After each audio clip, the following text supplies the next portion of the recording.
जानकी मेरे सीताराम कहो राम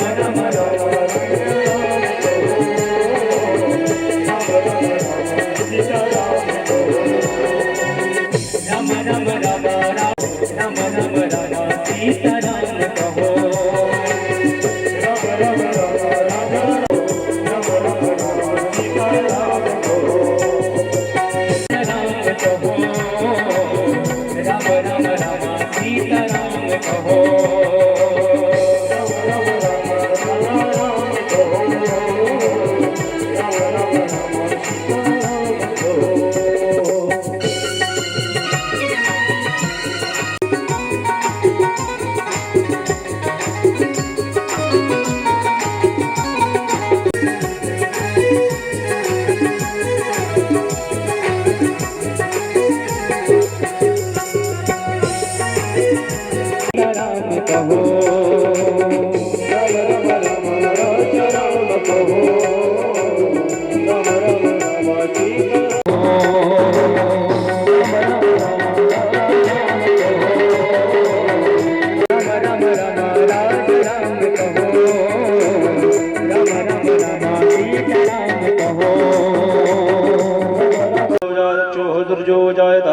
सुतदायुष प्राण चमखार्थ नीरजो यतो बसाकर तेरी मूर्ति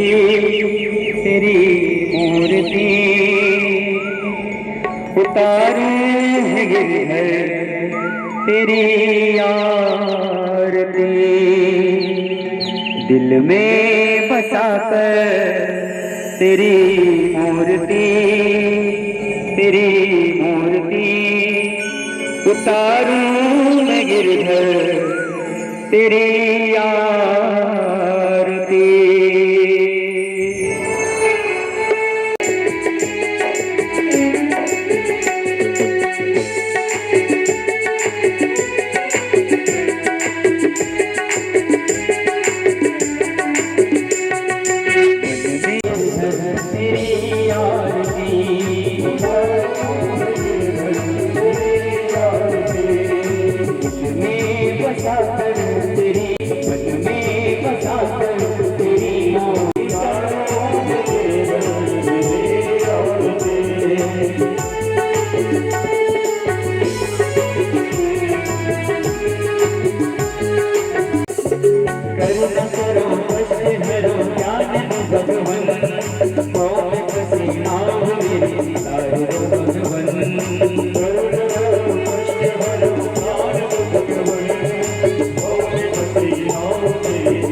मैं सोचूं भगवन, जिंदगी जब तेरे नाम कर दी अर्पण। तुझसे क्या यही मैं सोचूं भगवन, जिंदगी जब तेरे नाम कर दी अर्पण। तेरा कुछ नहीं मेरा, कुछ तेरा कुछ नहीं मेरा, बचा कर तेरी मूर्ति, बचा कर तेरी मूर्ति, उतारूं गिरधर तेरी आरती, उतारूं संत करे नारद गुणगान करे तेरी नाता, तेरी महिमा करे तेरी नाता,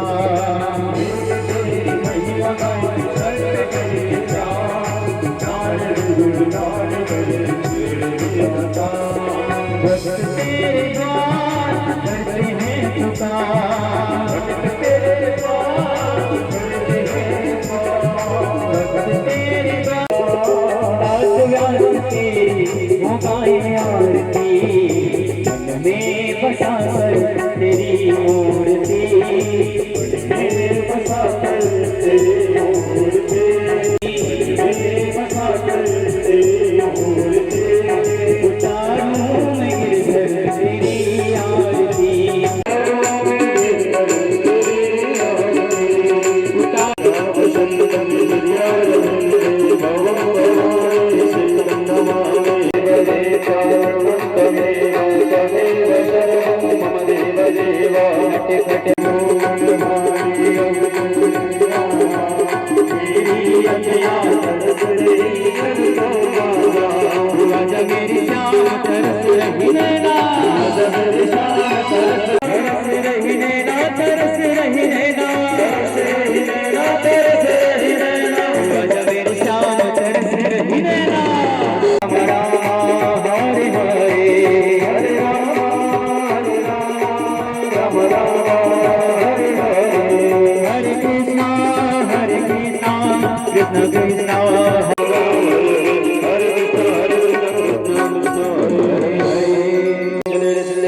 पुष्पादिवादिवन्दनमारोग्यं भोदीपं धूपं दर्शयामि ज्वालामादन्ये नमो नमः।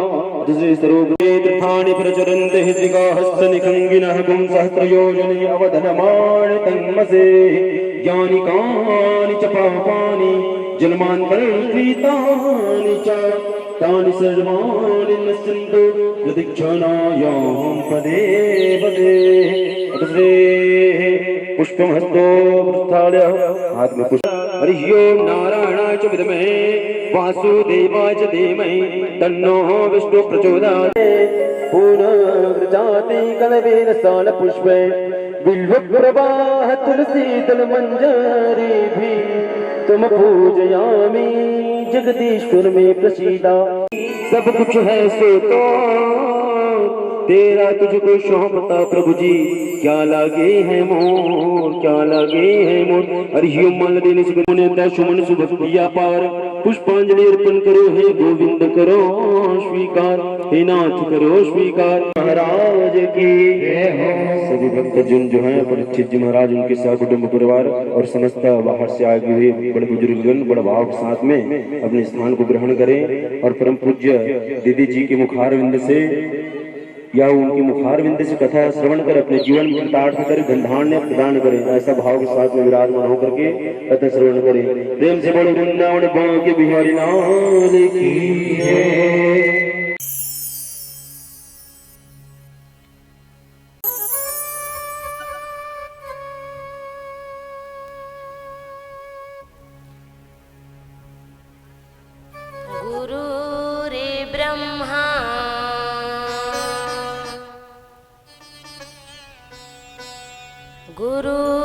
गुरुर्विष्णु गुरुर्देव महेश्वरा गुरुर्साक्षात्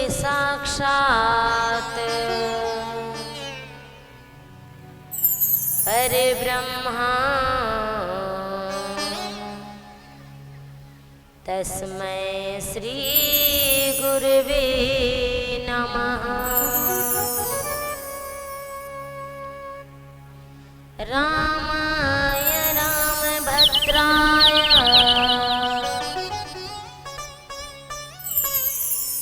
रामचन्द्राय वेदसे रघुनाथाय नाथाय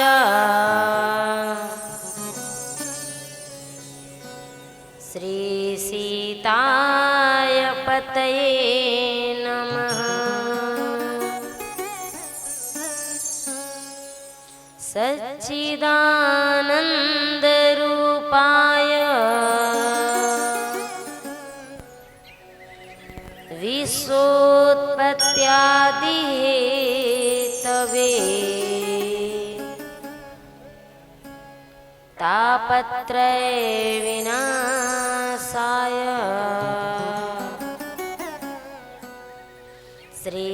श्रीकृष्णाय वयं नुमः।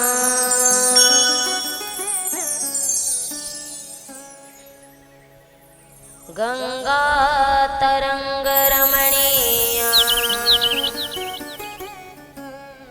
जटाकलापम्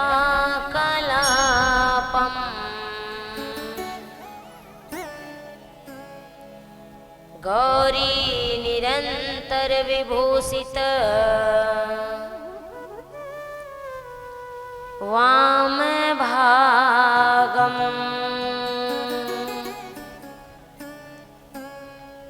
छवि ललित कमला कोटि नवनीलयंबरे धारिणी शीशवदन कंज विलोचनी श्रीचंद्रिका मृदु भासनी श्रीचंद्रिका मृदु भासनी।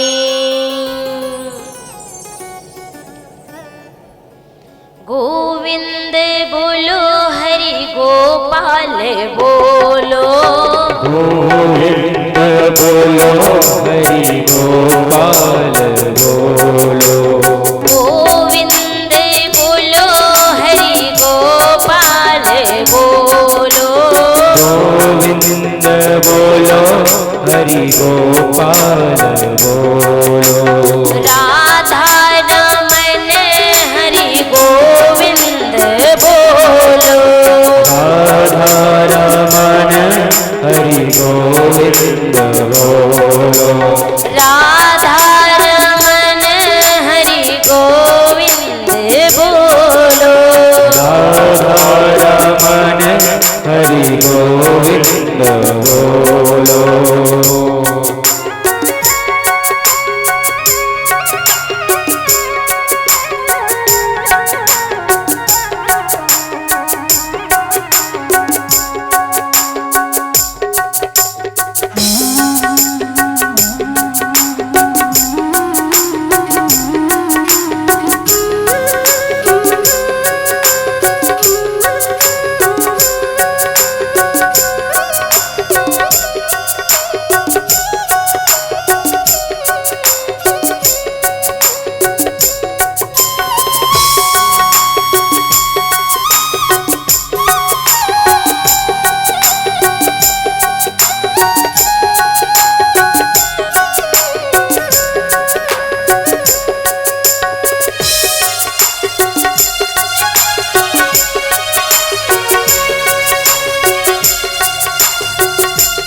गोपाल बोलो गोविंद बोलो हरि राधा रमन हरि गोविंद बोलो राधा रमण हरि गोविंद बोलो राधा रमन हरि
मेरो है गोपाल मेरो है गोविंद मेरो है गोपाल मेरो है गोविंद मेरो है गोपाल मेरो है गोविंद मेरो है गोपाल मेरो है श्री बांके बिहारी नंदलाल मेरो है श्री बांके बिहारी नंदलाल मेरो है श्री बांके बिहारी नंदलाल मेरो है श्री बांके बिहारी नंदलाल मेरो है गोविंद मेरो है गोपाल मेरो है गोविंद मेरो है गोपाल मेरो है गोविंद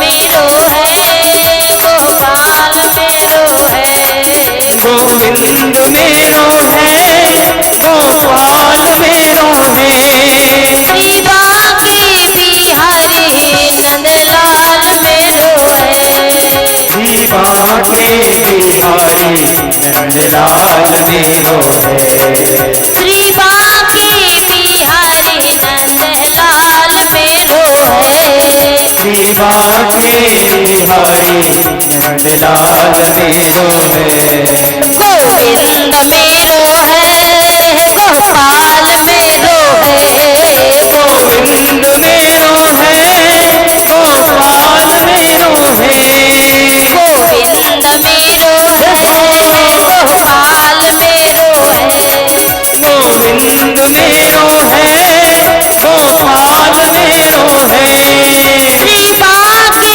बिहारी नंदलाल मेरो है श्री बांके बिहारी नंदलाल मेरो है श्री बांके बिहारी नंदलाल मेरो है श्री बांके बिहारी नंदलाल मेरो गोविंद मेरो है गोपाल मेरो है गोविंद मेरो है गोपाल मेरो है गोविंद मेरो है गोपाल मेरो है गोविंद मेरो है गोपाल मेरो है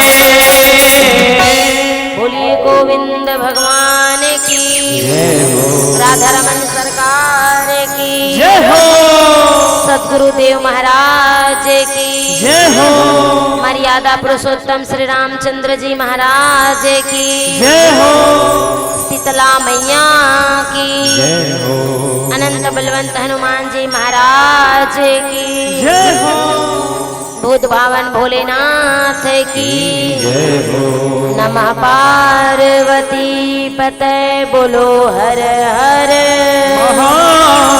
महादेव आनंद कंद मुरली मनोहर यशोदानंदन श्याम सुंदर सरकार उन्हीं की आद्य शक्ति अनंत शक्ति जगत जननी जगत जाया अखिलेश्वरी भुवनेश्वरी रास रासेश्वरी त्रिपुर सुंदरी राधे रानी सरकार बाल मुकुंद गोविंद सरकार की वांग्यमयी प्रतिमूर्ति शब्दा अवतार श्रीमद् भागवत महापुराण मेरे परम आराध्य सद्गुरुदेव महाराज साधु संत ज्ञानी ध्यानी आचार्यगण संगीतज्ञ भाई बंधु अप्रत्यक्ष प्रत्यक्ष रूप से विराजमान आवाहित देवी देवता लोकपाल देखपाल यक्ष गंधर्व समाहित आवाहित देवी देवता पितृगण मातृगण बाहर से पधारे हुए श्रद्धालु जन युवा जन नगरवासी जन मोहल्ला वासी जन समस्त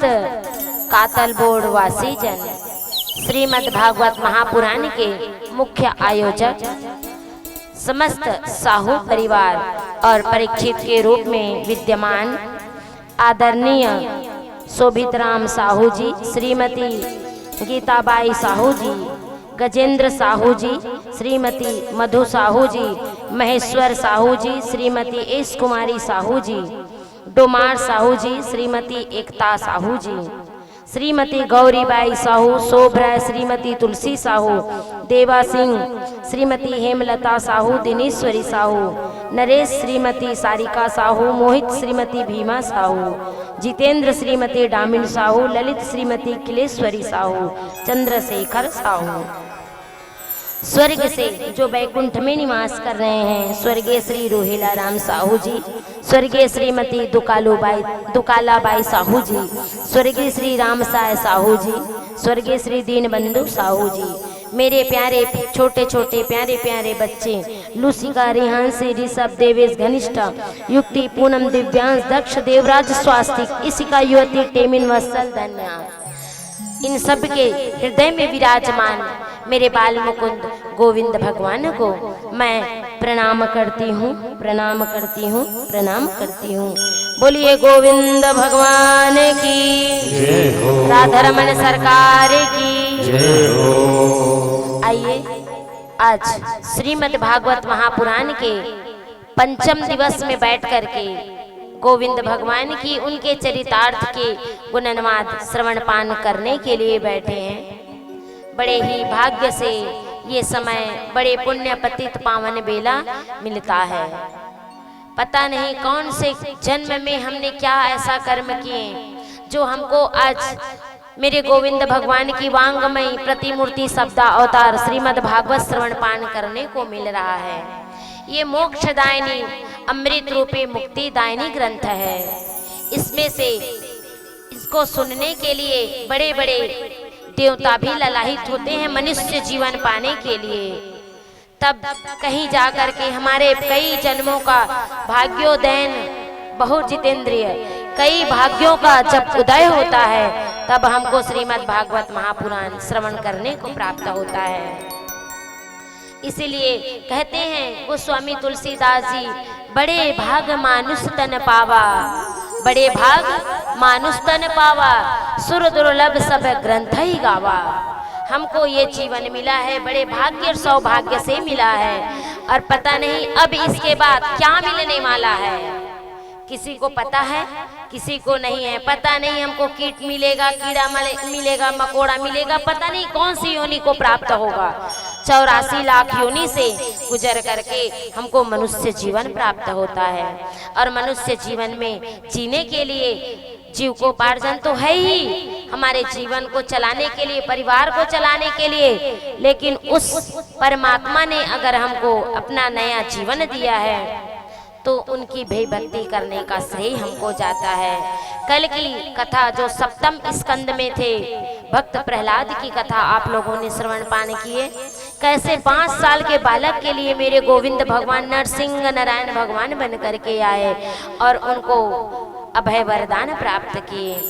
कहते हैं ना कि भगवान कोई भी रूप में आ सकते हैं और भगवान कि किसी को भी प्राप्त हो सकता है, चाहे वो बच्चे हो, चाहे बुजुर्ग हो, चाहे कोई भी हो।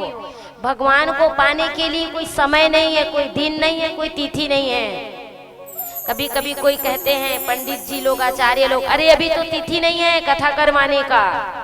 वेद व्यास जी ने 88,000 ऋषिगण को कहे थे कि इसमें भक्ति करने के लिए कोई तिथि, कोई समय, कोई शुभ मुहूर्त की जरूरत नहीं पड़ती है। जब हमारे भाग्य में उदय होगा तब हमको भगवत प्राप्ति होती है।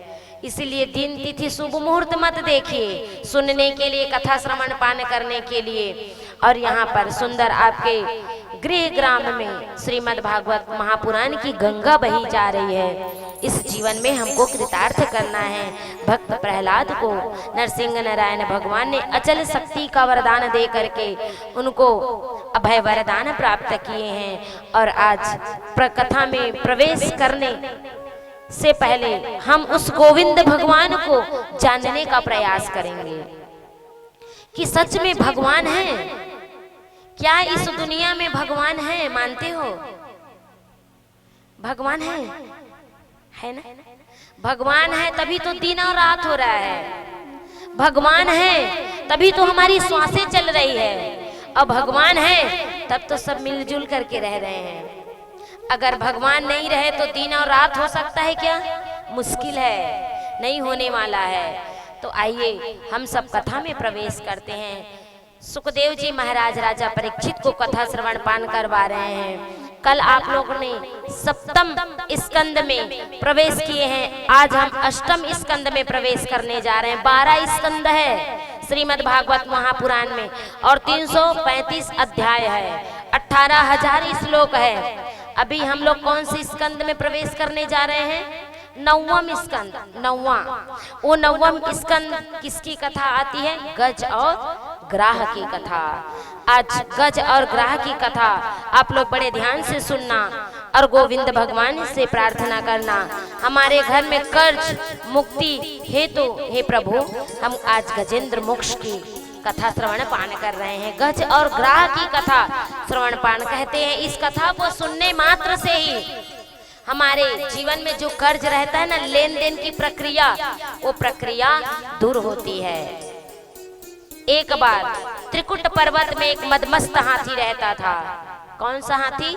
मदमस्त। गज मतलब होता है हाथी, ग्राह मतलब होता है, क्या होता है ग्राह मतलब? मगरमच्छ। मगर कहाँ रहते हैं? पानी में। तो एक हाथी रहते थे, उनकी 100 पत्नियां और 100 पत्नियों के एक एक पत्नी के 10-10 बच्चे थे। कितने बच्चे थे? 10-10 बच्चे थे। तो एक बार जेठ का महीना, मई का महीना था, ऐसी गंभीर गर्मी था। उस त्रिकुट पर्वत में एक सुंदर सरोवर था और वो त्रिकुट पर्वत 2 योजन लंबा और 2 योजन चौड़ा था और वहां पर मंद मंद सुगंध वातावरण, चिड़िया चहकने लगी थी, हजारों सुंदर सुंदर लताएं, सुगंधित वातावरण। मदमस्त होकर के वो हाथी अपने परिवार को लेकर के सरोवर में स्नान करने के लिए गए हैं। अपने पत्नियों को कहे चलो आज गंगा स्नान करके आते हैं, सरोवर में जाएंगे, गर्मी का समय है।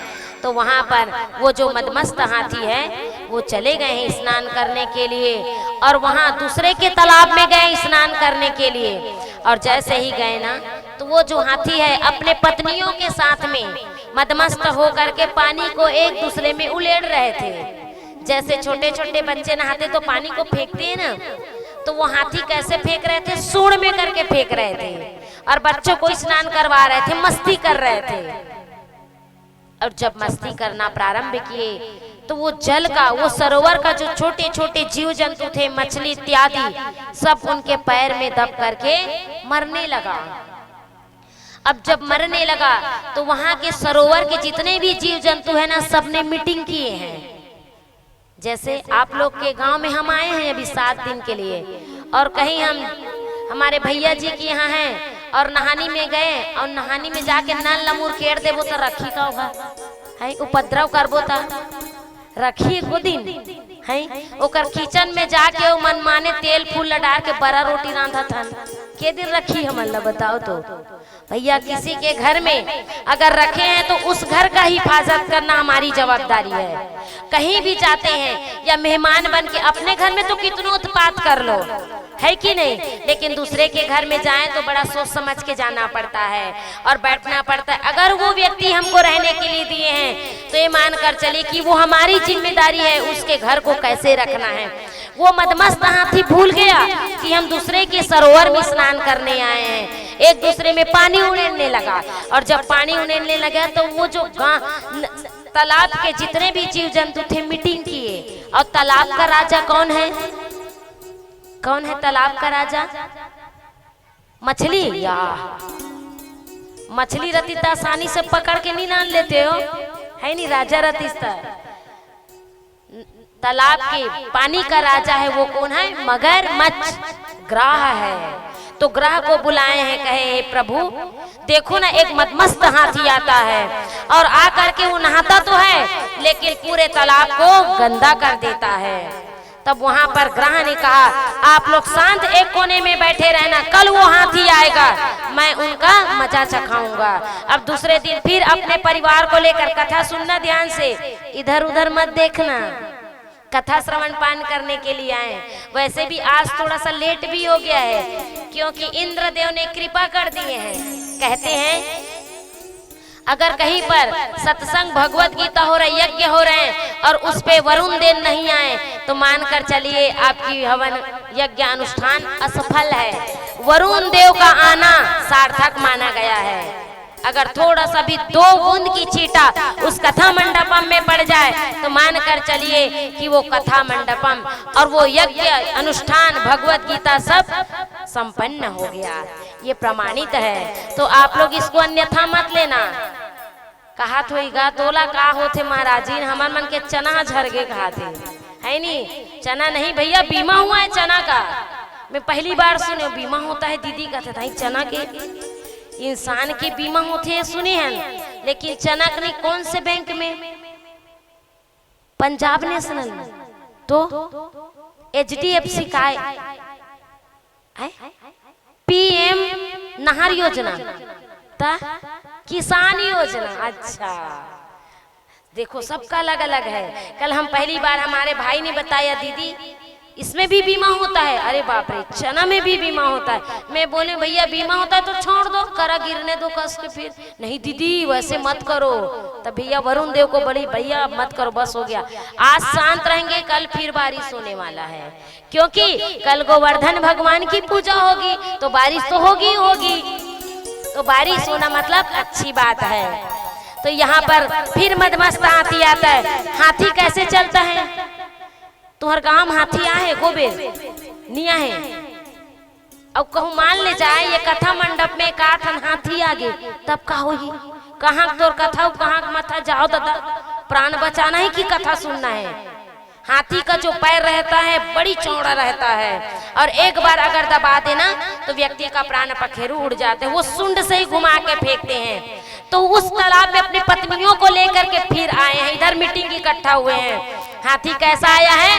धमक धमक आता हाथी, धमक धमक जाता हाथी, धमक धमक धमक आता हाथी, धमक धमक जाता हाथी, धमक धमक आता हाथी, धमक धमक आता हाथी। जब पानी में जाता हाथी भर भर सोड़ नहाता हाथी, जब पानी में आता हाथी भर भर सोड़ नहाता हाथी। जब पानी में जाता हाथी भर भर सोड़ नहाता हाथी, जब पानी में आता हाथी भर भर सोड़ नहाता हाथी। धमक धमक जाता हाथी, धमक धमक आता हाथी। हाथी जाते हैं ना, जैसे कोई अचानक चले जाए या चलने की आदत होती स्पीड में, देखा था सोला हाथी असर रेंगा धमक धमक धरती फोड़ा, ऐसे भी तो बोलते हैं ना। तो हाथी मदमस्त होकर जाए। अब तालाब में जैसे ही गए हैं उसके बाद नहाना प्रारंभ किए और नहाते नहाते नहाते नहाते इतना मदमस्त हो गया वो हाथी अपने पत्नी और बच्चों के बीच में एक दूसरे में पानी उड़ेलने लगे। उतने में ही पानी का राजा ग्रह आया और ग्रह आकर के हाथी के पैर को पकड़ लिया और पकड़ करके वो अपने अंदर में खींचने लगा, पानी के अंदर में। और जैसे ही पानी के अंदर में खींचने लगे तो जो हाथी है वो पुकारने लगा, बचाओ बचाओ बचाओ। लेकिन यहाँ कहाँ कोई नहीं बचाए। उनकी पत्नियां थी, खींचने लगे, जब तक बल था तब तक के खींचे। अब उसके बाद हाथी डूबने लगा, डूबने लगा। देखो जल में जो शक्तिशाली जीव रहते हैं वो जल के अंदर में ही ताकतवर होंगे, और बाहर का हाथी अगर बाहर रहता तो अपने आप को वो बचा लेता। लेकिन पानी के अंदर में है, वो क्या कर रहे हैं? डूबते जा रहे हैं, पैर को खींचते जा रहे हैं, खींचते जा रहे हैं। और हाथी सबको पुकार रहे हैं, बचाओ बचाओ। अपनी पत्नी को अपने बच्चों को बचा रहे हैं, लेकिन पत्नी और बच्चा नहीं बचा पाया। और जैसे नहीं बचाए तो एक तीन का उनका सुंड बचा हुआ था, एक तीन का मात्र ही, और उसमें भी आवाज लगाए, बचाओ बचाओ बचाओ, फिर भी नहीं सुने। अंत में उनकी पत्नियां कहती है, सबो झन टीका लगा तेला देखा थे बुटुर बुटुर, जानो मन वैसे आगे कि हाँ भगवान तारा नहार आगे, अब हमरो मन में टीका लगाई। एक जन उठ के ओकरो मन में टीक दे, वो जाओ। वो मन कहा तो बिचारी मन माथा मन सूखा है, ओकरे मन डाल ऐसे देखा थे दादा। ओ मला देखू तहन मिल जाई, अतका कीमती समय तुम मला मिले है। और आज की जो कथा है, आप लोगों के लिए मुक्तिदायिनी कथा। और दूसरी बात है, आप लोग जो कर्ज से लदे हो ना, उनकी कथा है ये, उनके बारे में अवगत कराया जा रहा है। ये कोई खेल तमाशा नहीं है। भागवत गीता कोई खेल तमाशा या कोई इंटरटेनमेंट नहीं है ये। आप लोगों को लगता होगा कि चलो कथा मंडपम में जाए, हंस के आए, कूद के आए, नाच के आए, इधर राधे राधे, कोई मतलब ना। ये कोई खेल नहीं है भागवत गीता। बता रहे हैं हम, अगर इसमें से कोई भी चाहेंगे ना कि हम भी करा लेंगे करके, तो भैया इनके आदेश के बिना कुछ नहीं हो सकता है। आप लोग वहां तक के आए हो तो इनके आदेश में ही आए हो। इसलिए आपकी जो दिमाग है वो एकाग्र करके गोविंद भगवान में टिकाइए, इधर उधर मत देखिए। देखना तो जिंदगी भर है फिर, लेकिन एकाग्र चित्त उस परमात्मा को देखिए। अभी खींचते गए, अंत में उनकी पत्नियां भी नहीं बचा पाए, बेटा भी। उनकी पत्नियां क्या बोले पता है आप लोग को? अरे बेटा चल चल चल, आपके पिताजी जो मर रहे ना तो मरने दो, दूसरे पिताजी आ जाएंगे। अगर जान रहेगा ना तो दूसरा पिताजी भी आ जाएंगे। निकल गए पत्नियां।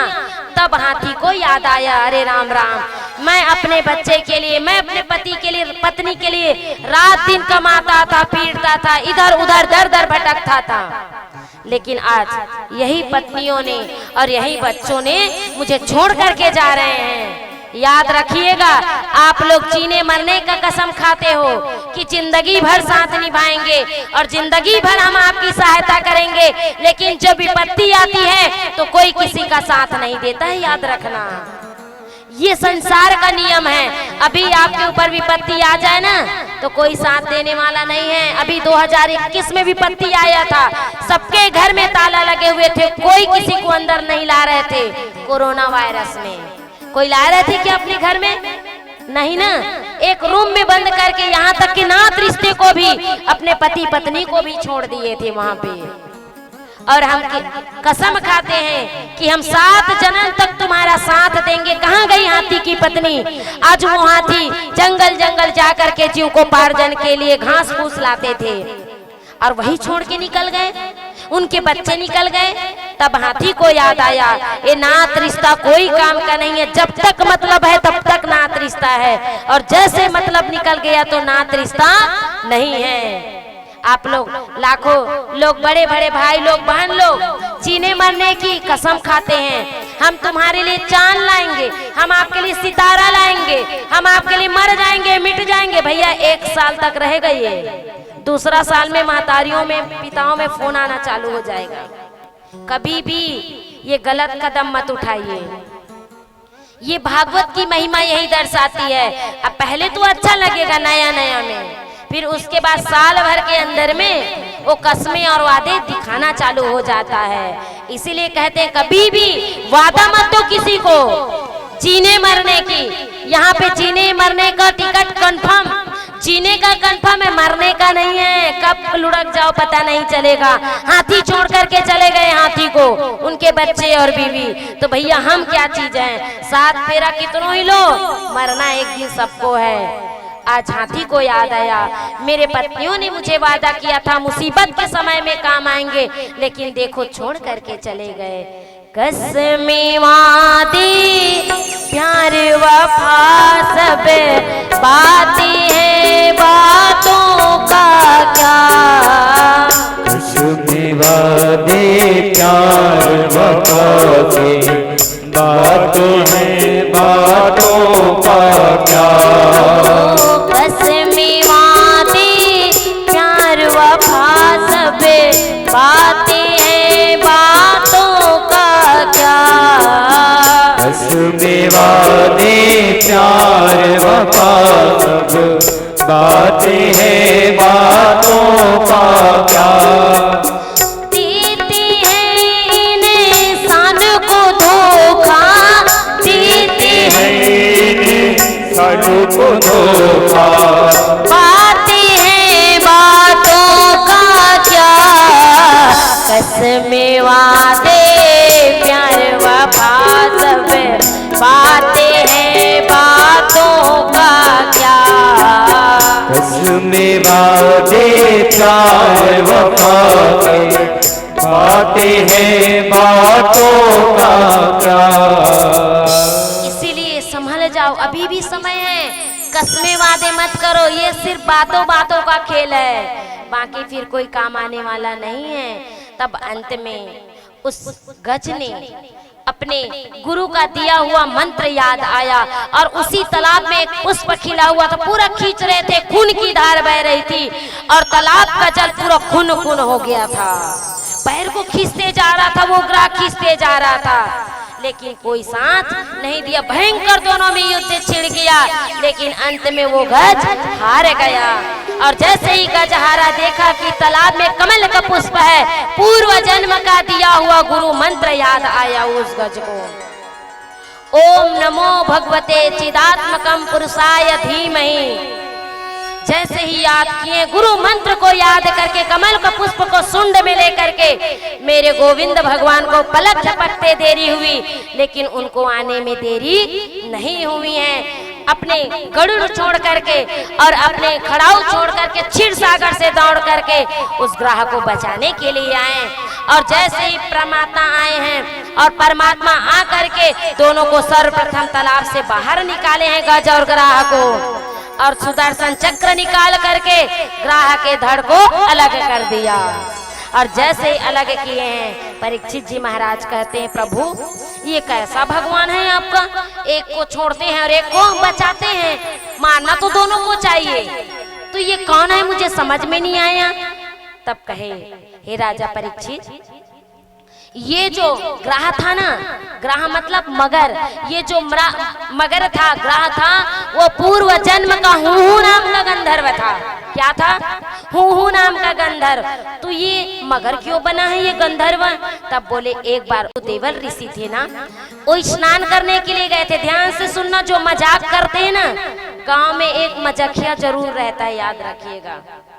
वो कभी भी कोनो ले दे से कोचाक दी, नहीं तो कहीं कर दी, नहीं तो बोल के निकल देते, लेकिन ध्यान रखना उनके लिए, मजाक करो लेकिन सीमित में और लिमिट में।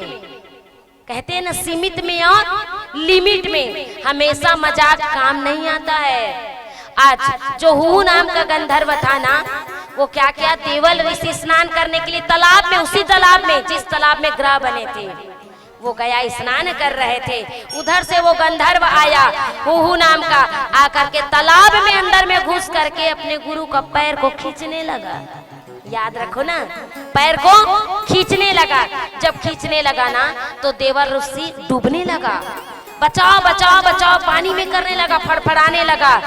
और वो जो अंदर में जो हूहू नाम का गंधर्व था, मजाक मजाक में मजा आ गया, इधर प्राण नहीं कर रहा है, कर रहा है। बताओ, समझ आ रही ना, कथा समझ में आ रही है ना।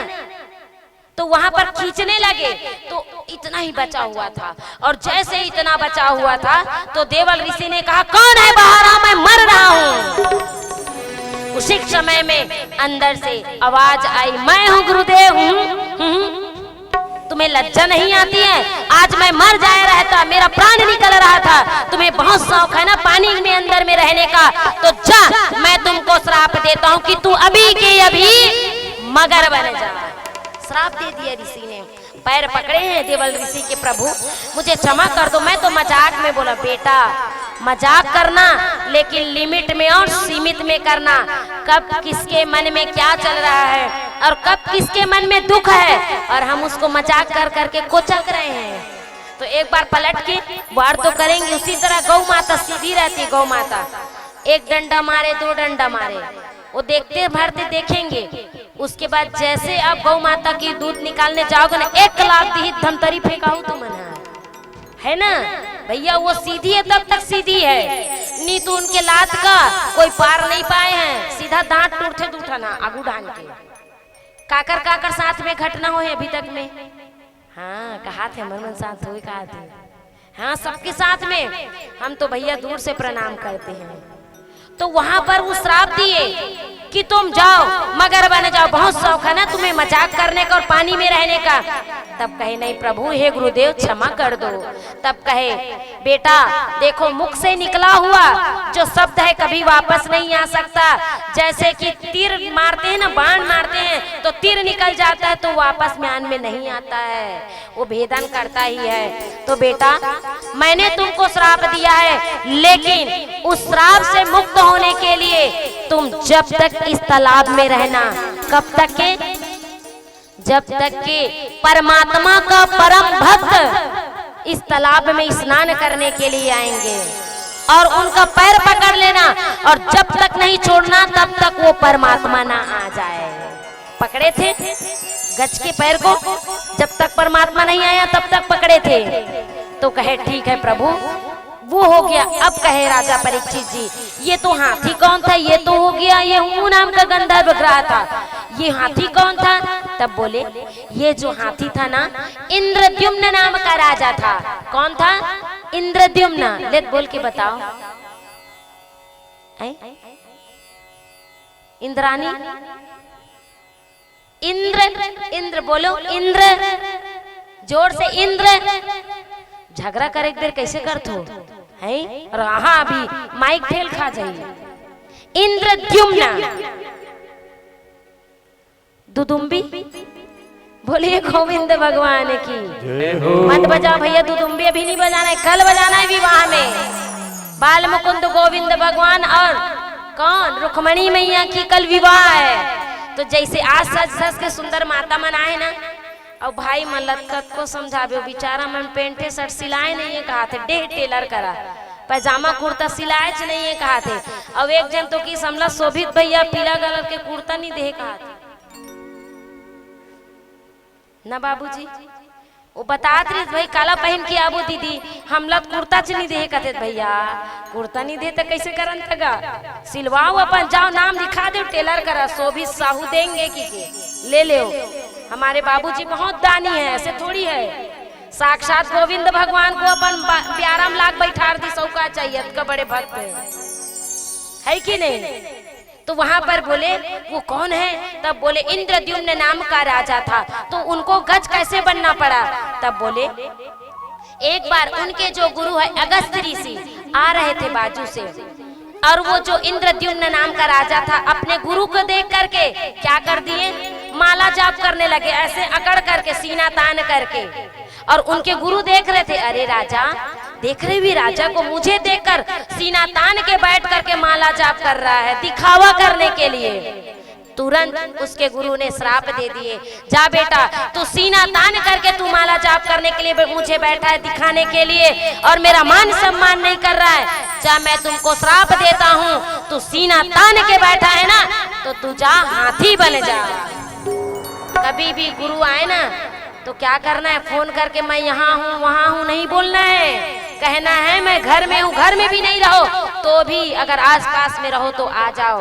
किसी अतिथि या कोई मेहमान, कोई संत, कोई साधु, कोई आचार्य आ जाए आपके द्वार में, कभी भी झूठ नहीं बोलना है और कभी भी दिखावा की भक्ति नहीं करना है, याद रखिए। आज उस गंधर्व उस राजा को श्राप दे दिए, तब उन्होंने भी पैर पकड़े, गुरुदेव क्षमा कर दो गुरुदेव। तब कहे बेटा श्राप तो मिल गया है, लेकिन तुम एक काम करना, तुम्हारे उद्धार के लिए, कल्याण के लिए साक्षात बैकुंठ से गोविंद भगवान आएंगे। तो वही गोविंद भगवान आकर के और उस तालाब में जाना और तुम्हारे ऊपर घोर विपत्ति आएगा। आने के बाद परमात्मा का मेरा दिया हुआ गुरु मंत्र याद करके उस परमात्मा को बुलाना। आज वही इंद्रद्युम्न नाम का राजा, उनको याद करके परमात्मा को बुलाएं। आइए हम भी सुंदर उस परमात्मा को बुलाते हैं और सुंदर मीठी मीठी ताली के साथ में उनको भाव से अर्पण करते हैं। बोलिए गोविंद भगवान की जब कोई नहीं आता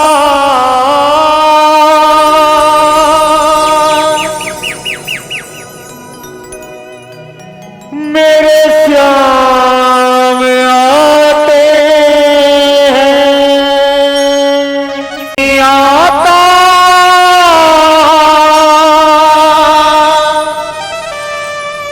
मेरे श्याम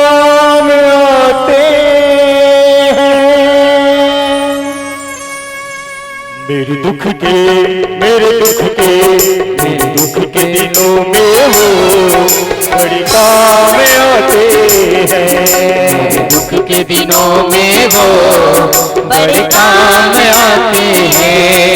मेरे दुख के दिनों में वो बड़े काम आते हैं। मेरे दुख के दिनों में वो बड़े काम आते हैं। जब कोई नहीं आता मेरे शाम आते हैं। कोई नहीं आता मेरे शाम आते हैं। जब कोई नहीं आता मेरे शाम आते हैं। जब कोई नहीं आता मेरे शाम आते हैं। मेरे दुख के दिनों में वो बड़ी काम आते हैं। मेरे दुख के दिनों में वो बड़े काम आते हैं। आजा आजा आजा आजा तुमको मेरे दिल ने पुकारा है बड़े नाज से। तुमको मेरे दिल ने पुकारा है बड़े नाज से। अपनी आवाज मिला लो, अपनी आवाज मिला लो। मेरी आवाज से तुमको मेरे दिल ने पुकारा है बड़े नाज से। पुकारा है बड़े नाज से।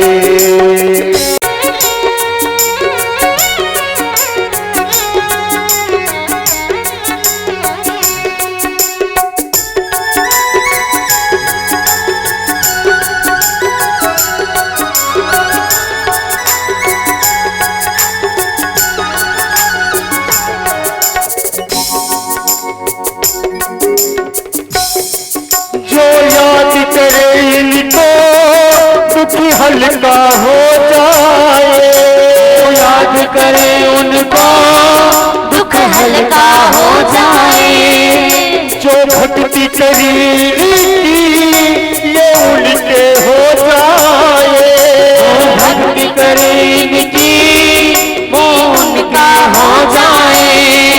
ये बिन बोले ये बिन बोले ये बिन बोले सब कुछ पहचान जाते हैं। मेरे दुख के दिनों में वो बड़े काम आते हैं। मेरे दुख के दिनों में वो बड़े काम आते हैं। मेरे दुख के दिनों में वो बड़े काम आते हैं।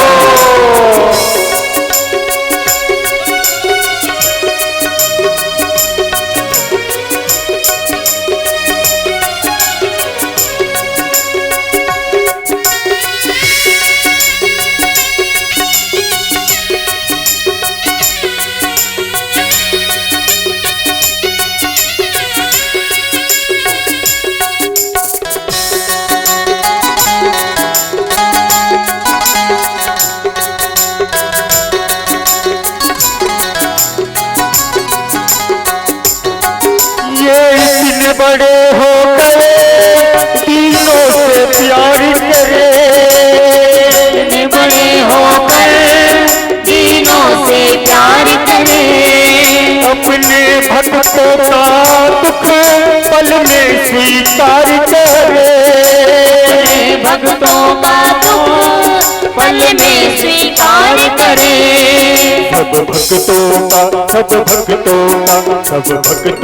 कहना ये मान जाते हैं। मेरे दुख के दिनों में वो बड़े काम आते हैं। जब कोई नहीं आता मेरे श्याम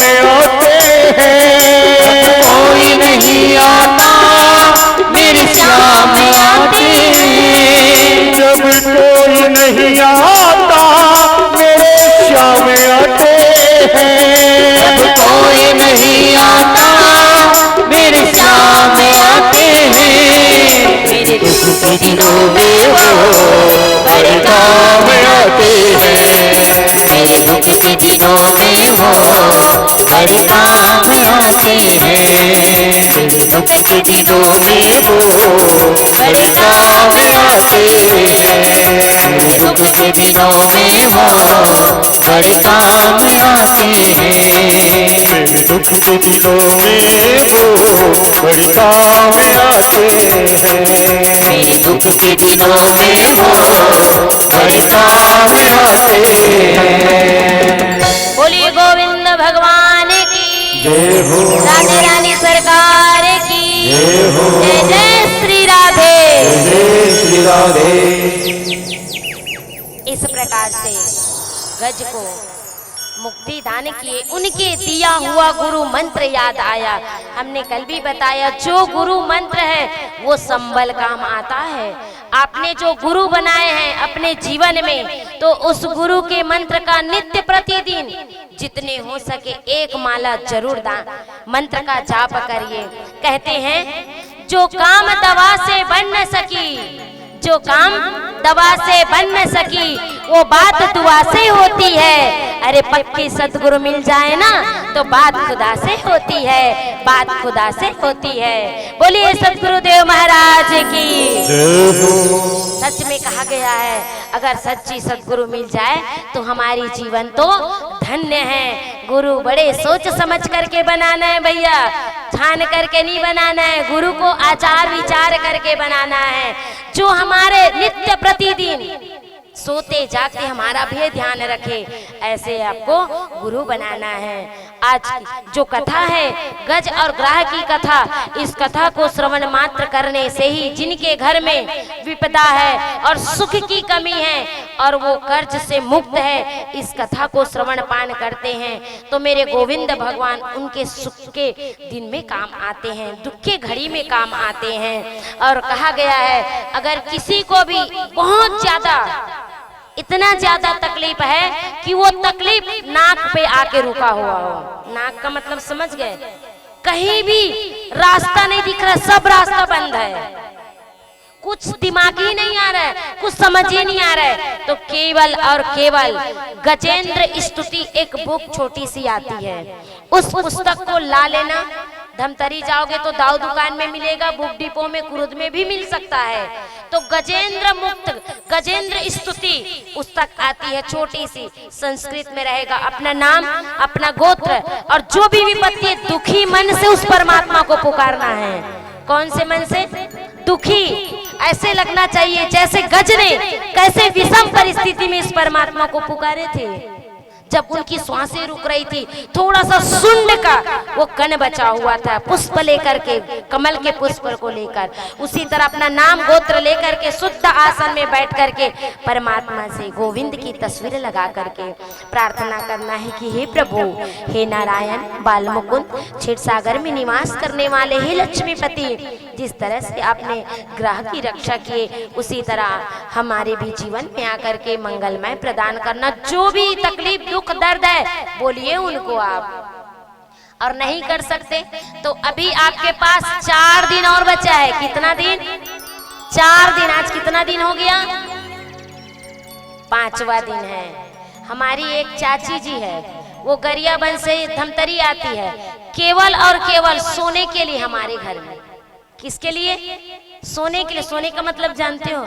सुते बर वो सोना का हाथ हुई तो वह महाराजिन घर सोना नहीं है दादा, अभी रेट कत कहते लत देख कहा तो हम महाराजिन घर अब बड़ सोना है कि आ जाओ। कौन कौन ला चाहिए सोना?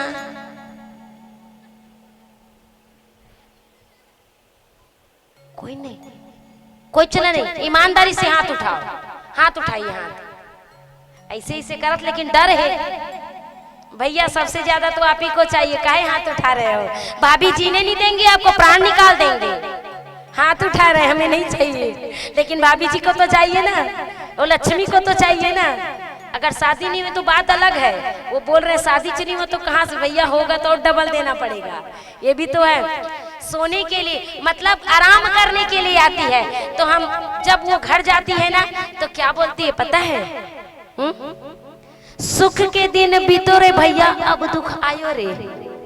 घर जा रही मतलब खा पी के आराम से सोती थी, लेकिन अब दुख की घड़ी। मैं बोली चाची जी दुख की घड़ी क्यों? क्या बताऊं बेटा, अब जाके चाचा जी खाना देने लागे, और लड़का मला सुबह टिफिन बनाना पड़ी। तब मुझे बहुत दिन बाद समझ में आया आखिर ये आराम करे बर आथे का बार। तब फिर बाद में पता चला सुख के दिन बीतोरे भैया अब दुख आयो रे। अभी 5 दिन हो गया है लेकिन आप लोग ऐसा नहीं बोलोगे, दुख के दिन बीतोरे भैया अब सुख आयो रे। क्योंकि कथा के माध्यम से आप लोग देखना आपके जीवन में वो परमात्मा कुछ न कुछ ऐसी प्रतिक्रिया करेगी कि आप भी याद रखोगे कि एक बाल मुकुंद गोविंद भगवान बड़ा बड़ा नेत्र वाला आया था हमारे गांव में। हमें याद मत रखना, ऐसे भी परेशान हैं आप लोग हमसे। रात दिन 2 बज शैतान पटर पटर पटर पटर करते है ना। तो भैया क्या करें, ठेका लेके रखे 9 दिन तक पड़ पड़ करते रहेंगे। और बाबूजी तो सबसे ज्यादा कंजट आगे मोर शोभित बाबूजी है ना। बाबूजी वो ध्यान ही नहीं है, आरती में 1 रुपया चढ़े कहा थे। बोलिए गोविंद।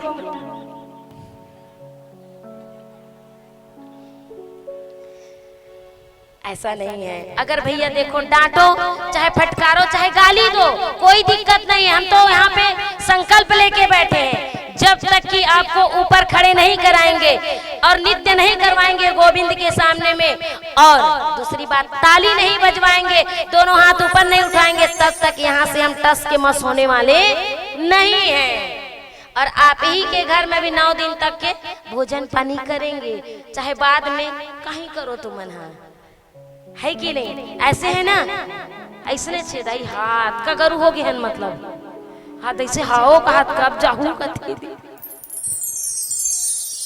है ना। माता पिता कभी नहीं सोचते ऐसे कि जाए आए करके, ये तो प्रेम है। प्रेम में तो होता ही रहता है। यहाँ पर कितनों भी विषम परिस्थिति आ गए हमारे जीवन में, तो आप स्तुति आज से जिसको भी तकलीफ है परेशानी है तो आज से आप लोग उस पुस्तक को ला करके प्रारंभ कर दीजिए। और अभी आने वाला है 19 तारीख को। आज कौन सा तारीख है? खतरा कौन सा तारीख? कान नहीं सुना है ना मोर? 18 17 आवाज खतरा होने वाला है। काबर खतरा होने वाला है? काबर की हमारी सरकार आने वाला ही बैठे थे यार। तो आज सबको यहाँ पर एकाग्र चित्त होकर के यहाँ से टस के मस नहीं होना है। आज के दिन जो खाना पीना है ना सब हमारे शोभित बाबूजी घर है। कैसे आज है कि आखिरी? हाँ, आज काके चाय कहा थे, काके चाय सबको मिलने वाला है, कोई भी नहीं जाएंगे और सब प्रसाद लेके जाएंगे। आज का जो दिन रहेगा ना, अभी तक तो आप लोग आनंद सुन रहे थे, लेकिन आज का दिन होगा ना आनंद से परमानंद की ओर लेके जाएंगे। और यहाँ पर मुक्ति मिला है उनको, आप लोग भी बुक ला करके गजेंद्र स्तुति का बुक आता है उनको पढ़ना। और हम दूर में नहीं है, धमतरी है, ज्यादा से ज्यादा 40 किलोमीटर हो गए यहाँ से, नहीं है ना, कम है। तो फोन करके बताना किसके घर में परिवर्तन हुआ है। ये हम नहीं कह रहे हैं, भागवत जी में लिखाया है, 9वें स्कंद में लिखा हुआ है ये कथा और ये उपाय।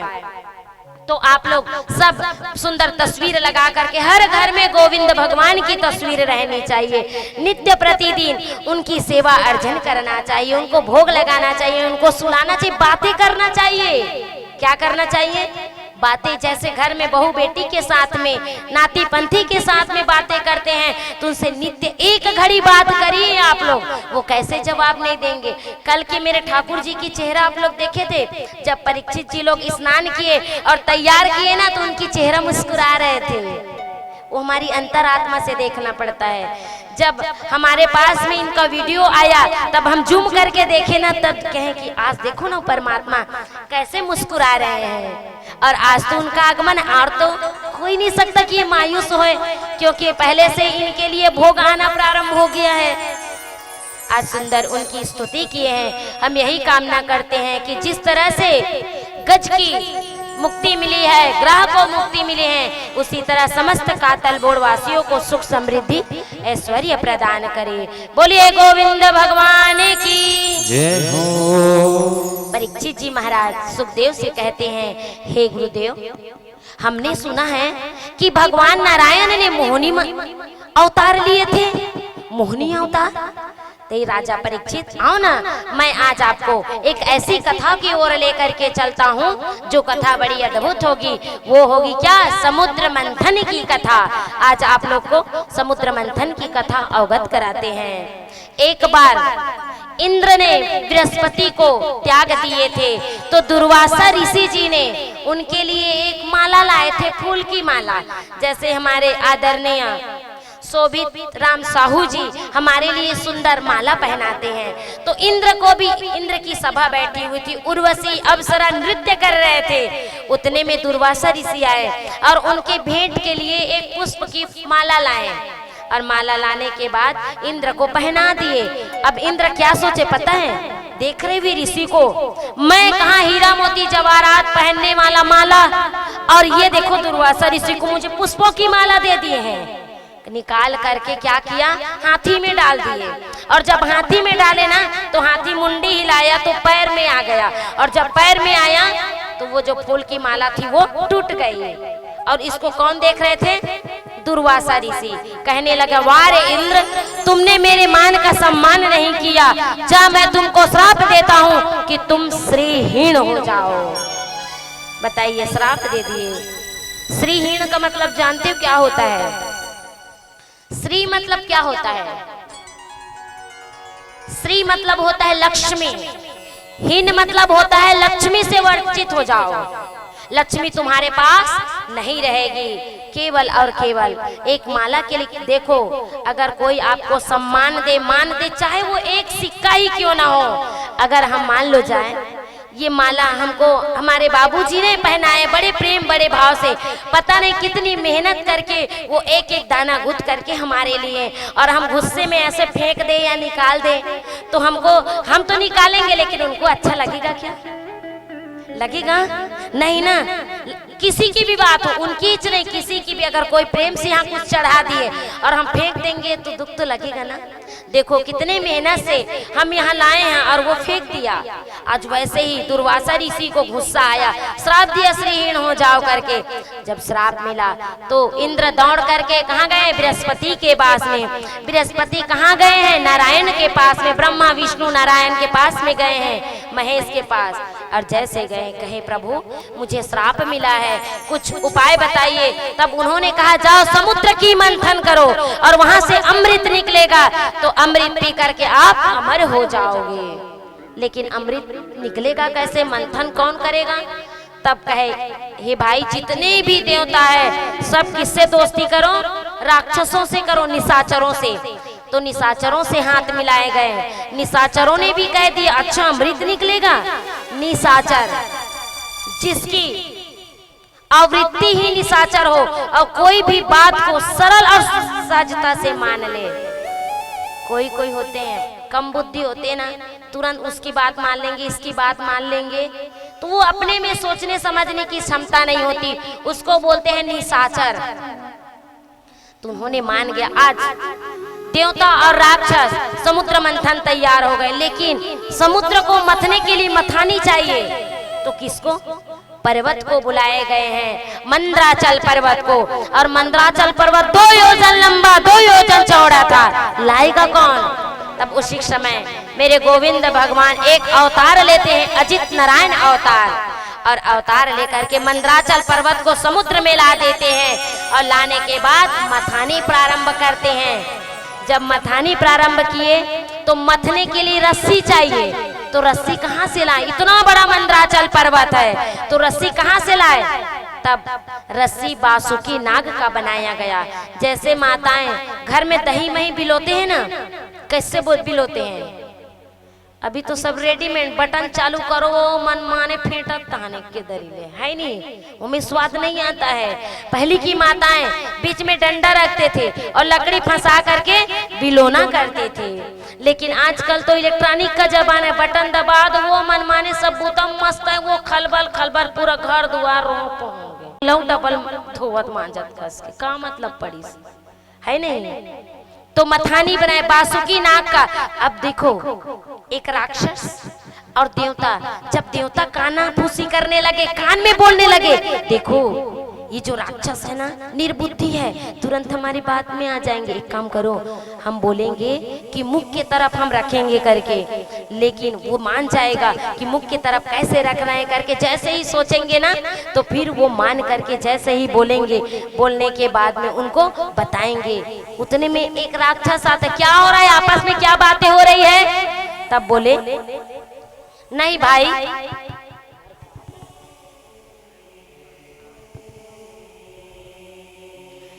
हम लोग आपस में इसलिए बात कर रहे हैं कि हम लोग मुख की तरफ पकड़ेंगे और पुंछ की तरफ भाई लोग पकड़ेंगे, आप लोग निशाचर लोग। वाह, हम लोग मुख की तरफ पकड़ेंगे, आप लोग पुंछ की तरफ क्यों पकड़ोगे? आप लोग पुंछ की तरफ पकड़ो, हम मुख की तरफ पकड़ेंगे। देवता लोग कहे अब समझ में आया, ये लोग निशाचर है, जल्दी बातों में आते हैं और बात को बना लिए। चलो भाई, अब भाई बंटवारा हो रहा है, जो जो निकलेगा आदान प्रदान करेंगे। अब समुद्र मंथन के लिए भयंकर तैयार हो गए हैं, एक तरफ दानव एक तरफ देवता। और जैसे ही वासुकी नाग के मुख और पुंछ को पकड़े हैं, देवता पुंछ की ओर और राक्षस मुख की तरफ। जैसे ही मथानी प्रारंभ किए हैं, खलबल खलबल खलबल खलबल, उसी क्षण में पहले मथानी में उस समुद्र मंथन से हलाहल विष निकलता है और इतना भयंकर विष निकलता है कि पूरा ब्रह्मांड में कोहराम मच जाता है, सब नाश होने लगता है और डगमगाने लगता है कि हलाहल विष निकल गया, विष निकल गया है। और जैसे विष निकले, तपने लगे, जलने लगे, तब वहां के देवी देवता शंकर जी के पास में गए, कहे प्रभु एक आप ही हो जो विष को धारण कर सकते हो, हमारे में सामर्थ्य नहीं, ये तो हलाहल विष है, इतना खतरनाक है और पता नहीं ये सबको जला करके भस्म कर देंगे। तब माता पार्वती सुन रही थी, अच्छा तू मन अमृत पी और मोर पति विष पी। माता पार्वती बोल दिए तो कहे नहीं मैया, जगत के कल्याण के लिए आपको करना पड़ेगा। तब भूत भावन भोलेनाथ अंजुल बना करके उस हलाहल विष को जैसे ही ग्रहण करने वाले थे, उतने में याद आया, अरे राम राम, मैं विष तो पी रहा हूँ लेकिन मेरे हृदय में तो मेरे आराध्य मर्यादा पुरुषोत्तम श्री रामचंद्र जी महाराज विराजमान हैं। अगर इस विष को पीऊंगा तो वो जल जाएंगे, तड़पन होगा, दर्द होगा। तब मेरे भूत भावन भोलेनाथ ने क्या किया, उस विष को उठा करके मुख में लाके कंठ तक ही विष को रखा है और जैसे ही विष कंठ पे आया है तो उसका कंठ नीला हो गया। इसलिए भोलेनाथ को उस नाम से पुकारते हैं, नीलकंठ भगवान के नाम से। बोले नीलकंठ भगवान की। और जहाँ जहाँ अंजुल बनाए और वो विष टपके हैं ना, उस विष को सांप, बिच्छू और सबसे ज्यादा मनुष्य सेवन किए हैं। अगर जहरीला है ना तो सांप बिच्छू जहरीला नहीं होता है, मनुष्य सर्वाधिक। कब अपने वाणी से, मुख से क्या बोल देना, प्राण निकलने जैसा लगता है। कोई कोई मनुष्य की वाणी ऐसा होता है कि तुरंत आत्महत्या कर लो, इतना प्राणघात होता है। मनुष्य के जीवन में विष इसीलिए है, वो हमेशा विष उगलते हैं, याद रखिएगा। पहले तो वो आपके सामने में अमृत उगलेंगे और जैसे पीछे हो तो विष उगलना चालू करते हैं। और वहां पर देखे और कहे विष पान किए मेरे देवादिदेव महादेव ने। अभी सावन का महीना आता है तो हमारे भाई लोग क्या करते हैं, भोले बाबा के परम भक्त जब देखो तब हर हर महादेव, हर हर महादेव, घर घर महादेव। और मन माने ऐसे लगी कि संसार के उच्च भक्त हरे बर रुख और पीपर रुख में तहन मन माने दम लगा थे। का लगा थे? दम। और कैसे कहते, वाह हमार भोले बाबा दम लगा रही तो हमन नहीं लगाबो। तो तोर भोले बाबा तो हलाल विष पिए लेन मुसवा दवाई चाट के बता, जान जब है कि नहीं। भाई लोग सावन के महीने में देखना, यहाँ बड़ा बड़ा दाढ़ी बना करके और वह त्रिपुंड लगा करके और लोटा एक कन्नांचन पानी में हर हर भोले कहते। भैया जीवन पर्यंत तक अगर भोलेनाथ की उपासक हो ना तो ये सब चीज से निषेध हो जा। भोले बाबा एक गुटखा भी नहीं खाते थे और आप लोग भगवान के भक्त कहलाते, दम लगाते हो, है ना। भोला भंडारी कैलाश के निवासी, भोला भांग खाओगे कि दम लगाओगे, कहा थे। ऐसा नहीं होना चाहिए भैया, दम भगवान नहीं लगाते, वो तो कोई चित्रकार, कोई कारीगर भगवान की विचित्र चित्र बना देते हैं, कोई दम लगाते हुए, कोई भांग पीते हुए, कोई नशा करते नहीं थे। भगवान में अर्पण होता है। जैसे आप लोग यज्ञ करते हो तो आहुति में 9 लकड़ी आहुति होती है ना, खीर पूरी होती है, उसी तरह मेरे देवादिदेव महादेव में भी चढ़ता है। वो लगाया नहीं जाता, पीते नहीं है, याद रखिएगा।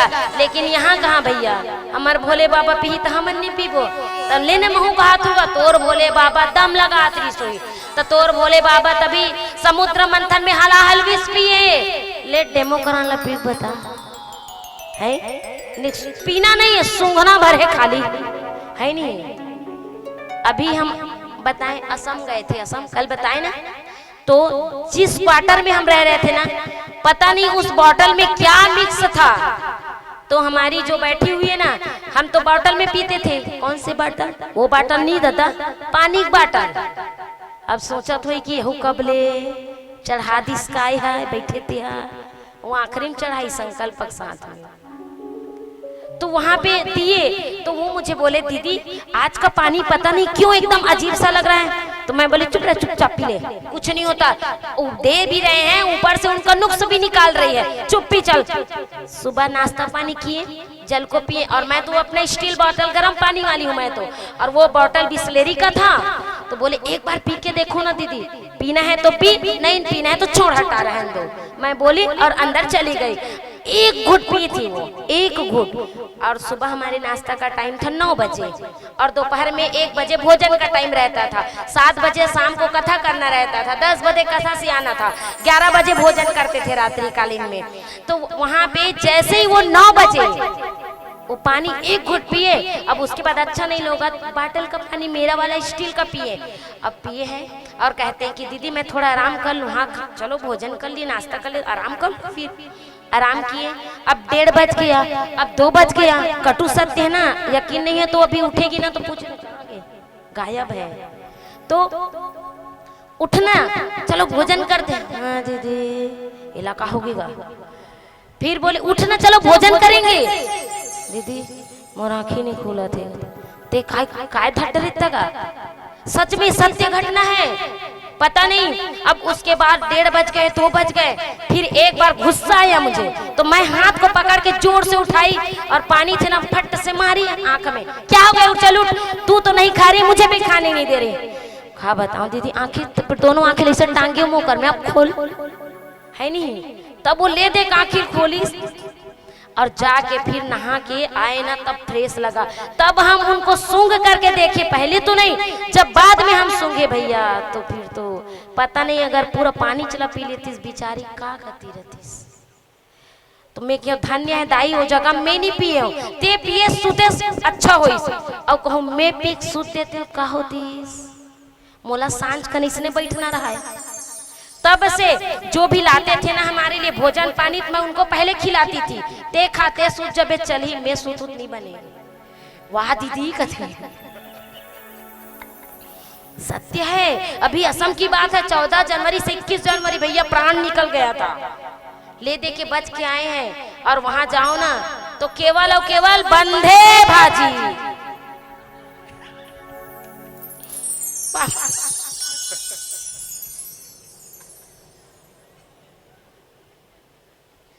बाबूजी की याद आगे मोला। अब ओकरो कोई कसूर नहीं है, कसूर तुहर मन के ही। तू मन कथा सुना थो, वो बेचारा हूँ अंदर गेगा 4 दिन के हमार खवई में। आज तो कहा थी पाँ पर उदाई तुहार खवई लगा थी, बड़ा रोटी बनाए रही साज। और लाखड़ी भाजी खुला काली के नहीं होता। हमार भाभी घर में काम रहा है बाबूजी के यहाँ, और हमार बाबूजी बड़ा बनाए रही। वो अंदर के वो जो बंधे भाजी देखते हैं ना, तो असम की याद आती है। मैं बंधे भाजी को प्रणाम करती हूँ। हाय राम बंधे भाजी, ऐसी स्थिति है। तो वहां पर हमको नहीं बोलना, जो भगवान कर रहे हैं, कहने का मतलब ये है कि हम कर रहे हैं, भगवान कर रहे हैं, ये भगवान में मत करो। कोई तो कथे भगवान के 16,108 रानी रही से, तो हम काबर तू छन्नी के शादी करबो लेत करके बताओ दम है तो। भगवान 16,108 रानी चर्चा आएंगे परसों, तो उन्होंने सबकी व्यवस्था किए थे, और तू मन एक की व्यवस्था करके दिखा, प्राण निकल जाएंगे। हला हलविस निकला। पूरे देवतादिक ने भूत भावन भोलेनाथ को सुंदर मनाने लगे, स्तुति करने लगे। तो आइए देवादिदेव महादेव को हम भी मनाते हुए स्तुति करते हैं। बोलिए भूत भावन भोलेनाथ की। हरे हरे महादेव, हरे हरे महादेव, हरे महादेव, एक क्षण की न्यू ठिसगा। हरे हरे महादेव, हरे हरे महादेव, हरे हरे। महादेव। प्राण निकल के न्यू ठीस। शायद नहीं होई गाते कर से है ना, होता है ना, नहीं होता, इसमें नहीं होता तो दिक्कत हो जाती। तो देखो चकना भैया आप बोलेगा, देखो अगर कोई सामने में आसपास में कोई सो रहे हैं आपके, तो मैं उस दिन बताई जो भी आपके आजू बाजू में सोए, देखते भर देखते रहना, फिर आखिरी में नई जगह ना, हाँ तो दनाक से देना है गाला राट ले। और कभी बड़ बेले कातल बोल के मच्छर चटकेरी चूसत रही स्कूल तब मारे बोलना है ना। ये देखने में पाप लगता है, जितना आप उनको सोए हुए देखोगे मान कर चलिए आप पाप को देख रहे हो। इसीलिए आजू बाजू हाथ नहीं उठाए, भले मत सुना है लेकिन उठागा इसे का। हरे हरे महादेव, हरे हरे महादेव। बोलिए भोलेनाथ भगवान।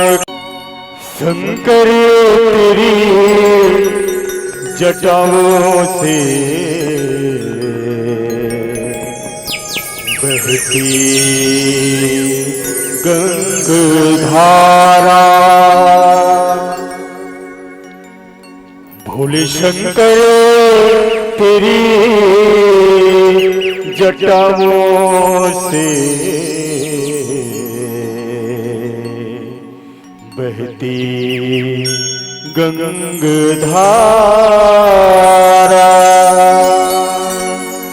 भोले शंकर तेरी जटाओं से बहती गंगाधारा, भोले शंकर तेरी जटाओं से बहती है गंगाधारा, भोले शंकर तेरी जटाओं से बहती गंगाधारा, भोले शंकर तेरी जटाओं से बहती है गंगाधारा।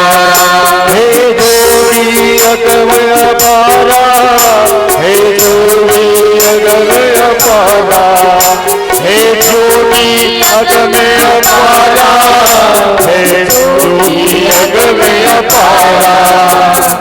शंकर भोले शंकर तेरी जटाओं से बहती गंगाधारा।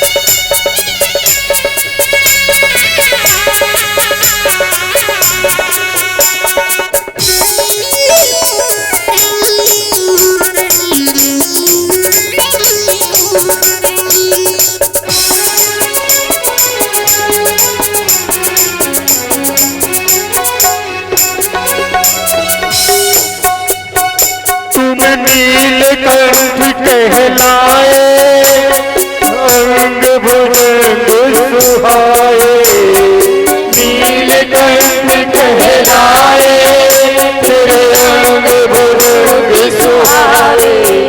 कर में त्रिशूल उजियारा, कर में त्रिशूल उजियारा, जोगी अगम अपारा। ओ शंकर तेरी जटाओं से बहती गंगाधारा, हे शंकर तेरी जटा से बहती है गंगाधारा। हे जोगी अगम अपारा, हे जोगी अगम अपारा, जोगी अगम अपारा, जोगी अगम अपारा। हो शंकर तेरी जटाओं से बहती गंगाधारा, शंकर तेरी जटाओं से बहती है गंगाधारा।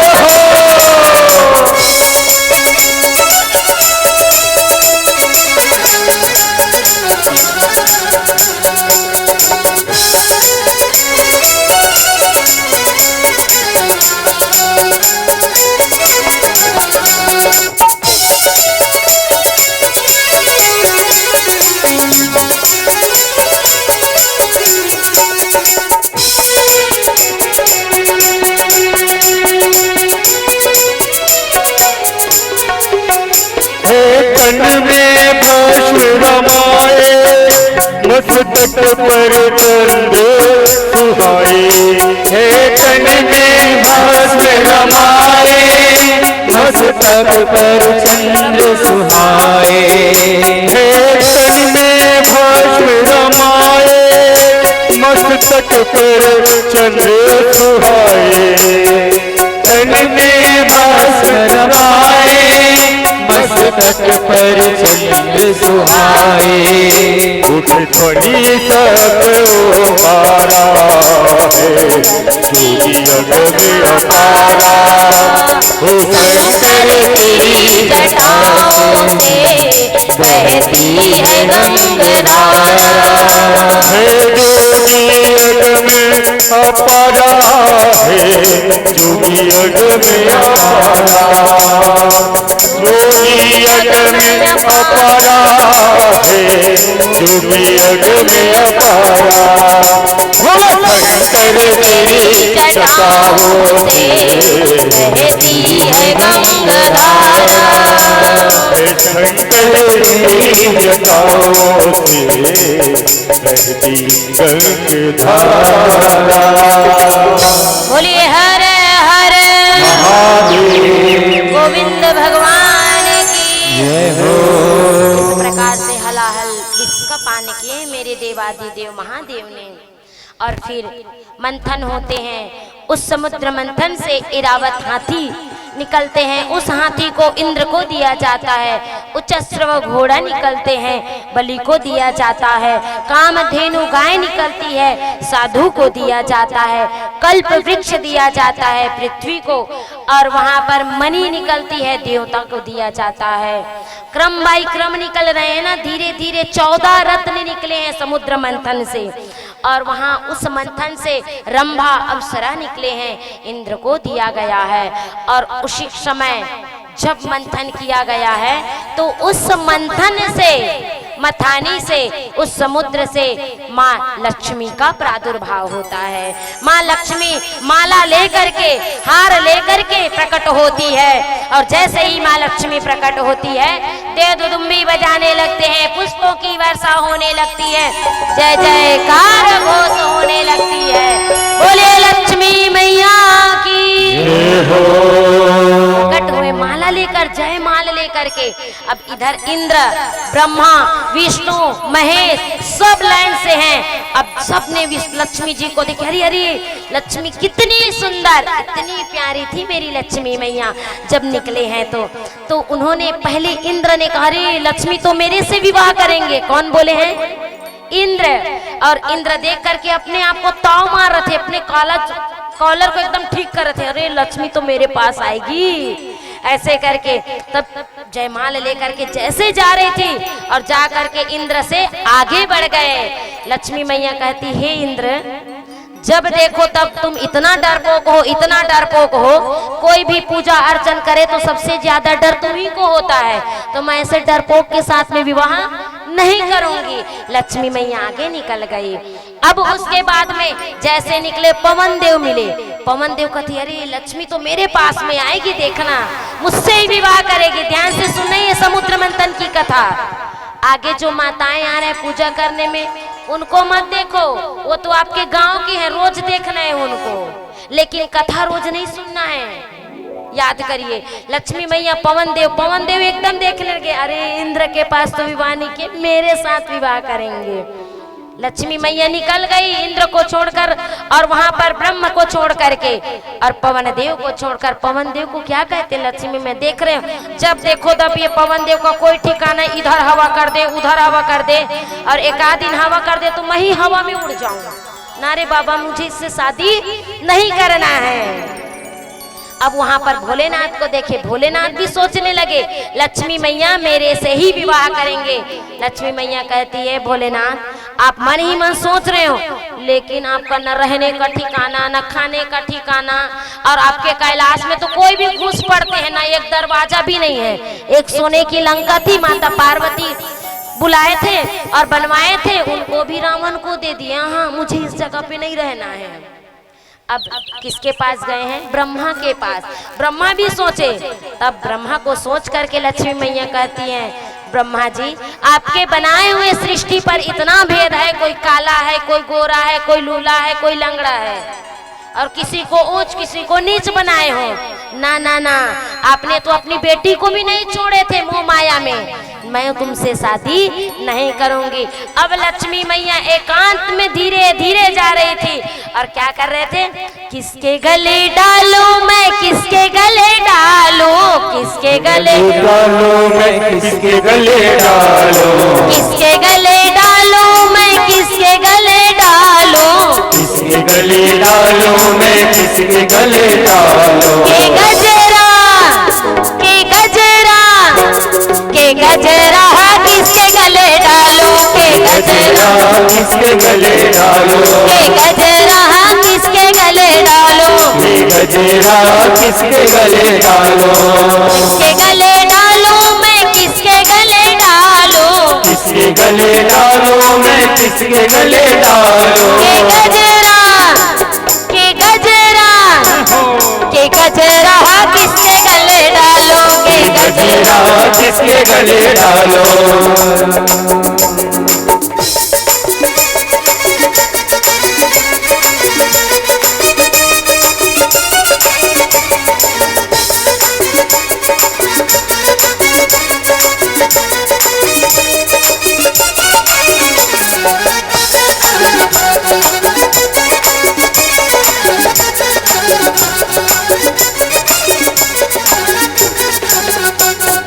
ब्रह्मा गले डालो कि विष्णु गले डालो, ब्रह्मा गले डालो कि विष्णु गले डालो, ब्रह्मा गले डालो कि महेश गले डालो, ब्रह्मा गले डालो कि विष्णु गले डालो। के गजरा गजरा गजरा किसके गले डालो, के गजरा किसके गले डालो, के गजरा किसके गले डालो, गजरा किसके गले डालो। ना ब्रह्मा गले डालो ना इंद्र गले डालो, ना ब्रह्मा गले डालो ना इंद्र गले डालो, ना ब्रह्मा गले डालो ना इंद्र गले डालो, ब्रह्मा गले डालो ना इंद्र गले डालो। के गजरा गजरा गजरा विष्णु गले डालो, के गजरा विष्णु गले डालो, के गजरा विष्णु गले डालो, के गजरा विष्णु गले डालो, के गजरा विष्णु गले डालो। गजरा विष्णु गले डालो। उधर एकांत में विष्णु जी पीछे मुड़ करके बैठे हुए कह रहे हैं लक्ष्मी जी घूम फिर कर मेरे पास ही आओगे, आप किसी के पास जाने वाले नहीं हो। तब जा करके लक्ष्मी मैया गजरा को लेकर के माला को लेकर विष्णु जी के गले में डाल देते हैं। उसी दिन से मेरे विष्णु जी को लक्ष्मी नारायण के रूप में माना गया है। बोले लक्ष्मी नारायण भगवान की जय हो। वहीं पर उनकी विवाह हो जाती है। लक्ष्मी जी विष्णु जी के पास में क्यों गए, इतने सारे देवी देवता थे और उन्हीं के गले में क्यों डाले? बाकी सब देवी देवता क्रोधी थे, डर थे, लेकिन लक्ष्मी मैया जानते थे मेरे पति शांताकारम भुजगशयनम पद्मनाभम सुरेशम, मेरे पति शांत हैं और उनके जो पति हैं नारायण वो लक्ष्मी मैया को किस में रखते हैं, हृदय में रखते हैं। याद रखिएगा आप लोग, लक्ष्मी किसके पास टिकती है? किसके पास? भाई मन करा। भाई मन 1 लाख भी तनख्वाह पात हो ही ना तो पैसा ला के माता चमन लधी याद रखो, और अंतिम में पान खाए करे दे 10 रुपया, दे 10 रुपया, है ना? नहीं टिकते हैं। लक्ष्मी उन्हीं के पास टिकते हैं जो सहेजना जानते हैं, जो उनका उपयोग करना जानते हैं। मेरे नारायण गोविंद भगवान हृदय में रखते हैं। और आजकल के भाई मन लक्ष्मी कहाँ रखते हैं? कहाँ रखते हैं? पीछू डहान जेब में, है ना? ऊपर से पर्स रखी, पैसा रखी, मन माने दम दम ले बैठ जाते। तुम लक्ष्मी मैया टिकी होकर करा, हृदय में रखना चाहिए। हृदय का मतलब पहले जमाने के टेलर लोग पागल थे क्या जो हृदय में जेब रखते थे? क्यों रखते थे बताइए? क्योंकि लक्ष्मी को हृदय में रखना चाहिए, पीछे नहीं रखना चाहिए, इसीलिए नहीं टिकता है भाइयों। कौन कौन लक्ष्मी को दबा कर बैठे हैं भाई मना? बोला वो ऐती कहा थोड़ा ये कहा थे, नहीं टिकता है। और माताएं लक्ष्मी उन्हीं के पास रहती, और माताएं के पास में हमेशा लक्ष्मी रहती है। क्यों? नून के डब्बा, तेल के डब्बा, और चाउर के डब्बा, मिर्चा के डब्बा में औनी 1 रुपया रही मतलब रही, और नहीं छे कही। लेकिन अंत में जब मुसीबत आती है ना, जब हमारे ऊपर विपत्ति आती है, जरूरत पड़ती है, तो वो माताएं निकाल करके वो पैसा देती है हमारे कल्याण के लिए। माता लक्ष्मी को सहेजना जानती है, और भाई लोग सहेजना नहीं जानते। कितना भी करोड़ी मिल रहे, लेकिन वो देंगे अपनी पत्नी को, और अंत में मांगेंगे 10 रुपया पान खाए बर दे 10 रुपया। होता है ना? हाँ, एक जन कहा था, सही बोला था दीदी का हाथ, महू मांग तो रोज सांझ कान काबर मांग था 10 रुपया। क्यों? देखिए पीछे में आप लोगों को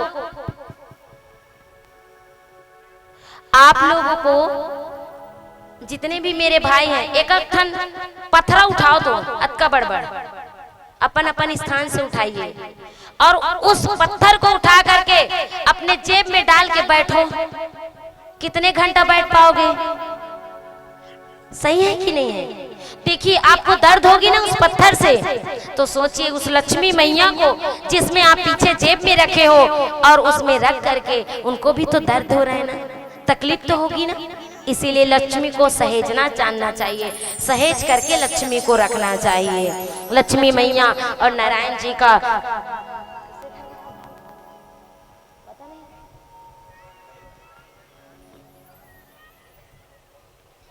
तो वहां पर लक्ष्मी मैया का विवाह हो जाता है। अच्छा ये बताइए, माता पार्वती के पिता का क्या नाम है? बोलिए बोलिए, माता पार्वती जी के पिता का क्या नाम है?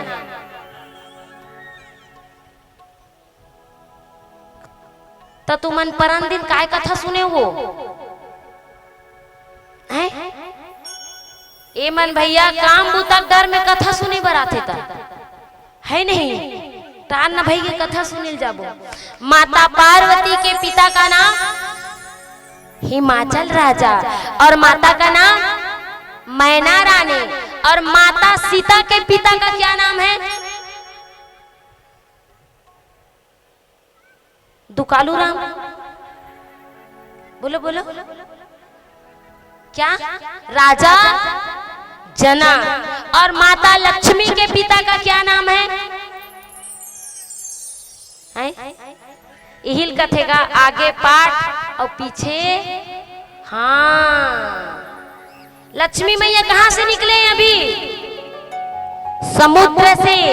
उनके पिता समुद्र है, और माता लक्ष्मी का भाई कौन है? जालंधर। शिव महापुराण की रुद्र संहिता में उनकी कथा आती है। जालंधर माता लक्ष्मी के पिता है, भाई है माता लक्ष्मी के, याद रखिएगा आप लोग। अब जैसे ही वे अब अंत में फिर मथानी चालू होता है, और जैसे ही मथानी चालू होता है शराब निकलता है, और जैसे शराब निकलता है तो सब देवी देवता लड़ने लगते हैं। जितने भी राक्षस है देवता है सब लड़ने लगे। अमृत निकल गया, अमृत निकल गया। और जैसे ही लड़े तब गुरु बृहस्पति ने कहा देवताओं को, अरे ये अमृत नहीं, ये शराब है, ये दानव राक्षस लोग पीते हैं, ये भगवान इंसान नहीं पीना है इसको। तो राक्षसों को शराप दिया, भाई बंटवारा हुआ है। तो यहाँ पर कौन कौन भाई मना सोमपान करते नहीं, ढाला मत देखो, त्याग दे, उनका छोड़ करके नहीं पीते हैं। वो तो आयुर्वेदिक कथे ना, आयुर्वेदिक के रूप में भी काम आता है, बोलते हैं भाई अब कहीं देव तो मन माने, बाटल बाटल लाइन से सजा घर में मत रख दो। शराब केवल और केवल निशाचर ही पीते हैं, याद रखना। श्रीमद् भागवत महापुराण के 10वें स्कंद में आया है, आज उनको दिया गया है। आप लोग को शराब नहीं पीना चाहिए, और शराब बहुत बुरी संगति है, बहुत बुरी स्थिति है, आप लोग को सुधारना चाहिए। और जैसे ही मंथन हुआ है, फिर उसी 14 रत्न में आखिरी रत्न धन्वंतरी भगवान प्रकट होते हैं कलश लेकर के। और जैसे कलश लेकर के प्रकट होते हैं, देवता और दानव लड़ भिड़ पड़ते हैं कि अमृत निकल गया, अमृत निकल गया। और उसी बीच में इंद्र का पुत्र जयंत वहां से दौड़ करके आते हैं और उस कलश को छीनकर भागने लगते हैं। और जैसे ही भागे हैं तो मेरे गोविंद भगवान की उसी समुद्र मंथन में एक अवतार होता है मोहिनी नारायण भगवान के रूप में। बोलिए मोहिनी नारायण भगवान की। जैसे अवतार लेते एक टक निशाचर देखने लगे और अमृत को छीने थे वो भी खड़े हो गए। मोहिनी देखिए, ये जो मोहन है वो इतनी सुंदर है, पता नहीं जब वो मोहिनी नारायण रूप ली होगी तो कितनी सुंदर रही होगी वो मोहिनी। लाल साड़ी पहनी हुई, छम छम पायल की आवाज, होठों में लालिमा लगाई हुई, आंख में काजल आंजी हुई, लाल साड़ी पहनी हुई है और नट घुंघराले बाल उनकी। और वो मोहिनी इतनी मुस्कुरा रही है, इतनी मुस्कुरा रही है, पूरा राक्षसों को घायल कर रही है। एक टक राक्षस देख रहे, हरि राम राम, हमको अमृत नहीं पीना है, हमको इससे विवाह करना है। सोचिए, मेरे गोविंद भगवान अगर इतने सुंदर है तो मेरे मोहिनी नारायण कितनी सुंदर रहे होगी। ऐसे मुस्कुरा रही थी, तेरी मंद मंद मुझसे कन्या पे, तेरी मंद मंद मुझसे कन्या पे, बलिहार राघव जो मैं बलिहार कान्हा जी। गाना तो सुने, भजन ना कितनी सुंदर मोहित होता है वो गाना। वो भजन मुस्कुरा रही थी, देख करके देवता लोग इधर हो गए, राक्षस दौड़ने लगे, हम शादी करेंगे हम। मोहिनी नारायण कलश को लिए हुए अमृत को और कहे जाओ तुम लोग नहा करके आओ, शराब पियो, बदबू कर रही है, भागो यहाँ से। नहाने के लिए चले गए और जैसे ही नहाने के लिए गए, इधर देवताओं को एक लाइन में खड़े कर दिए और कहे मैं आप लोग को अमृत पान कराऊंगी और जितने भी राक्षस है सब इधर बैठो। इधर बैठा दिए और जैसे ही बैठाए, मोहिनी नारायण छम छम पायल की आवाज करके कलश में अमृत ले करके वहां सबको एक एक अमृत पिला रहे हैं। इधर जैसे दानव में आते थे तो अमृत की जगह पानी पिलाते थे, गाढ़ा गाढ़ा अमृत देवताओं को और पूरा पानी राक्षसों को पिलाते थे। अच्छा ये बताइए, अमृत कौन कौन पीना चाहते हो, जीना कौन लहे बताओ। इलाज ही हमारे तरह कौन ला जीना है, मरना कोई ला नहीं, जीना सब लहे तो हाथ उठाओ। काकरोच हाथ नहीं उठाती है। एक कन भी भूत प्रेत आ जाए, जय हनुमान ज्ञान गुण सागर जय कपीस, वो 34 कोटि देवी देवता में 33 लाख का भी 34 लागू हो जाते। अमृत कभी भी ख्वाब मत देखना, अमृत बहुत खतरनाक है। देवता भी मरने के लिए तरस रहे हैं, याद रखिएगा मृत्यु सबसे स्वच्छ है। मृत्यु जैसा अपने को अभाव और कहीं नहीं है, मृत्यु जैसा आनंद और नहीं है। इस धराधाम में हम आए हैं तो हमको जाना पड़ेगा, कभी भी अमृत की लालसा नहीं करना है, याद रखिएगा। एक राजा थे, अमृत पान कर लिए थे और जब अमृत पान किए प्राण नहीं निकल रहा था, लेकिन जैसे जैसे दिन बीतते गए ना तो उनके हाथ में फोड़ा फुंसी कुष्ठ हो गए। दर्द से रात दिन कह रहे थे, भगवान से मौत की भीख मांगते थे, लेकिन वो क्या पी लिया था, अमृत पी लिया था। तो अमृत की लालसा नहीं करना है। और उसी समय जैसे देवताओं को पिलाए राक्षस में गए तो वहां पर एक सुदेव नाम का राक्षस देखे हैं, अरे ये पक्का दाल में काला है, ये जो स्त्री बनी हुई है ये स्त्री नहीं है, ये कुछ न कुछ हमारे साथ में छल हो रहा है। वो अपना देवता रूप धारण करके देवता के बीच में बैठ गए, जो चंद्रमा और सूर्य के बीच में बैठ गए। और जैसे बैठे मोहिनी नारायण आए हैं और जल देने वाले अमृत जैसे ही दे रहे थे और देने पर ऐसे ही उंगली को करके थोड़ा सा गर्दन में गए थे। और उसी समय चंद्रमा और सूर्य ने कहा, ठहरो ठहरो नारायण जी, हमारे साथ छल हुआ है, छल। उसी समय मोहिनी नारायण अपने विश्व रूप में आकर के सुदर्शन चक्र निकाल करके उस राक्षस के धड़ को अलग कर देता है, लेकिन वो जिंदा हो जाता है। क्यों जिंदा? क्योंकि अमृत पान कर लिया था। और उसी दिन उसका नाम, उनका धड़ है, जो सिर है राहु है और उनका धड़ है वो केतु है।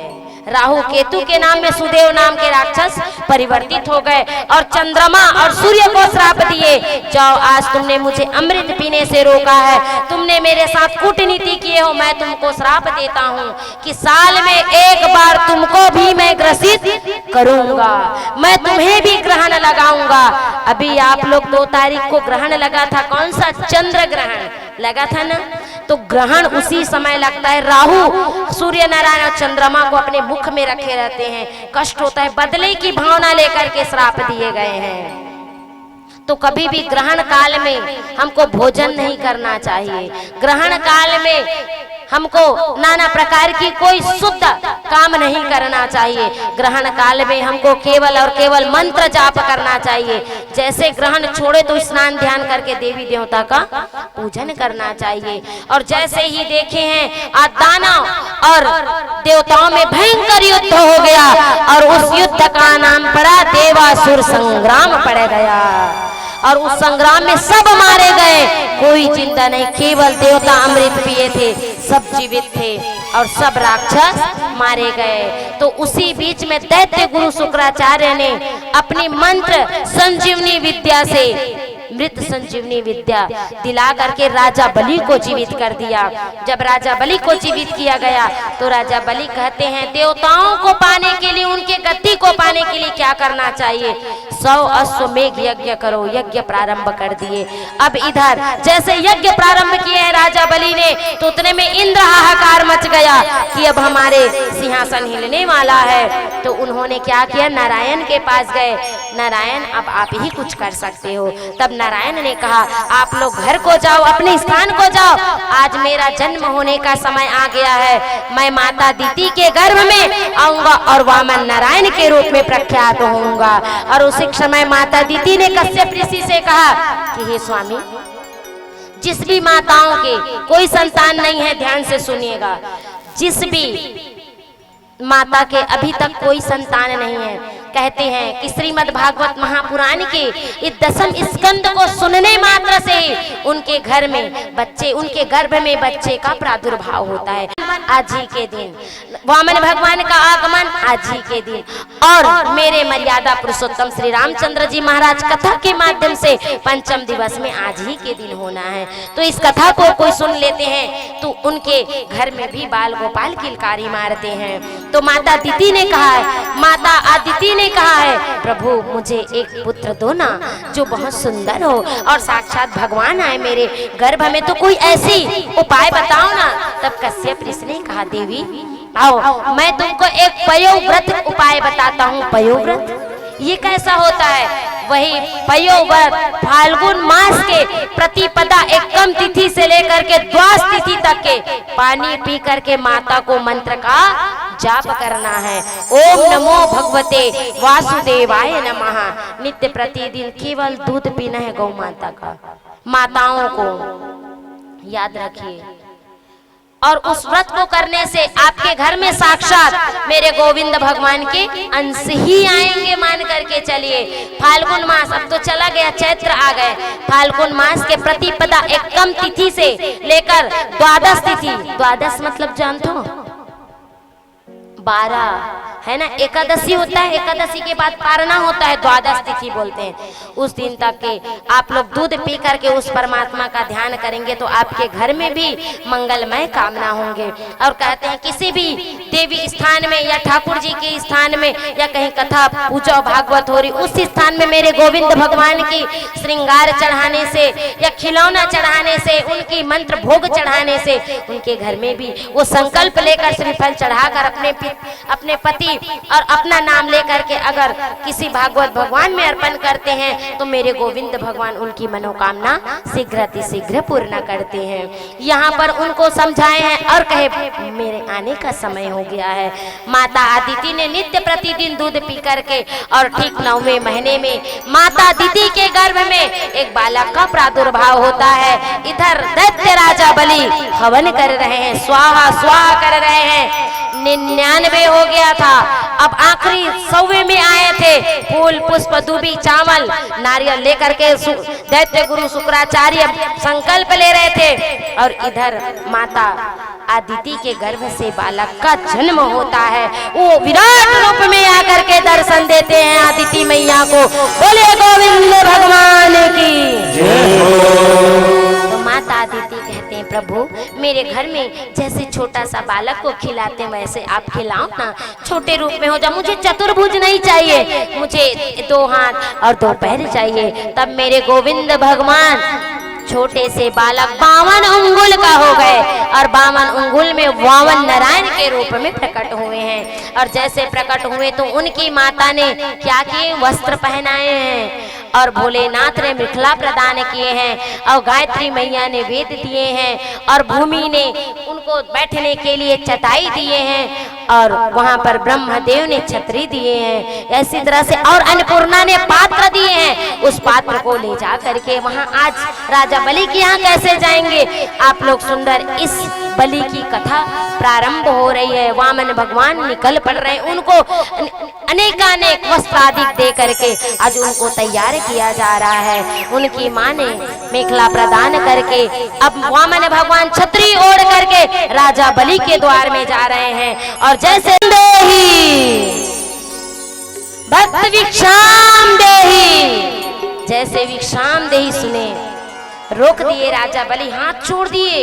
अरे मेरे द्वार पे इतना सुंदर मीठा वाणी बोल रहे हैं, कौन है जो भिक्षा मांग रहे हैं। शुक्राचार्य जी बोल रहे हैं पहले डालो आहुति बाद में भिक्षा देना, लेकिन नहीं सुने। दौड़ करके वहां पर गए हैं और देखते हैं क्या एक छोटा सा बालक वामन भगवान खड़े हैं, राजा बलि से भिक्षा मांग रहे हैं।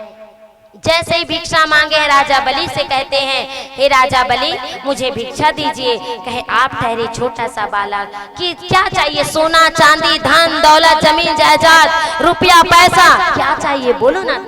तब कहता है वो वामन भगवान नहीं राजा बलि मुझे इतना बड़ा नहीं, मैं ठहरा साधु, मैं जमीन जायदाद रुपया पैसा क्या करूंगा, मुझे छोटा सा दीजिए और इतना भारी भी नहीं चाहिए मुझे। साईं इतना दीजिए जामे कुटुंब समाए, साईं इतना दीजिए जामे कुटुंब समाए, मैं भी भूखा ना रहूं और साधु भी भूखा न जाए। मुझे इतना ही दो जो मेरे वश में हो। तब कहे बोलो ना क्या चाहिए। तो ठीक है आप देना चाहते हो बलि तो एक काम करो आप संकल्प के साथ में मुझे दो। आप संकल्प करो, बिना संकल्प का आपका दक्षिणा नहीं माना जाएगा। कभी भी दो संकल्प के साथ में दान देना चाहिए। तो जैसे ही संकल्प लिए हैं राजा बलि संकल्प लेकर के कहते हैं हे भगवान मैं आपको संकल्प में दे रहा हूँ क्या। वामन भगवान कहते हैं मुझे केवल और केवल 3 पग भूमि चाहिए। बलि कहते हैं अरे राम राम इतना छोटा सा बालक, 1 डंका मारी 2 डंका 3 डंका वो तो किचन तक भी नहीं चाहिए, ले धर ले। क्या बोले राजा बलि 3 डंका मारेंगे फिर भी नहीं, इतना छोटा छोटा पाँव है। वामन जी मन बौना रहते ना तिमन बड़ा सुंदर दिखते, मुझे जो बौना व्यक्ति रहते हैं बहुत प्यारा लगते हैं। उनकी बातें, उनके हाथ इतने छोटे छोटे रहते हैं, उनके पैर भी इतने छोटे छोटे रहते हैं। वामन भगवान 52 उंगल का है वो भगवान और बलि कहती इतना छोटा छोटा पाँव है, 3 पग मांग रहे हैं, ये तो यहाँ से यहाँ नहीं आएगा। जैसे संकल्प लिए वामन नारायण भगवान विराट रूप में आ जाते हैं, अपने देव दुदुम्बी बजाने लगते हैं, पुष्पों की वर्षा होने लगती है। जय जयकार घोष होने लगती है। और विराट रूप को देख करके राजा बलि डर जाते हैं। और उसी समय उससे पहले उनके जो गुरु है शुक्राचार्य ने रोक दिया था, बार बार रोके शुक्राचार्य। जब शुक्राचार्य जी मुंह देख रहे हैं, क्यों मुंह देख रहे हैं? जब राजा बलिदान करने वाला था, शुक्राचार्य समझ गया कि देवताओं की कुछ माया है। बार बार रोके शुक्राचार्य जी ने। जब संकल्प में पानी डाल रहे थे ना, टोटी में जाके घुस गए। किसमें? टोटी में। आप लोग देखिए कमंडल होता है ना, तो पानी डालने वाला, उसी में जाके शुक्राचार्य जी घुस गए। और जब शुक्राचार्य जी घुस गए, पानी नहीं निकला, तब कुसा निकाले वामन भगवान और उसी टोटी को कोचक दिए। और जब कोच के ना, तो शुक्राचार्य जी ऐसे करके देख रहे थे, एक आंखी फूट गया। इसीलिए कहते हैं कोई दान दे रहे हैं ना, तो रोको मत उनको। वो दान दे रहे हैं तो देने दो। यहाँ कहाँ सत्यनारायण कथा करने आएंगे महाराज जी, पति पत्नी बैठे हैं और मान लो जाए बेचारा पति के जेब से 1100 रुपये निकल गया, ऐसे को चखी डेरी हाथ में, वाह 100 निदेश, 1 घंटा भर तो करी से, भैया दान दे, भैया दान दे। तोर का होते?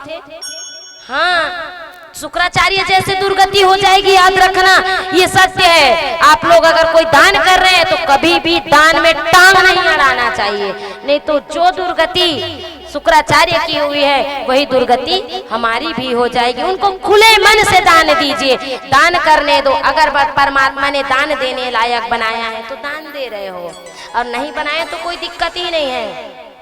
आज जन कल्याण के लिए मेरे वामन भगवान देखिए इतने बड़े विराट रूप में प्रकट होकर मेरे अनाथों के नाथ आज राजा बलि के यहाँ भिक्षा मांगने के लिए आए, जन कल्याण के लिए। कोई ऐसे वैसे नहीं है। आज देखो उस परमात्मा आज भी आपके बीच में हमारे वामन भगवान का प्रादुर्भाव होने वाला है।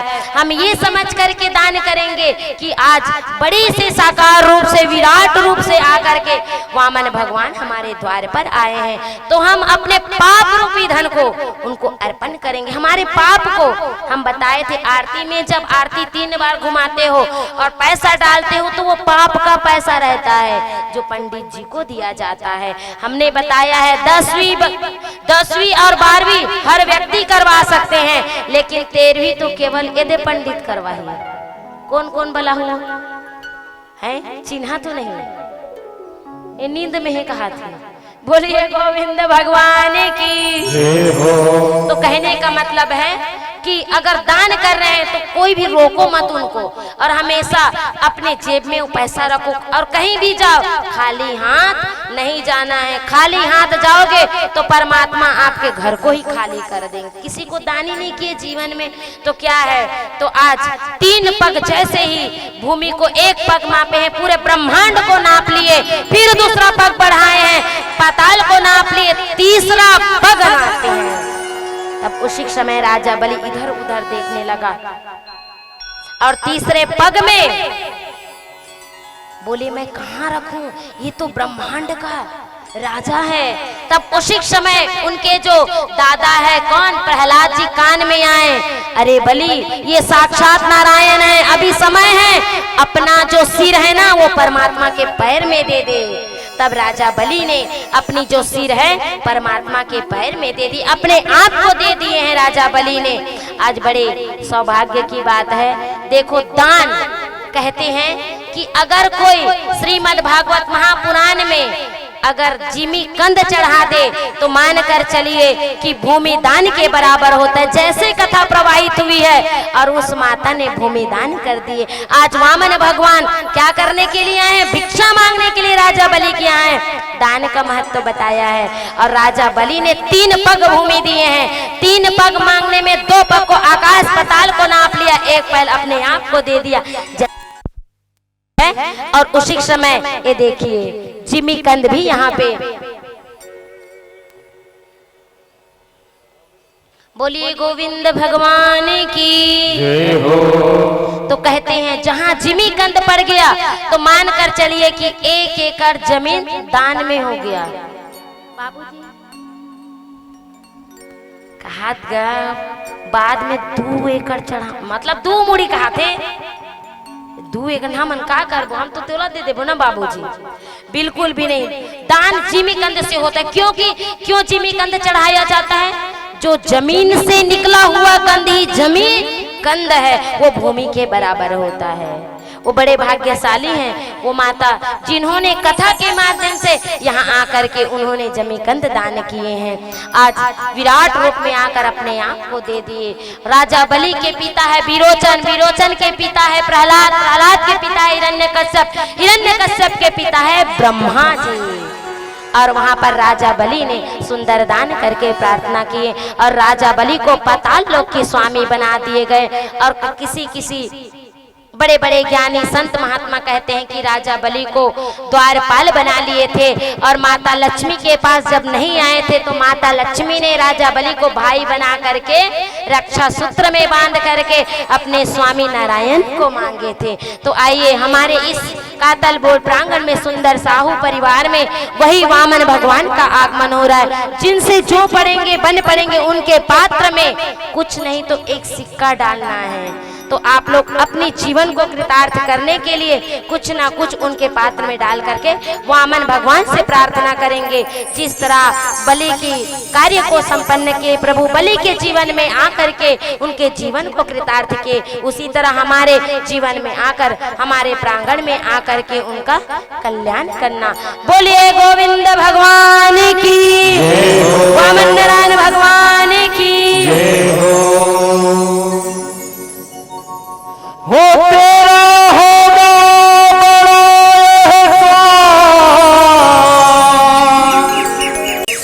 भगत भर दे झोली, तेरे द्वारे खड़ा भगवान भगत भर दे रे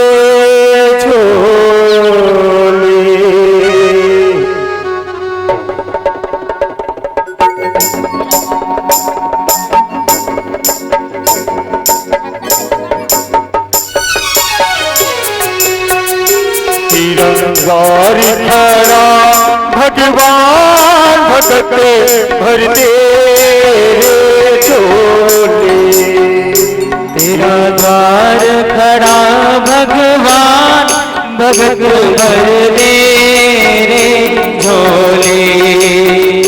तेरे द्वार खड़ा भगवान भगत भर दे रे झोली, तेरा द्वार खड़ा भगवान भगत भर दे रे झोली। तेरा होगा बड़ा एहसान, तेरा होगा बड़ा एहसान कि जुग जुग रहेगी नाम भगत भर दे रे झोली। तेरे द्वार खड़ा भगवान भगत भर दे रे झोली, तेरे द्वार खड़ा भगवान भगत भर दे रे झोली, तेरा द्वार खड़ा भगवान भगत भर दे रे झोली।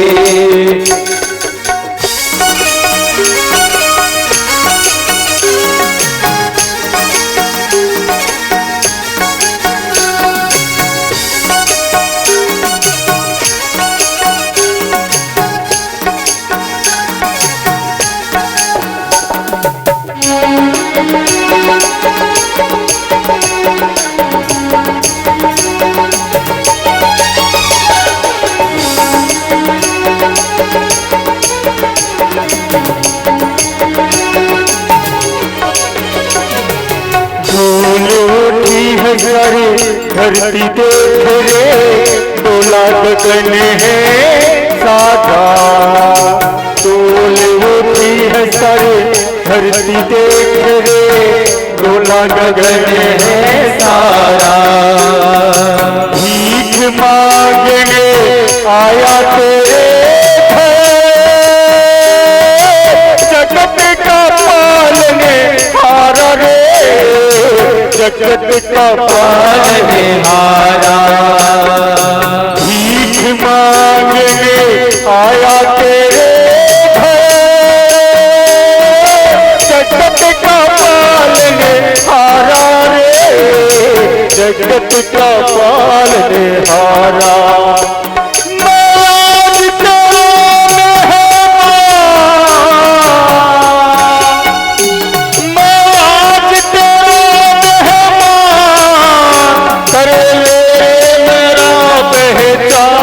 भगत भर दे झोली, भगत भर दे रे झोली। द्वार खड़ा भगवान भगत भर दे झोली, भगत भर दे झोली।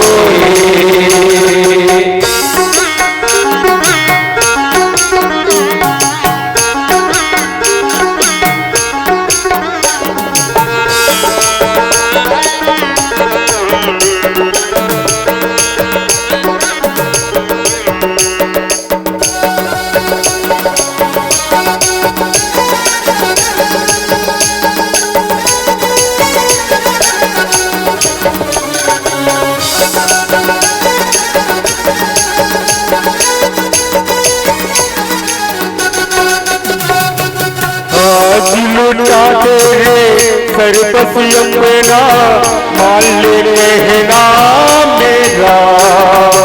आज लुटा तेरे सरबस यमुना, मान ले कहना मेरा। मिट जाएगा पल में तेरा जन्म जन्म का तेरा रे, जन्म जन्म का तेरा। मिट जाएगा पल में तेरा जन्म जन्म का तेरा रे, जन्म जन्म का तेरा। तू छोड़ सकल अभिमान, तू छोड़ सकल अभिमान, अमर कर ले अपना दान। भगत भर दे झोली, भगत भर दे रे झोली। तेरे द्वार खड़ा भगवान भगत भर दे झोली, भगत भर दे रे झोली। तेरा होगा बड़ा एहसान, तेरा होगा बड़ा एहसान, जुग जुग रहेगी साथ। भगत भर दे झोली, भगत भर दे रे झोली। भगत भर दे झोली, भगत भर दे रे झोली। भगत भर दे झोली।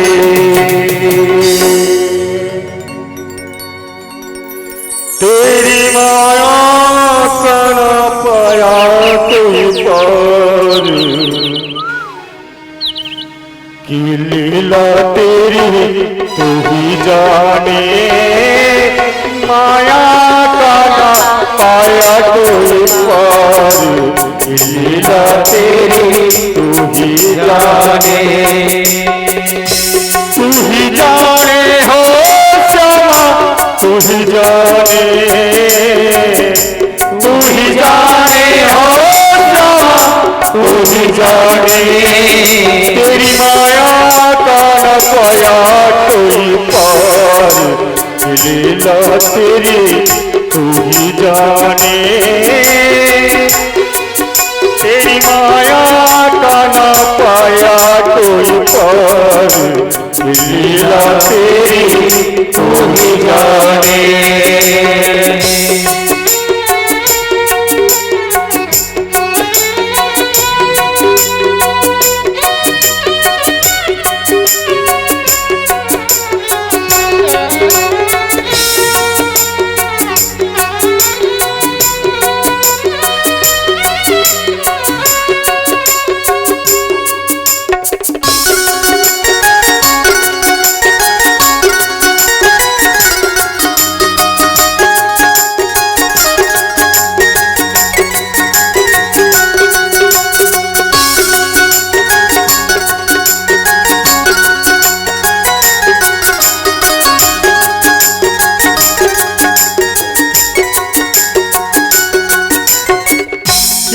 पगना पे पृथ्वीलोक दूजे पगना पे ब्रह्मा।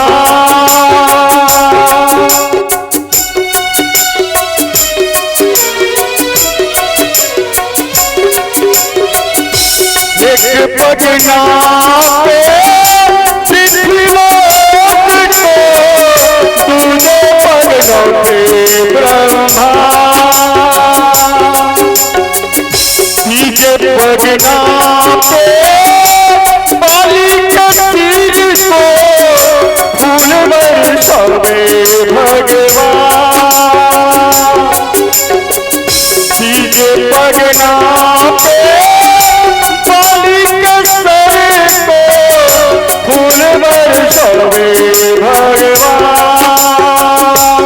सबके कष्ट मिटाने वाले, सबके विपदा मिटाने वाले, कष्ट मिटाने वाले, सबके विपदा मिटाने वाले, सबके कष्ट मिटाने वाले, सबके विपदा मिटाने वाले, सबके कष्ट मिटाने वाले, सबके विपदा मिटाने वाले।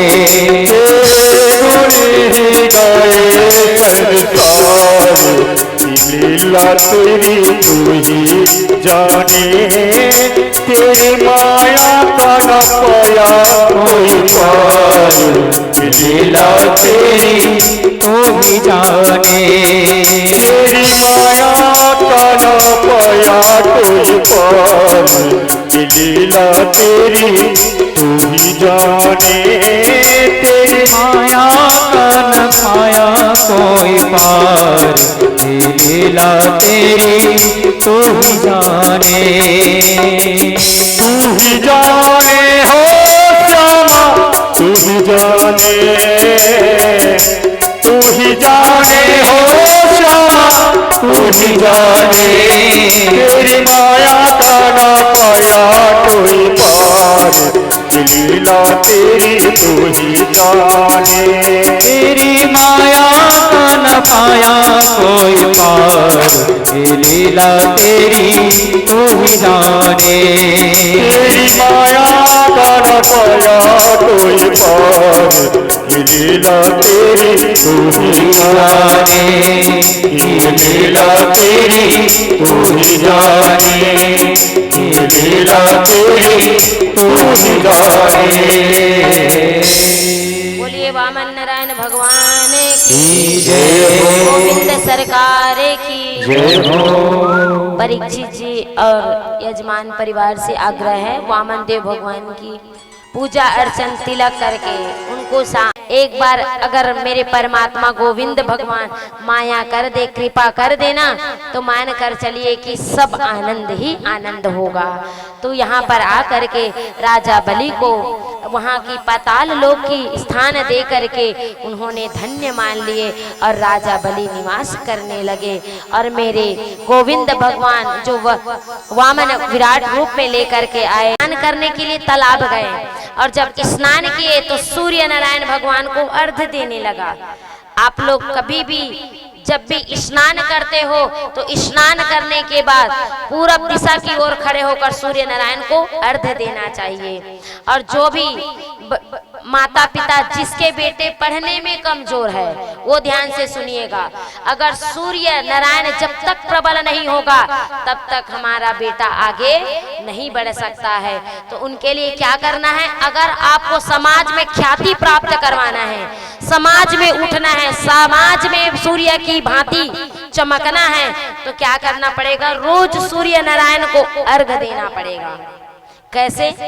एक लोटा जल लेना है, उस जल में थोड़ा सा कुमकुम मिलाना है, थोड़ा सा गुड़ मिलाना है, गुलाब का फूल हो या दसमंत का फूल हो, उस जल में मिला करके अपना नाम लेकर के सूर्य नारायण को प्रार्थना करना है, हे सूर्य नारायण भगवान, आप जैसे हजारों करोड़ों सूर्य की आपकी जो किरणें हैं वो सबको प्रवाहित करते हो, हमारे जीवन में भी वो सूर्य प्रकाशित करो और समाज में हमारा मान प्रतिष्ठा सम्मान बने रहे। फिर जल देना है उस सूर्य नारायण भगवान को और जल देकर के वो धार आपके आंख में आनी चाहिए। और क्या मंत्र बोलना है, ओम घृणी सूर्याय नमः।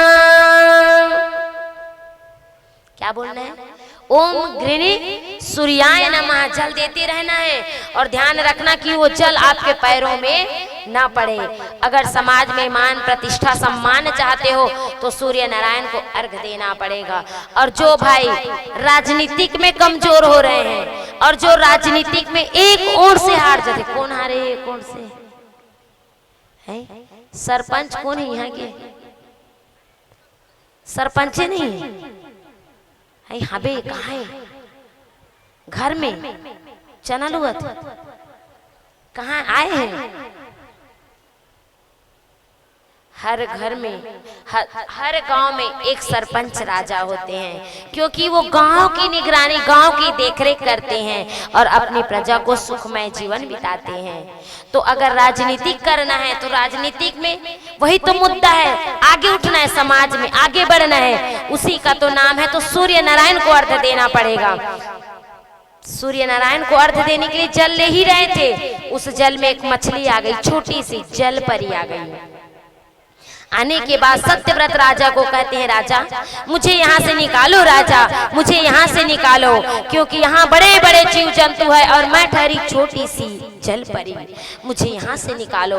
राजा हाथ में लेकर के अपने महल में लेकर आए हैं। महल में जैसे लेकर के आए, एक पात्र में रख दिए उस मछली को, और जैसे पात्र में रखे ना, एक दिन में वो मछली इतनी बड़ी हो गई, इतनी छोटी थी इतनी बड़ी हो गई। फिर पात्र बदले हैं, कहे महाराज महाराज मेरी पात्र बदलो, मैं बड़ी हूँ, मैं छोटी नहीं हूँ, मुझे दूसरे पात्र में डालो।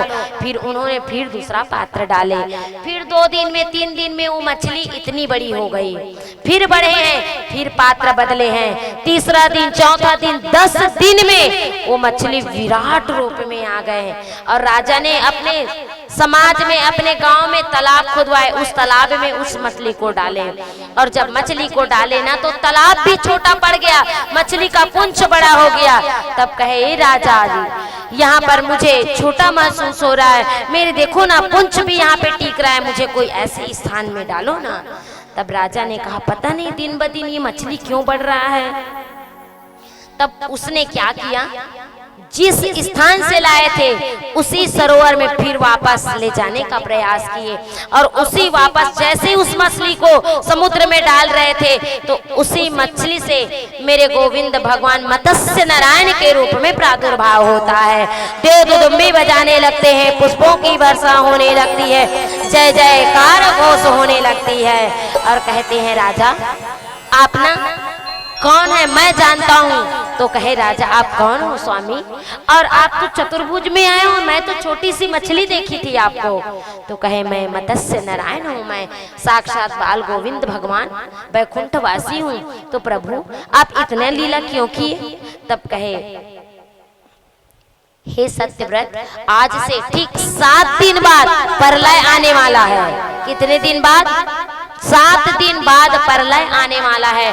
और उस प्रलय में ये जितने भी हमारे गांव शहर है सब क्या होने वाला है, धंसने वाला है। तो एक काम करना, आप और आपकी पत्नी और सप्त ऋषि को और जितने भी बीज है ना, उस बीज को नाव में रखना और नाव से मेरी पूंछ को बांधना और मैं आपको उस पार लेके जाऊंगा। उस प्रकार से मत्स्य नारायण ने उस सत्यव्रत राजा को कहा। और ठीक 7 दिन बाद भयंकर प्रलय आते हैं। उस प्रलय में सत्यव्रत राजा ने नाव में बैठकर सप्त ऋषि को और जितने भी बीज थे अंकुरित बीज उसको डाल करके अपनी पत्नी को बैठा करके और नाव में उसकी पूंछ को, मछली को पूंछ को बांध किए हैं। और बांध करके मत्स्य नारायण भगवान ने दूसरे लोक को लेके गए हैं। और उसी दिन से वो सत्यव्रत राजा थे, वो बीजारोपण जितने भी खाद्य जो बीज बोते हैं ना अपन लोग, सब उसी प्रलय के बाद का है। ये आप लोग अभी धान अन्न उगाते हैं और सप्त ऋषि के माध्यम से ही आज सब कुछ गुणनवाद हो रहा है। इस प्रकार से मत्स्य नारायण की कथा बड़ी अद्भुत अलौकिक है। राजा परीक्षित को सुखदेव जी महाराज कहते हैं, राजा परीक्षित आओ, आज मैं तुमको एक ऐसे प्रतापी बलशाली राजा के बारे में गुणनवाद करवा रहा हूँ। क्या? कहे मैं आपको सूर्य वंश के बड़े बड़े प्रतापी राजा के बारे में अवगत करवाता हूँ। राजा नभग, विभद्र, नाभाग और राजा सरियाती हुए हैं। इनमें से अनेक प्रकार की राजा बड़े बड़े प्रतापी, बलशाली, सरियाती, ययाति हुए हैं। ययाति की बेटी का नाम था सुकन्या। क्या नाम थी? सुकन्या। सुकन्या बड़ी चतुर चंचल थी। खेलते खेलते एक बार क्या हुआ, चंवर ऋषि तपस्या कर रहे थे। जब तपस्या की आंख बंद किए थे, चंवर ऋषि के शरीर में दीमक लग गया, तो वहां से अपने सहेलियों के साथ घूमते घूमते जंगल के किनारे गए। जब जंगल के किनारे में गए तो उन्हें रोशनी दिखा है। सुकन्या बहुत चंचल थी ना, कोई कोई कन्याओं की आदत होती है उस किसी से मजाक करना, किसी को कुछ करना, हंसना खेलना। तो सुकन्या हंसती खेलती थी, तो उनको क्या लाइट जैसा दिखा, और वो लाइट क्या था, चंवर ऋषि की आंख थी। तो वो क्या लाइट है करके ना एक लकड़ी ली, डंडा छोटी सी, और उसी डंडा को उठा करके चंवर ऋषि की आंख में ठोक दिए, डाल दिए। खून की धार बहने लगी। चंवर ऋषि की आंखें फूट गई, और जैसे आंखें फूटी है तो समाधि भंग हो गई। तब चंवर ऋषि अपनी समाधि से जा करके कहते हैं, कौन है जो मेरी ये दुर्गति की है, मैं अभी के अभी उसको श्राप देता हूँ। जैसे श्राप का नाम लेते हैं, सरियाती हाथ जोड़ करके खड़े हो जाते हैं, हे गुरुदेव, मेरी बेटी बहुत चंचल और चतुर है, और वो अपनी कुबुद्धि में आपके आंख को फोड़ दिए हैं। आप क्षमा करिए, हम आपका इलाज करेंगे। सरियाती क्या बोले, हम आपका इलाज करेंगे। तो उसी इलाज के माध्यम से कहें कि हम इलाज नहीं करेंगे,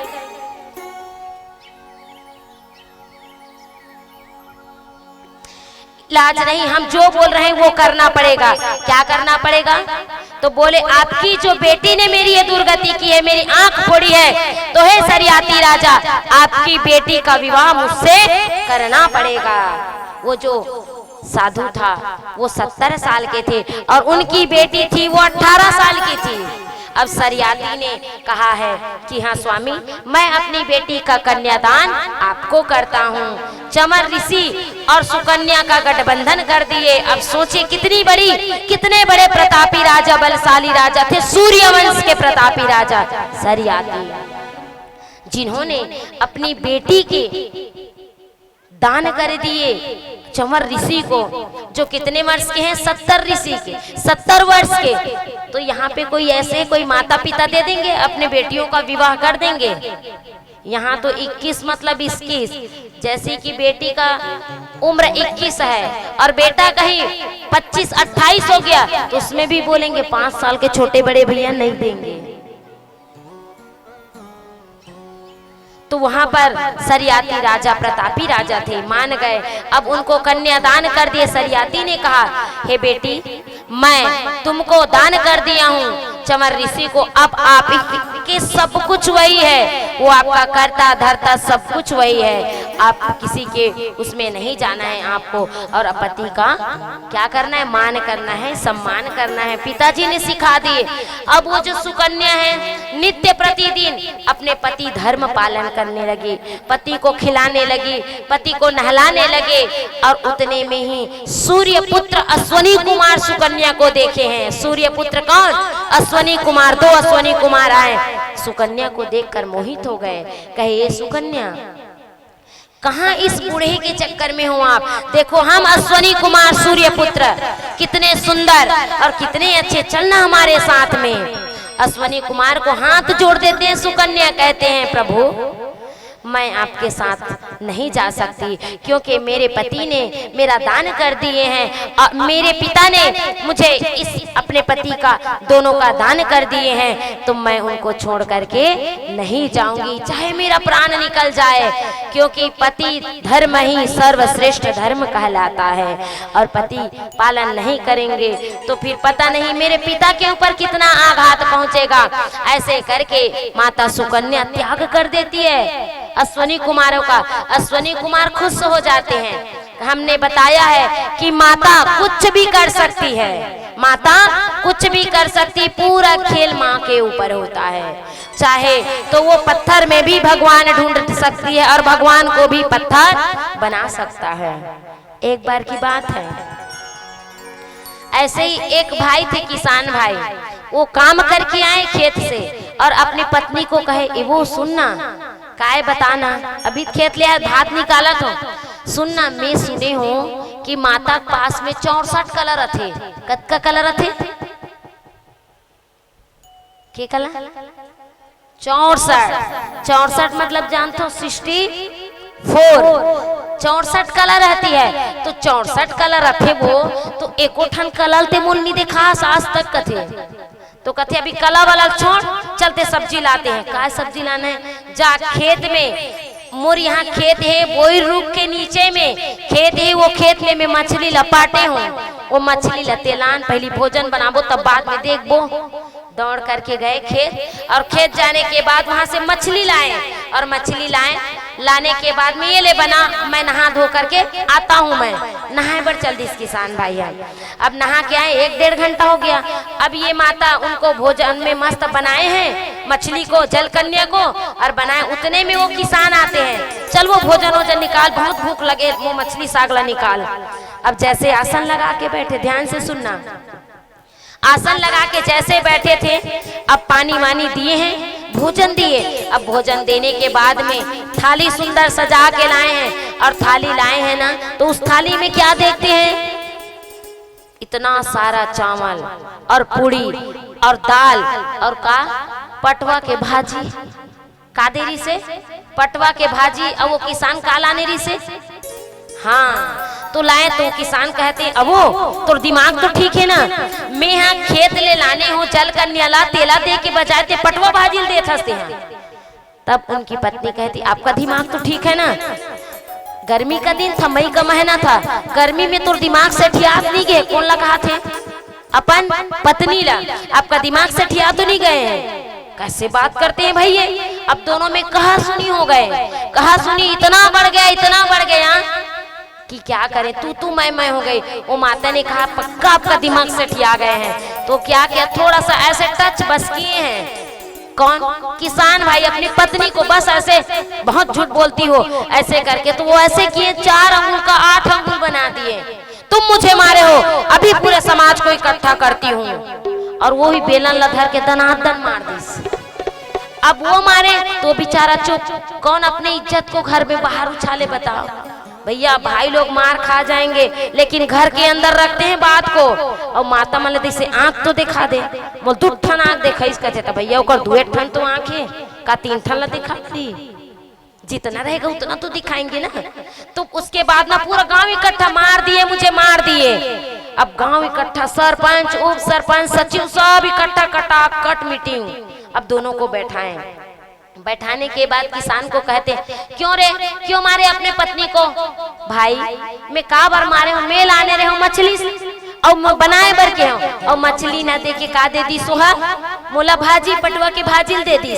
तो पटवा भाजिल दे तो मोर दिमाग खराब नहीं हुई? तब किस कैसे वो? नहीं भाई, मैं कहाँ मछली, देखना पटवा भाजी, जो सब्जी लाएंगे उसी सब्जी को तो मैं बनाऊंगी ना। ऐसे करके जैसे बोले, तब उसके बाद कहाँ मछली लाने, तो वही खेत बोई रुक के सामने में। गांव वाला समझ गए, बोई रुक के नीचे में परेतीन रथे, तो पक्का ये किसान लगा धल्लीस, परेतीन धल्लीस। पूरा जतका गांव वाला मर्रीस अपन चमड़क जूता चप्पल निकाली, सो दे दनादन कुट्टा तले मार दीस। और जैसे मार खाए ना, तो पत्नी कहते, बस बस भाई एक होश ठिकाना आगे, बस रहन दो। घर लेके गए, अब सुंदर घर लेके गए ना, तो उनको दया आई पत्नी को, बहुत मार खाए हैं, पेट मुंह फूल गया है, तो चलो एक काम करते हैं, उनको भोजन दे देते हैं। थाल सजाए, पानी लिए, और पानी लेने के बाद में ला के क्या दिए, वही जल कन्या को सब्जी के रूप में दिए। माथा पकड़ लिए, अरे राम राम, यही ला पहली दे रहते से साग ला, ता अतका तांडव महाभारत नहीं हो रहती। तो वो पत्नी, उनकी पत्नी क्या बोली पता है? तिही ताज कह रहे कि माता के पास में 64 कलर थे, मैं अभी 1 कलर देखा हो, 63 अभी बाँचे है। नहीं चाहिए भैया 63 कलर, 1 कलर में तो मेरी ये दुर्गति हो गई है। और पता नहीं अगर वो 63 कलर मिल जाए ना, तो मोर तो खड़री चौधरा जाए कथे। ये स्थिति तो माताओं का कहने का मतलब है कि माताओं का पार नहीं पा सकते भैया, ब्रह्मा भी नहीं पाए हैं तो हम क्या चीज है। तभी तो कहते हैं ना, काला बतावा मैं नारी महिमा, काला बतावा मैं नारी महिमा।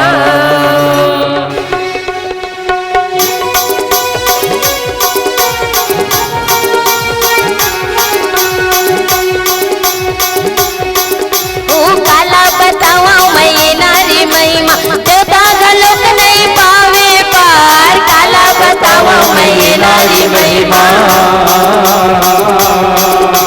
देवता घरों नहीं पावे पार। काला बताओ मैं नारी महिमा। भैया देवता नहीं पार पाए हैं तो आप लोग तो इंसानी हो। कद कबीर का कांड कर दिस ना पता नहीं चलता है, निच करे हो गई सरासर झूठ, झूठ के पूरा खदान रखे। आज बड़े सौभाग्य की बात है, आज हमारे बीच में हमारे आदरणीय एक प्रकार से पिता भी हैं, भाई भी हैं, गुरुदेव भी हैं, राम सिंह मंडावी जी का आगमन हमारे कथा मंडपम में हुए हैं। तो उनके लिए एक बार जोरदार ताली बजाएंगे, क्योंकि कहते हैं अगर कोई कथा मंडपम में और कोई मंच पे और कोई ऐसे भागवत जी की स्थान पे या भक्ति की स्थान पे ऐसे कोई दिव्य पुरुषों का आगमन हो जाए तो माना जाता है कि वो कथा धन्य हो गया। क्योंकि वो जो अब जितना भी बोले कम है हमारे भैया जी के लिए, क्योंकि वो जन उद्धार करने वाला है। क्या उद्धार करने वाला? जन, मनुष्य का कल्याण करने वाला। बड़े सरल और सहज है और ये अपनी भक्ति में भी निपुण है। बांसुरी वादक भी है, हारमोनियम वादक भी है, बेंजो वादक भी है, तबला वादक भी है, पेट वादक भी है। अब जितना बोलूं सब कम है, ओकर से ती हम थर्राए पड़े हैं, पूरा प्रख्यात है। और दूसरी बात, जन कल्याण इस भैया के पास में माँ साक्षात भद्रकाली और माँ बूढ़ी माई विराजमान है और ये जन कल्याण करते हैं। जहाँ भी इनके द्वार पर आते हैं उनके जीवन को हमेशा सार्थक बनाते हैं। ऐसे भाई को व्यास गादी से हम आभार व्यक्त करते हैं कि इस बहन, इस बिटिया को सम्मान और आशीर्वाद देने के लिए आए हैं। बोलिए गोविंद भगवान की, राधा रमन सरकार की जय हो। मोहन से दिल को लगाया क्यों, ये मैं जानूं या वो जाने। मोहन से दिल को लगाया ये मैं जानूं या वो जाने। मोहन से दिल क्यों लगाया है ये मैं जानूं या वो जाने। मोहन से दिल को लगाया मैं जानूं या वो जाने। मोहन से दिल क्यों लगाया है मैं वो जाने वा मैं जानो।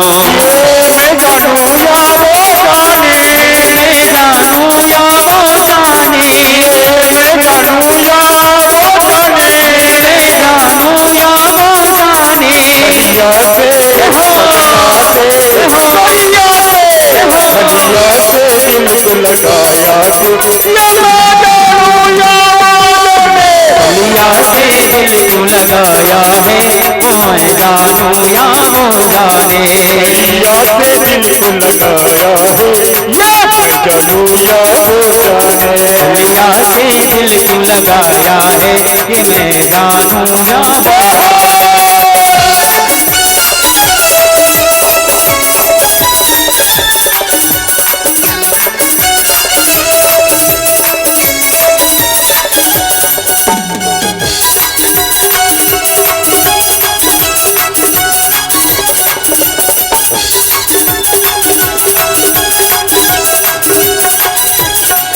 हर बात निराली है उसकी, बात निराली है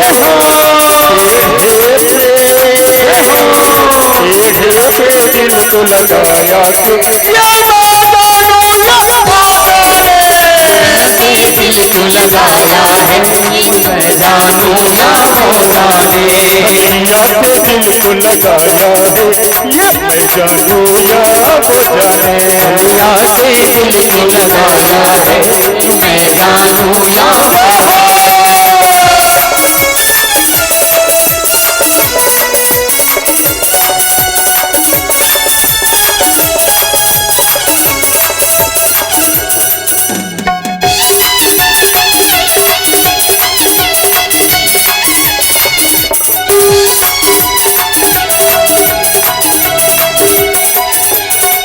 जितना दिल ने तुझे याद में बदनाम किया, बदनाम किया, जितना दिल ने तुझे याद किया, उतना जग ने बदनाम किया। बदनामी का फल क्या पाया, बदनामी का फल क्या। दिल को लगाया है कि मैं जानू या वो जाने। मोहन से दिल को लगाया है, ये मैं जानू या वो जाने। मोहन से दिल को लगाया है कि मैं जानू या वो जाने। मैं जानू या वो जाने, जानू या वो जाने, मैं जानू या वो जाने। जानू या वो जाने। करिया से दिल को लगाया है, या मैं जानू या दिल को लगाया है कि मैं जानू या वो जाने। दिल को लगाया है, ये मैं जानू या वो जाने। से दिल को लगाया है कि मैं जानू या वो जाने। मैं जानू या वो जाने, मैं जानू या वो जाने। मैं जानू या वो जाने। बोले गोविंद भगवान की जय हो। रानी सरकार की जय हो। इस प्रकार से माता जो रहते हैं ना, उनकी अद्भुत माया है, पार नहीं पाते। आज सुकन्या ने उस ऋषि को कहा और अपने पतिव्रत धर्म पालन किए हैं और सूर्य पुत्र अश्वनी कुमार को कहे, नहीं स्वामी, हम अपने पति धर्म छोड़ करके कहीं नहीं जाने वाले हैं। आप कुछ भी करो, अगर हमको एक बार हमारे पति ने सौंप दिए हैं, हम तो उसी में लीन रहेंगे। और हमारे पिता ने हमको कन्यादान किए हैं, कन्यादान का मतलब हमको दान कर दिए गए हैं। इस प्रकार से अश्वनी कुमार ने उनकी बातें सुन करके, माता सुकन्या की बात सुन करके कहते हैं, देवी आज तुम्हारे पतिव्रत धर्म को सुन करके हम अत्यधिक प्रसन्न हुए हैं। देवी कुछ मांगो ना, हम सूर्य पुत्र अश्वनी कुमार हैं। क्या है? सूर्य पुत्र अश्वनी कुमार। और अश्वनी कुमार कौन है जानते हो? वैद्य थे। नाड़ी देख करके डॉक्टर सर्वप्रथम वही से प्रारंभ हुआ है। अश्वनी कुमार के पुत्र, सूर्य के पुत्र अश्वनी कुमार ही सर्वप्रथम नाड़ी वैद्य कहलाए हैं। तो वहां पर कहे हम वैद्य हैं, अब बताओ ना क्या करना है। तब सुकन्या कहती है, प्रभु अगर सच में मुझसे प्रसन्न हो ना, तो एक काम करो ना, मेरे जो पति है वो एक आंख से अंधा है, उसके आंख को ठीक कर दो ना आप। तब अश्वनी कुमारों ने अपनी बास्केट निकाल करके वहां से एक लेपन तैयार किए हैं। घी से, केसर से एक लेप तैयार करते हैं और उस लेप को तैयार करने के बाद चंवर ऋषि को खिलाते हैं और एक प्रास तैयार किए। जब लेप को घोटे गए हैं घी से, ताजे घी से, केसर से, तो एक प्रास तैयार किए हैं। क्या किए हैं? प्रास तैयार किए हैं और कहे, ही सुकन्या आप ना अपने पति को इसको एक चम्मच खिलाना, फिर आपके पति क्या हो जाएंगे? तंदुरुस्त हो जाएंगे। और जैसे ही अश्वनी कुमार ने उस प्रास को दिए हैं और जैसे ही सुकन्या मैया ने पकड़ करके अपने पति को एक चम्मच खिलाए हैं और जैसे खिलाए हैं एक चम्मच, तो उनके जो पति है चंवर ऋषि, वो 70 साल से होकर के 25 साल का तरुण जवान हो गया। देव दुदुम्बी बजाने लगे, पुष्पों की वर्षा होने लगी, जय जयकार घोष होने लगी। और जब तैयार किए तो वो चमर ऋषि देखने लगे, अरे राम इतना तरोताजा, ये तो हिष्ट पुष्ट करने वाला। तो कहे सुकन्या मैया ने कहा है कि हे प्रभु, हे अश्वनी कुमार, ये दवाई कौन सा है, नाम तो बता दो। तब अश्वनी कुमार ने कहा, देवी आपके पति ने इस दवाई को 1 चम्मच खाए हैं तो वो तरुण ताजा हो गए। हमने जो रास तैयार किए हैं और हमने जो घूट करके आपके पति को खिलाए हैं, आपके पति का नाम है, क्या नाम है? दुकालू यादव है? सोचत हुई अपन अपन पति का नाम है, नाम बता। बता सकते हो, हिम्मत है? लेना बड़ तो दम है कहा थे, लेना दम लगाओ। हाँ, कभी नहीं लेना चाहिए अपने पति का और दूसरा घर के बड़े बेटे का नाम नहीं लेना चाहिए। जो घर के बड़े बेटे का नाम लेते हैं तो उनकी आयु कम हो जाती है। श्रीमद् भागवत महापुराण के 11वें स्कंद में उनका अध्याय आएगा। कभी भी अपने बड़े बेटे का कुंडली नाम से जो निकला हुआ है कभी भी नाम नहीं लेना चाहिए। उनका नाम अलग बदल करके लो और अपने पति का नाम नहीं लेना चाहिए। माताओं को कभी भी ध्यान रखना, पति का नाम नहीं लेना चाहिए। तो का लेना चाहिए? फलाना पापा, तो वो अधिकारी का जानी कौन फलाना पापा, यहाँ सबके पापा है? तब क्या करना है? लिख कर हाथ में जाना है, दिखाना है। लेकिन अब वो जमाना गए, अब क्या गया, नया जमाना। अब जब देखो तब रटते रहते हम फलाना पत्नी, फलाना पत्नी। तब तो कम हो रहा है ना, कम नहीं करना है। अपने पति का नाम कभी भी नहीं लेना। और माताएं ध्यान देना, कथा आगे हो रही तो बता रही हूँ, कभी भी हो, यज्ञ मंडप में हो, पूजा स्थान पे हो या किसी भी अपने से बड़ों का अगर प्रणाम करो तो सिर ढक करके आंचल समेत प्रणाम करना चाहिए। याद रखना, ये आंचल क्या है जानते हो आप लोग? इसमें पति का निवास है। जब आप लोग का विवाह होता है, जब माताओं का विवाह होता है, फेरा लिया जाता है, तो हमारे आचार्य पंडित जी गठबंधन बांधते हैं। अभी बंधा है बाबूजी, बंधाई आदि से कर हो, बंधाए ना, बंधे रहने देना उनको, कभी भी खोलना नहीं है। तब आने वाला साल में फिर बंधा रही हुआ है नहीं? बोले गोविंद भगवान की। तो वो जो गठबंधन होता है वो 7 जन्म के लिए बंधन होता है। अगर हम अकेले देव पूजन करने गए तीर्थ स्थान, प्रयास करना पति पत्नी एक साथ जाना चाहिए, एकांतवास नहीं होनी चाहिए। तो आंचल जब आप लोग पकड़ोगे तो आपके साथ साथ में आपके पति को भी वो परमात्मा आशीर्वाद देंगे। याद रखिएगा। और हमेशा माताओं को उत्तर दिशा में, कौन से दिशा में? 4 दिशा होती है, उत्तर, दक्षिण, पूर्व और पश्चिम। कितनी दिशा? 4 दिशा। 8 दिशा होती है, 4 दिशा नहीं होता है, 8 दिशा। लेकिन 4 को हिंदी में माना गया है। अब ये चारों दिशा में सर्वश्रेष्ठ दिशा कौन सा है? बोलो बोलो है? उत्तर दिशा। और उत्तर दिशा में कौन रहते हैं? कौन रहते हैं? वही तो है शोभित साहू घरा का, उत्तर दिशा में है नहीं? उत्तर दिशा में मेरे देवादिदेव महादेव रहते हैं। उस दिशा को परफेक्ट माना गया, सबसे उच्च दिशा माना गया देवादिदेव महादेव को। और इसीलिए देवों में देव महादेव कहलाते हैं, क्योंकि सबसे उच्च दिशा में वो निवास करते। ईशान को उत्तर दिशा बोला गया है। तो माताएं जब पल्ला लेते हैं तो ये पल्ला अपने किस में आना चाहिए? सीधे हाथ में आना चाहिए। सीधे हाथ को उत्तर दिशा माना गया है। तो जब आप सिर ढकते हैं तो वो पल्ला उत्तर दिशा से होकर के हमारे उल्टे हाथ में आकर के प्रणाम करना चाहिए।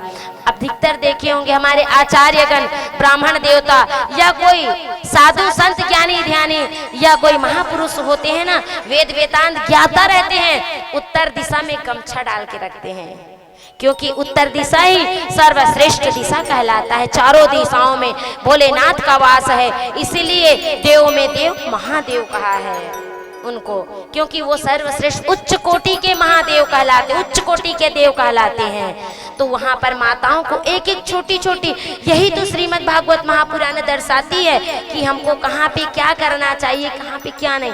जब प्रणाम करेंगे बड़े बुजुर्ग का दुपट्टा लेकर के तो दोनों आशीर्वाद होता है। देखिए, एक बार पति अगर पुण्य नहीं करेंगे तो चलेगा, लेकिन माताएं पाप करेंगे तो पति को भी पाप का हकदार बनना पड़ता है।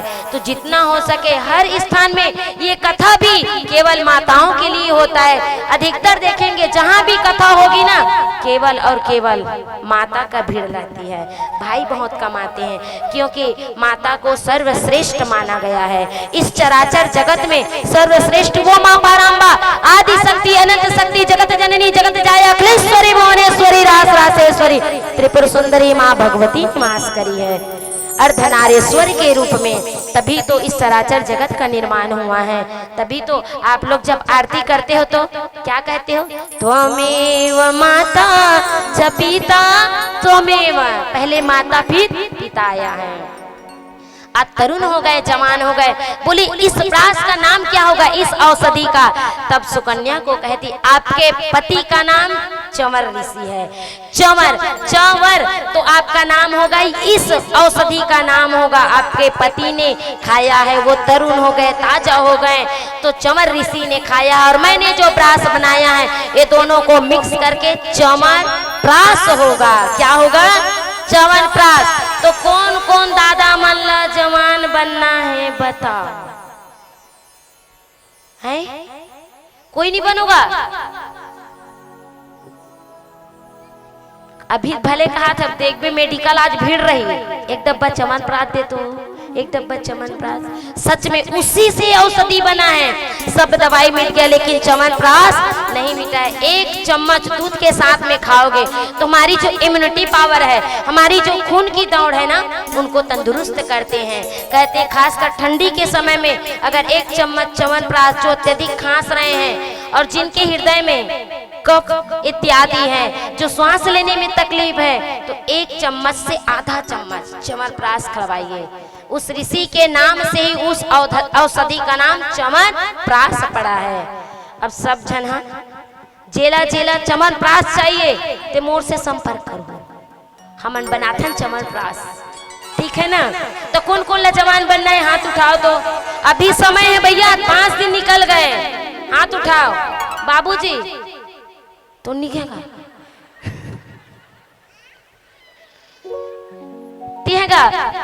बीच में बैठे, नाम तो नहीं जान वहां ऐसे हाँ सर बोलिए गोविंद भगवान की। सबको जवान होना है, सबको मस्त रहना है। ठाकुर जी की कृपा आप सबके ऊपर होती रहे और सब जवान होकर के इसी तरह से श्रीमद् भागवत महापुराण सुनते रहेंगे। सूर्यवंश में अनेक प्रतापी राजा हुए हैं। अब आते हैं उसी प्रतापी राजा में भागीरथी और अम्बरीश की कथा आती। वही अम्बरीश जिन्होंने अपनी 11 इंद्रियों को जीत लिया था। कितनी इंद्रियों को? 11। एकादश मतलब होता है 11। जैसे आप लोग एकादशी का जो उपवास रहते हो ना, तो एकादशी का मतलब क्या होता है? एकादश मतलब होता है 11। अपनी जो इंद्रियां 11 इंद्रियां हैं, अम्बरीश जी ने अपनी पूरे 11 इंद्रियों को खोल लिए थे। वो किसके माध्यम से? गोविंद की पूजा करके। तो उस अम्बरीश जी को जब गोविंद जी प्रसन्न हुए ना मेरे नारायण ने, तो एक सुदर्शन चक्र दिए थे। सुदर्शन चक्र से दुर्वासा ऋषि आए और जब पारना का समय आया तो दुर्वासा ऋषि ने कहा, हे अम्बरीश, मैं एकादशी का उपवास करके पारना आपके घर करूंगा। वही सूर्यवंश के प्रतापी बलशाली राजा है अम्बरीश जी महाराज। उनकी कथा बड़ी अद्भुत आती है, रामायण में आप लोग और अत्यधिक सुन सकते हो। तो उन्होंने एकादश से भगवान को जीत लिए थे, गोविंद भगवान को सुदर्शन चक्र मिला। तब दुर्वासा ऋषि ने जब उनको पारना नहीं मिला, सबसे पहले चरण स्पर्श किए हैं अम्बरीश जी ने, तो श्राप दिए हैं। अपनी जटा को तोड़ करके दुर्वासा ऋषि जमीन में पटके हैं, तो वही पटक करके कृत्या के रूप में प्रकट होता है और वो कृत्या अम्बरीश को दौड़ाने लगे। तो सुदर्शन चक्र ने अम्बरीश के बदले में जवाब दिया। तब वहां पर दुर्वासा ऋषि अम्बरीश जी के पास में आए, अम्बरीश जी ने उनके प्राण बचाए थे। तब से अमरीश जी का नाम प्रख्यात है। उसी प्रकार उसकी ही वंशावली में राजा भागीरथ जी का आता है, जिन्होंने ब्रह्मा के द्वार से माँ गंगा मैया को धराधाम में लाए हैं। इस धराधाम में गंगा मैया को लाने वाला कौन है? कौन है? कोनो कोनो कहा था हमारे घर तो बोरखन थे, ओकर पापा ताए कहा थे, है नहीं? तोर पापा हरे, लेकिन पृथ्वी के अंदर कौन लाने भैया ये बताओ। अब गंगा मैया की अवतरण का समय है, बड़े ध्यान से सुनना। भागीरथ जी ने घोर तपस्या किए, जब अकाल पड़ गया था, पानी का एक बूंद नहीं था, तो सूर्यवंश के प्रतापी राजा ने क्या किए? भागीरथ जी महाराज ब्रह्मा की तपस्या करके ब्रह्मलोक से माँ गंगा को अवतरण किए हैं। गंगा मैया आना तो चाहती थी, लेकिन उनकी वेग इतनी खतरनाक थी, इतनी भयंकर थी कि उनके वेग को कोई नहीं संभाल पाया। तब देवादिदेव, देव देव भूतात्मा भूत भावना, मेरे देवादिदेव महादेव के पास में जाते हैं। भागीरथ जी महाराज प्रणाम करते हैं, हे भोलेनाथ जी, आप तो कृपा करने वाले हो, गंगा मैया को आप अपने ऊपर धारण कर लो ना। तब मेरे देवादिदेव महादेव ने प्रथम बार में अपनी जटाजूट को खोल करके क्या किए? गंगा मैया की वेग को, जो वहाँ ब्रह्मा के कमल में थे, ब्रह्मा के द्वार पे थे, गंगा मैया को अपने जटा में प्रवेश किए। और जैसे ही गंगा मैया का वेग इतनी तेज थी, भोले बाबा के मन को तृप्त किए हैं। और गंगा मैया का वेग जैसे सिर में धारण किए हैं, अपनी जटा को बांध करके गंगा मैया को एकत्रित करके प्रवाहित धरती में लाए भागीरथ के माध्यम से। तब से आज तक ये चराचर जगत उस गंगा मैया को प्रणाम करते हैं। हरिद्वार, काशी, प्रयाग में स्नान करने के लिए केवल जल से जलपान करके, अपने उस जल के बिना हमारा जीवन अधूरा है। एक घुट भी अगर जल नहीं मिले ना, तो हमारे प्राण पखेड़ों में उपत्ति आने लगती है। अनेक प्रकार की परेशानी। हमारे शरीर में कितने प्रतिशत जल है? कितने प्रतिशत? विज्ञान वाले भाई लोग सब पढ़ते हो बुक में, पुस्तक में, कितने प्रतिशत? कितने? डायरेक्ट मारे मुंह नहीं खुले, अंते तंते मत हो जाए दादा कथी। 70% रहता है हमारे बॉडी में पानी की मात्रा। इसलिए कुछ भी बीमारी हो ना, आपके किडनी में अगर स्टोन हो, अब तुमन कहा तो हुए महाराजिन ले कब ले डॉक्टरीन बन गई है ना? बनना पड़ते भाई। जैसे तुमन कथो ना, नाम पत्नी, पति के नाम में पति के नाम में पत्नी को जाना जाता है। डॉक्टर की पत्नी उस दिन बताई थी, डॉक्टर की पत्नी कौन? डॉक्टरीन। भले जिंदगी में ठंड दवाई का नाम मत जाने, है ना? मास्टर की पत्नी मास्टरीन, भले वो एको अक्षर मत लिखे, नार की आला लिखाई चुहा। तो इसी प्रकार से जानना पड़ता है, वो तो विज्ञान है ना। और वो विज्ञान तो अभी हुआ है, हमारे ग्रंथ में पहले से लिखा हुआ है ये सब चीज। तो आज गंगा मैया को पूरे जन कल्याण के लिए उत्पत्ति किए। आइए सुंदर उस गंगा मैया को मनाते हुए ध्यान करते हैं और गंगा मैया को अवतरण कर सुमरन करके अपने जीवन को कृतार्थ करते हैं। बोलिए गंगा मैया की।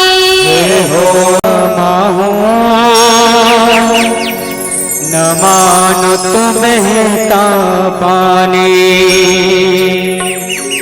मानो तुम्हें गंगा माँ हो, न मानो तुम्हें पानी, मानो तुम्हें गंगा माँ हो, ना मानो तुम्हें पानी, मानो तुम्हें गंगा माँ हो, न मानो तुम्हें पानी, मानो तुम्हें गंगा माँ हो, ना मानो तुम्हें पानी।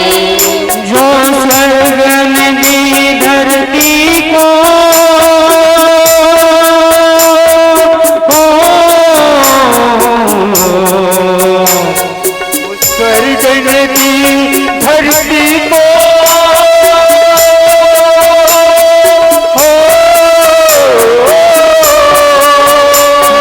स्वर्ग नदी धरती को मैं प्यार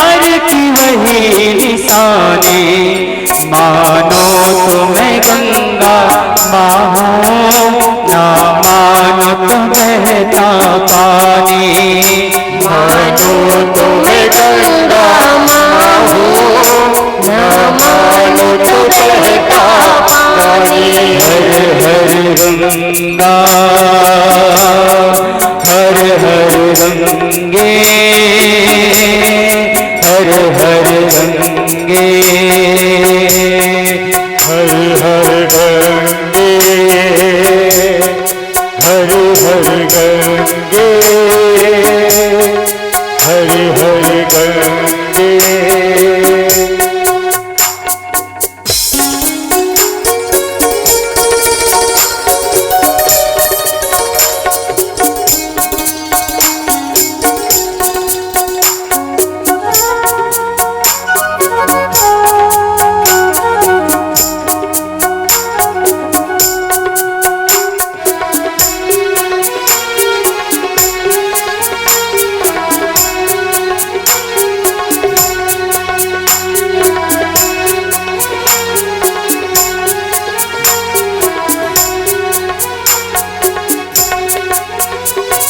युग युग से मैं बहती आई, युग युग से मैं बहती आई, नील गगन के नीचे, नील गगन के नीचे। युग युग से मैं बहती आई, नील गगन के नीचे, युग युग से मैं बहती नील गगन के नीचे। सदियों से ये मेरी धारा प्यार की धरती सींचे, सदियों से मेरी धारा प्यार की धरती सींचे। युग युग से मैं बहती आई, नील गगन के नीचे, युग युग से मैं बहती आई, नील गगन के नीचे। सदियों से ये मेरी धारा प्यार नीचे, युग युग से मेरी धारा प्यार की धरती सींचे।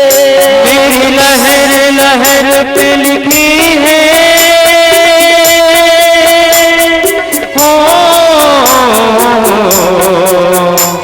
मेरी नगरी से ली है,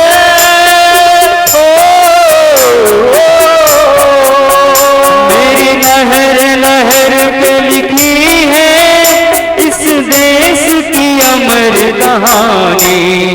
मानो तो मैं गंगा माँ हूँ, ना मानो तो बहता पानी। मानो तो मैं गंगा माँ हूँ, ना मानो तो बहता पानी। मानो तो मैं गंगा माँ हूँ, ना मानो तो बहता पानी। मानो तो मैं गंगा माँ हूँ, ना मानो तो बहता पानी। मानो तो मैं गंगा माँ हूँ, ना मानो तो बहता पानी। बोलिए गंगा मैया की जय। बोलिए गोविंद भगवान की।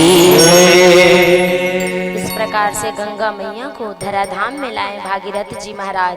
उनके वंशावली बड़ी ही अद्भुत अलौकिक है।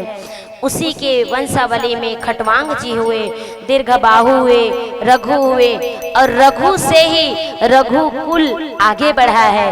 तभी आप लोग कहते हैं ना, रघुकुल रीति सदा चली आई, प्राण जाई पर वचन न जाई।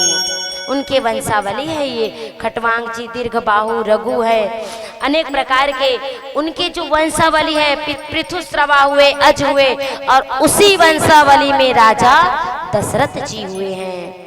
और राजा दशरथ जी की कितनी रानियां थी? कितनी रानियां हैं? 2। बोलो बोलो, दम से बोलो, कितनी रानियां हैं? उंगली बता दो, मुंह में नहीं बोलना है तो उंगली बता दो। कितने हैं? 667 रानियां हैं राजा दशरथ की। खोलना तो रामायण आप लोग। 3 रानी का वर्णन है बस। कौन कौन से? पहला कौशल्या, दूसरा सुमित्रा, तीसरा एक कई नहीं, कई कई तरियम कई जम कहते कई कई है ना। 3 रानियां हैं, लेकिन 3 का ही उल्लेख है। और रामायण में आप लोग पढ़ेंगे, राम कथा में आएंगे, 667 रानियां हैं उनके। और 667 रानी में किसी भी रानी की कोई संतान नहीं थी। राजा दशरथ एक बार अपने राज्य में भ्रमण करने के लिए निकले। तो जब भ्रमण करने के लिए निकले तो वहां जैसे भ्रमण किए तो वहां छोटे छोटे बच्चे क्या कर रहे थे, मस्ती कर रहे थे, कोई रो रहे थे, कोई हंस रहे थे। राजा दशरथ एकटक देखने लगा, देखो ना मेरे घर में एक भी संतान नहीं है और यहाँ के बच्चे लोग कितना किलकारी मार रहे हैं, दुखी हो गए। तो राजा दशरथ कहीं नहीं गए, न देव के पास न गए, न देवी के पास में गए। वो कहाँ गए, अपने गुरु, राजा दशरथ के गुरु कौन है, राम प्रताप कौन है? तो बोलो बोलो, दम लगाकर बोलो। हमने सुना है कि कातल बोर्ड में बहुत रामायणकार हैं, बहुत भागवत गीता होती है। भैया हम भी डर डर के कथा कह रहे हैं क्योंकि यहाँ बहुत ज्ञानी लोग बैठे हैं करके, हमको भी डर लगता है ना। राजा दशरथ के जो गुरु हैं वो है गुरु, तुम जब तक नहीं बताओ तब तक ना राम जन्म हो ना कृष्ण जन्म हो, चाहे आंधी आ जाए तूफान आ जाए, जा बैठे चलो। कौन कौन लग काट के चाय पीना है, काट के चाय, सब बला पीना है, सब बला लाला चाह थे कहा कभी रात इसका काट के चाय।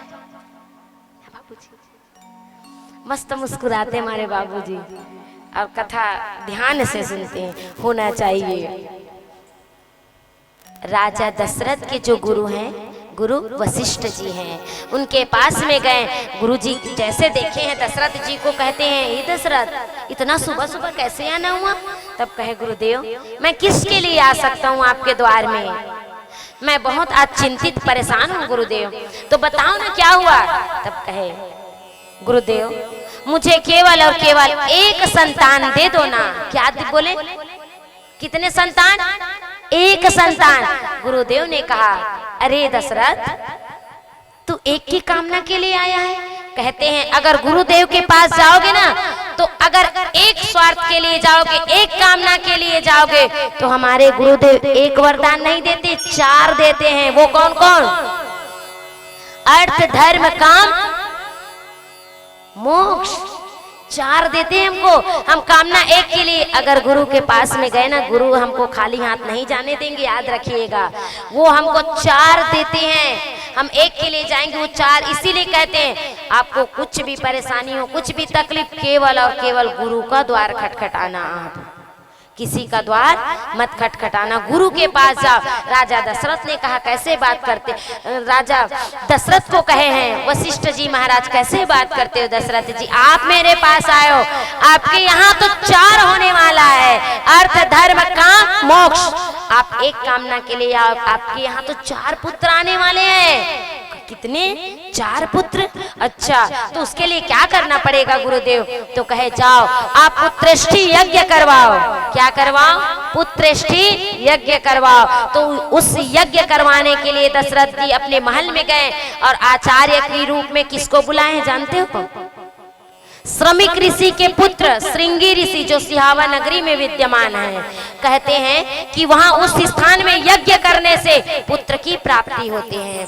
अगर श्रृंगी ऋषि के आश्रम में जाकर के यज्ञ आहुति साल में एक बार, ऐसा मानते हैं कि वहां पर यज्ञ होते हैं जोड़े के साथ में, और पुत्र पुत्री कामना के लिए, तो उस जोड़े में शामिल होकर के यज्ञ आहुति देंगे। जनवरी या फरवरी ऐसा कुछ माह बताया है। तो सिहावा नगरी में जाकर के कोई माता या भाई जाकर जोड़े के साथ में अर्पण करते हैं अपने भाव को, तो श्रृंगी ऋषि जी महाराज उनकी मनोकामना पूर्ण करते हैं। आज श्रृंगी ऋषि जी आए हैं वहां पे पुत्रेष्टि यज्ञ करने के लिए, और जैसे पुत्रेष्टि यज्ञ किए, 3 रानियों को बैठाए हुए हैं और 3 रानी को बैठाकर आहुति पूर्ण हुए। जैसे आहुति पूर्ण होते हैं उसी समय उस आहुति से अग्निदेव प्रकट होता है एक कटोरे में खीर लेकर के, और जैसे ही अग्निदेव प्रकट होते हैं आकाश में पुष्पों की वर्षा होती है, देव दुदुम्बी बजाने लगते हैं, जय जयकार घोष होने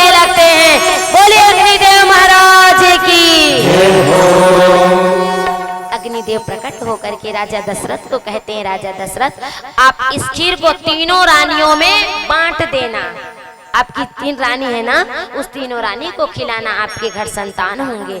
तो जैसे ही कटोरी में लेके गए खीर को, लेके जाने के बाद अपनी प्रथम रानी कौन, कौशल्या मैया, और दूसरी सुमित्रा मैया, और तीसरा कैकेयी मैया, तीनों को पहले तो सुमित्रा को दिए, कौशल्या मैया को दिए कि देवी आप लोग इस खीर को ग्रहण करो, हमारे घर संतान आएंगे। दोनों ने ग्रहण किए, लेकिन कैकेयी ने क्या किए, अभी रात्रि का समय, थोड़ा सा हाथ पैर धो के आती हूँ, दरवाजे में रख दिए। जहाँ आट रहता है ना, वहां पे रख दिए कटोरी में। उतने में एक कौवा आया। कौवा का मतलब जानते हो क्या होता है? कौआ। कौन आ? हमारे घर मेहमान आ, काके चाय पिए बड़ा है नहीं। कौवा जानते हो, काला काग बोलते हैं उसको। तो वो आया, देखे खीर है रखा हुआ है, वो जैसे ही अपने मुख में डालना चाहा और उड़ना चाहा, उसी समय वानर राज पत्नी की, माता अंजनी केसरी की जो पत्नी है, और वो माता अंजनी के जैसे ही अंगड़ाई ले रहे थे, उसी समय वो कौवा के मुख से खीर नीचे गिर गया। और जैसे नीचे गिरे हैं तो माता अंजनी के मुख में चला गया, और मुख में जाने के बाद वो गर्भ में प्रवाहित हो गया, और वो भी गर्भवती हो गई। और जैसे गर्भवती, इधर कई माता ने भी खीर खाए हैं। अब तीनों के तीनों मैया गर्भवती हो गई। दिन बीतते गए, समय निकलते गए, 9वां महीना हुआ है, और 9वें महीने के अंतराल में आज माता कौशल्या के गर्भगृह में एक अद्भुत सा दृश्य आया है। वहां पर एक ऐसा लग रहा है कि कोई चतुर्भुज रूप धारण करके पीला पीतांबर ओढ़े, धनुष बाण लिए हुए, मस्तक पर लगाए हुए हैं सिंदूर मस्तक पर, और लगा करके उनको दर्शन दे रहे हैं। और वो दिन कौन सा दिन था? जिसमें उनका आगमन होने वाला था, बच्चा का प्रादुर्भाव होने वाला था। वो दिन था चैत्र मास शुक्ल पक्ष बसंत ऋतु 9वीं तिथि अभी आने वाला है। कितने तारीख को? 19 तारीख को। तो अभी उसी तिथि में एक अद्भुत उनके उदर में प्रारंभ हुआ। आज माता कौशल्या कहती है दशरथ जी से, हे स्वामी आज पता नहीं, आज पूरा वातावरण ऐसे मदमस्त लग रहा है, मुझे आनंद विभोर हो रहा है। आज पता नहीं, ऐसा लग रहा है कि मेरे आंगन में वो परमात्मा आने वाला है। त्रिसत्य त्रिनेत्र सत्यम सत्यम त्रिसत्यम सत्यम परम सत्यम। वो पता नहीं, मुझे अलग सी महसूस हो रही है। ऐसा लग रहा है कि चतुर्भुज रूप में मेरे प्रांगण में वो परमात्मा आने वाला है। कहे देवी आप ठीक तो हो ना? हाँ स्वामी, लेकिन आज ना मुझे अलग ही सुकून मिल रहा है, अलग ही आनंद आ रहा है। उसी दिन में ठीक 9वीं तिथि को, बसंत ऋतु को, चैत्र का महीना है, और 9वीं तिथि को बसंत ऋतु के दिन में ठीक 12 बजे माँ कौशल्या के गर्भ से एक सुंदर से बालक का प्रादुर्भाव होता है। देवदुदुम्बी बजाने लगते हैं, पुष्पों की वर्षा होने लगती है, जय जयकार घोष होने लगती है। बोलिए गोविंद भगवान की। इधर कौशल्या मैया के गर्भ से एक पुत्र होते हैं, सुमित्रा मैया के गर्भ से कितने पुत्र होते हैं? 2 पुत्र होते हैं, और माता कैकेयी मैया के गर्भ से एक पुत्र होता है। और जैसे पुत्र का आगमन होता है, देखने के बाद में पुत्र कैसे कर रहे हैं, हंस रहे हैं, खेल रहे हैं। राजा दशरथ को पता चलता है कि राजा दशरथ के घर में इस उम्र में भी सुंदर 4 पुत्र रत्न प्राप्त हुए हैं।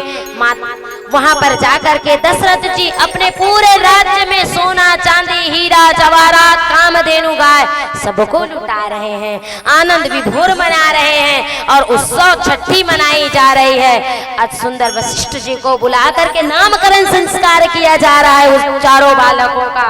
गुरुदेव को बुलाया है, गुरुदेव से प्रणाम किए। गुरुदेव आज आपकी कृपा से मेरे घर में आज 4 पुत्र आए हैं। एक ही मैं कामना किया था, लेकिन आपके कृपा से मुझे 4 पुत्र रत्न प्राप्त हुए हैं।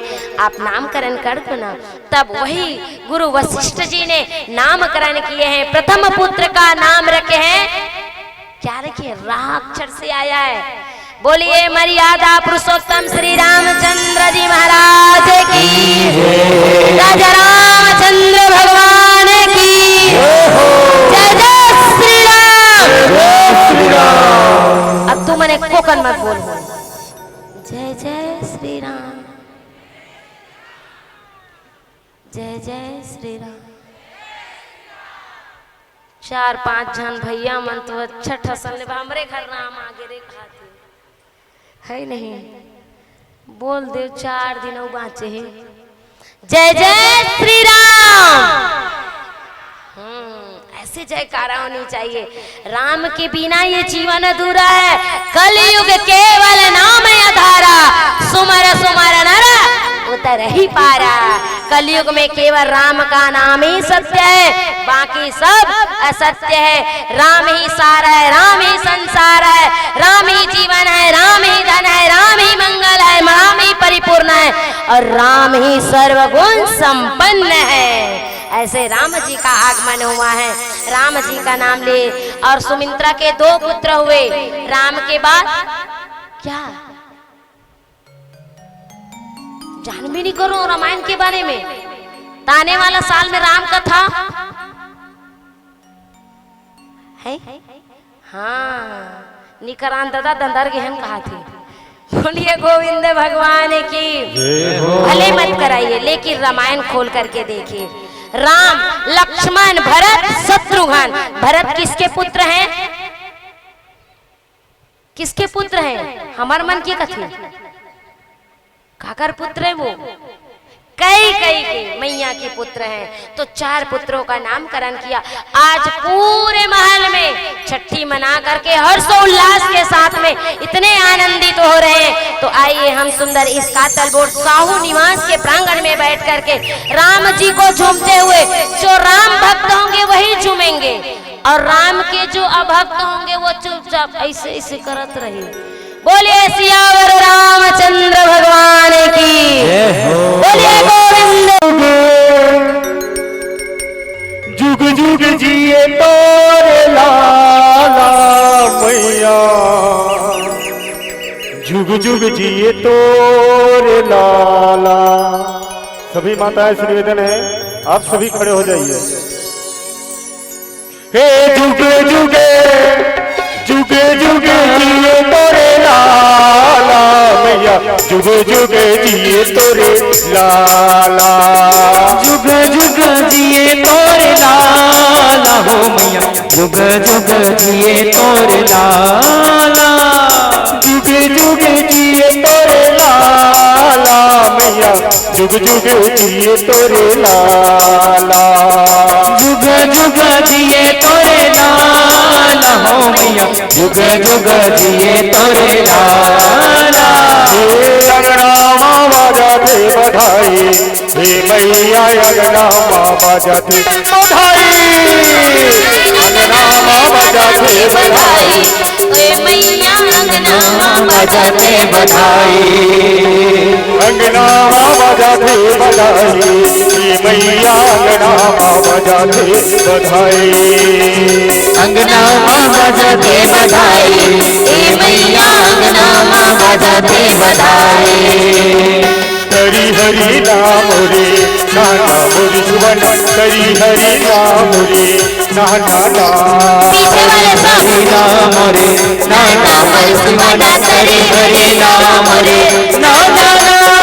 हरि हरि नाम रे नाना मोरी सुवन, हरि हरि नाम रे नाना नाम। हरि हरि नाम रे नाना मरसिमना, हरि हरि नाम रे नाना नाम। काहे के पलना बने मैया, काहे के लगे हम गोल।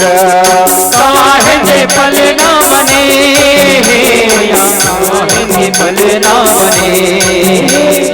काहे के पलना बने मैया, काहे के लगे हम गोल। काहे के पलना बने मैया, काहे के सजे हमें तोरे। चंदन के पलना बने मैया, रेशम के लगे हवे तोरा, चंदन के बने हवे पलना हो मैया, रेशम के लगे हवे तोरा। अगना मावा जाते बधाई, हे मैया अगना मावा जाते बधाई, मामा बजाते बधाई, हे भैया अगना माँ बजाते बधाई, अगना मावा जाते बधाई, हे मैया अगना मावा जाते बधाई, अगना माँ बजाते बधाई, हे भैया अगना माँ बजाते बधाई। हरि हरि नाम रे नाना मुझुवना, हरि हरि नाम रे, हरि हरि नाम रे नाना बरसुवना, हरि हरि नाम रे नाना, हरि हरि नाम रे नाना मुझुवना, हरि हरि नाम रे नाना, हरि नाम रे नाना बरसुवना, हरि हरि नाम रे नाना। साकर घर राम विराजे मैया, साकर घर भरता भुवाले, साकर घर राम विराजे हो मैया, साकर घर भरत विराजे, साकर घर राम विराजे मैया, साकर घर भरता भुवाले विराजे, कौशल्या घर राम विराजे मैया, कैके घर भरता भुवाले, कौशल्या घर राम विराजे हो मैया, शोभित घर भरत विराजे, अगना मावा जाते बधाई, हे मैया अगना में बजाते बधाई, अगना माँ बजाते बधाई, हे भैया अगना माँ बजाते बधाई, अगना मावा जाते बधाई, हे मैया अगना मावा जाते बधाई, अगना माँ बजाते बधाई, हे भैया अगना माँ बजाते बधाई। हरि हरि नाम रे नाना मुझुवना, हरि हरि नाम रे नाना, हरि हरि नाम रे नाना बरसुवना, हरि हरि नाम रे नाना, हरि हरि नाम रे नाना मुझुवना, हरि हरि नाम रे नाना, हरि हरि नाम रे नाना बरसुवना, हरि हरि नाम रे नाना, हरि हरि नाम रे नाना मुझुवना, हरि हरि नाम रे नाना, हरि हरि नाम रे नाना बरसुवना, हरि हरि नाम रे नाना। बोलिए रामचंद्र महाराज की बधाई हो, बधाई हो। अभी हम बताएं ना, अभी जितना हो सके अपने कमर को, अपने पैर को, यही अभी एक डॉक्टर है बांके बिहारी लाल, बाकी ऐसे संसार में डॉक्टर तो है लेकिन दवाई देने वाला है, और ये जो हमारे डॉक्टर है ना बांके बिहारी लाल, वो दवाई नहीं देते हैं, वो अमृत रूपी कथा आप लोग को श्रवण पान करवा रहे हैं। आज पूरे शहर में हर्षो उल्लास मनाया गया, राजा दशरथ खुशी से आनंद विभोर हो गए। बड़े ही अद्भुत कथा जो राम कथा है वो संक्षिप्त रूप में दिया गया है श्रीमद् भागवत महापुराण में। राम की कथा तो बड़ी अद्भुत कथा है, 100 वर्ष तक इस कथा को करने का प्रयास करेंगे ना तो भी नहीं हो सकता है। याद रखिएगा आप लोग, ये कथा बड़ी अद्भुत अलौकिक कथा है राम की कथा। और राम तो पानी की तरह है। राम जी हमको क्या सिखाते हैं? देखिए, राम जो कथा है ना, रामायण पानी की तरह निर्मल और पवित्र है। क्या है? निर्मल और पवित्र है। राम जी जब अवतरण लिए हैं रघुकुल में, रघुकुल रीति सदा चली आई, प्राण जाई परे वचन न जाए। वो मर्यादा में रह करके काम करते थे, मर्यादा में रह करके राम जी के जैसा जो कष्ट उनको मिला है इस धराधाम में अवतरण लिए थे। बड़े ही अद्भुत और उनकी जो गाथाएं हैं, उनकी जो पावन पवित्र उनकी कथा है, बड़ी अद्भुत अलौकिक है। बहुत मुश्किल है राम जी के जैसा बनना, बहुत ही अटूट है राम जी के जैसा बनना, क्योंकि राम जी के जैसा हम कोई बन नहीं सकते हैं। क्योंकि उन्होंने अपने जीवन में सरल और सहज को अपनाए हैं। राम जी की जो गाथा है ना, बड़ी दुर्लभ और अद्भुत है। ये जो राम कथा श्रीमद् भागवत में संक्षिप्त रूप में दिया गया है। आगे सुखदेव जी महाराज राजा परीक्षित को कथा श्रवण पान करवा रहे। कहे राजा परीक्षित, अब आप सावधान हो जाओ, आप सावधान हो जाओ, जाओ आप खाओ पी लो। अभी 4 दिन से आप खाए पी नहीं हो, आप जाओ भोजन वोजन करके आ जाओ। अब मैं आपको एक ऐसी कथा की ओर लेके चलता हूँ जो बड़े ही अद्भुत अलौकिक होंगे। अभी तक आप लोग जो रस पान कर रहे थे वो आनंद था, लेकिन अब जो मैं कथा आपको श्रवण पान कराने जा रहा हूँ परीक्षित जी, वो परमानंद की ओर होगा। तो जाओ ना, थोड़ा सा भोजन वोजन कर लो। तब राजा परीक्षित कहते हैं, सुखदेव जी महाराज, आपने जो मुझे कथा श्रवण पान करवाए ना, इस कथा में इतना मुझे, मेरा पेट इतना भर गया, इतना भर गया, मुझे भूख नहीं लग रहा है। मुझे तो भक्ति रूपी वो जो अमृत मिल गया है। आपकी वाणी को सुन करके मैं तृप्त हो गया हूँ। अब मुझे भूख की जरूरत नहीं है गुरुदेव, मुझे कथा श्रवण पान करवाओ ना। राजा परीक्षित को कहे, सुखदेव जी आखिरी बार बोल रहा हूँ परीक्षित जी महाराज, हम 10वें स्कंद में प्रवेश करने जा रहे हैं। अब उत्तरार्ध 2 भाग होते हैं, उत्तरार्ध और पूर्वार्ध। कितना? 2 भाग, उत्तरार्ध और पूर्वार्ध। अब मैं आपको पूर्वार्ध की कथा श्रवण पान करवा रहा हूँ, आप लोग भी बड़े ध्यान से सुनना है। पूर्वार्ध में और सूर्यवंश से अब मैं चंद्रवंश के प्रतापी राजाओं के बारे में अवगत कराने जा रही हूँ। सूर्यवंश से प्रतापी राजा बड़े अद्भुत हुए। उस राजा में भी पहले तो चंद्रमा हुए, चंद्रमा से बुद्ध हुए, बुद्ध से पुरु हुए, पुरु से पूर्वा हुए, पूर्वा से नहुस हुए, नहुस से ययाति हुए हैं। उनके 5 पुत्र हुए, 2 पत्नियां थी, एक देवयानी और एक शर्मिष्ठा। और दोनों जब हुए ना तो क्या करते थे, सरियाती जी क्या करते थे, अपनी पत्नी, एक पत्नी को अत्यधिक प्रेम करते थे और एक को कम करते थे। और किसको? शर्मिष्ठा को अत्यधिक प्रेम करते थे और देवयानी को कम प्रेम करते थे। और देवयानी किसकी पुत्री थी? शुक्राचार्य जी की। तो उन्होंने अपने पिता से शिकायत की कि आपके दामाद क्या करते हैं, मुझसे प्रेम नहीं करते हैं। तो देखो ना, तो उनको ना क्या कर दिए थे, श्राप दे दिए थे, जाओ कुष्ठ हो जाए तुमको करके। तो वही जब श्राप मिला था ना, चंद्रमा को 2 बार श्राप दिए थे। एक तो दक्ष की पुत्री ने श्राप दिए थे और दूसरा अभी शुक्राचार्य जी की, उनकी पुत्री के कहे अनुसार श्राप मिला, कुष्ठ हो जाए। तब उन्होंने प्रार्थना किए थे, तब उनको प्रेम किए थे। उनकी 5 संतानें हुए हैं, विभग हुए, नभग हुए, ययाति हुए, कवि हुए और उनका सबसे छोटा पुत्र हुए यदु। कौन हुए? यदु। यदु से ही यदुवंश का उद्धार हुआ और यदु कुल आगे बढ़े हैं। और यहाँ पर जो कथा हो रही है, बड़ी अद्भुत कथा अब प्रवेश करने जा रहे हैं। इस कथा में बड़े ही आनंद विभोर होने वाली कथा है। इस कथा में जब हम पूर्वार्ध की ओर आगे बढ़ रहे हैं तो इसी में उन्होंने क्या किया था, सरियाती में यहाँ पर कहा था कि मुझे जवान रहना है, बुढ़ापा मत आए।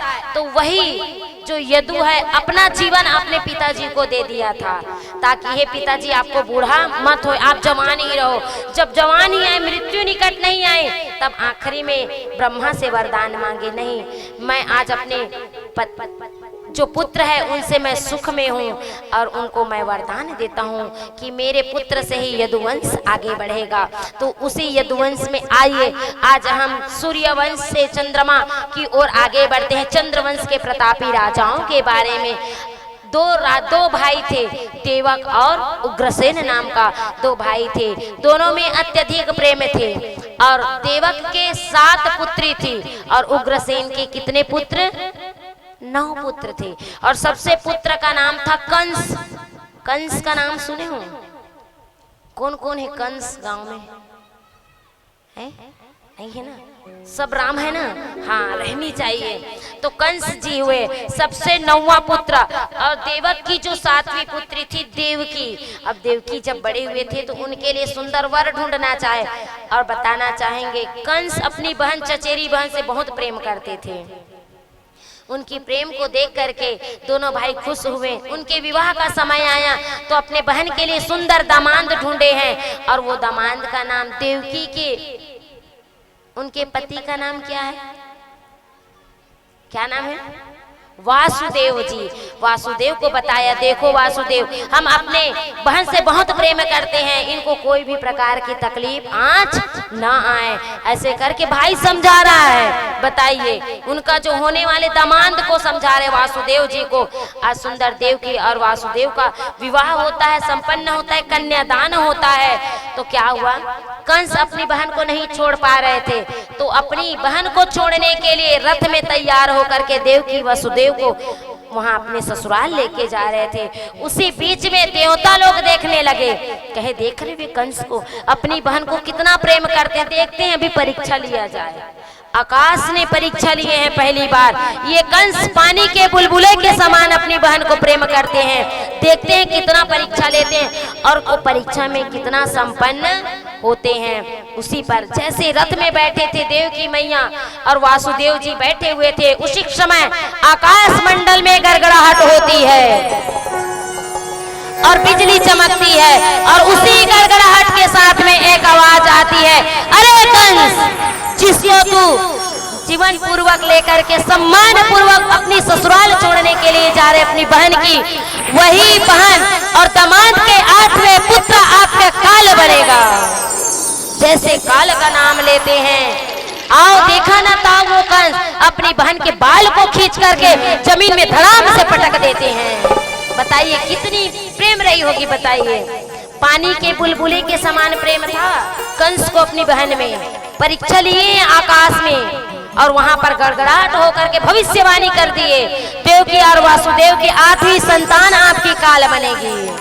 जमीन में पटक दिए, तलवार निकाले और मारने ही वाले थे, उसी क्षण में वासुदेव जी तलवार पकड़ लेते हैं।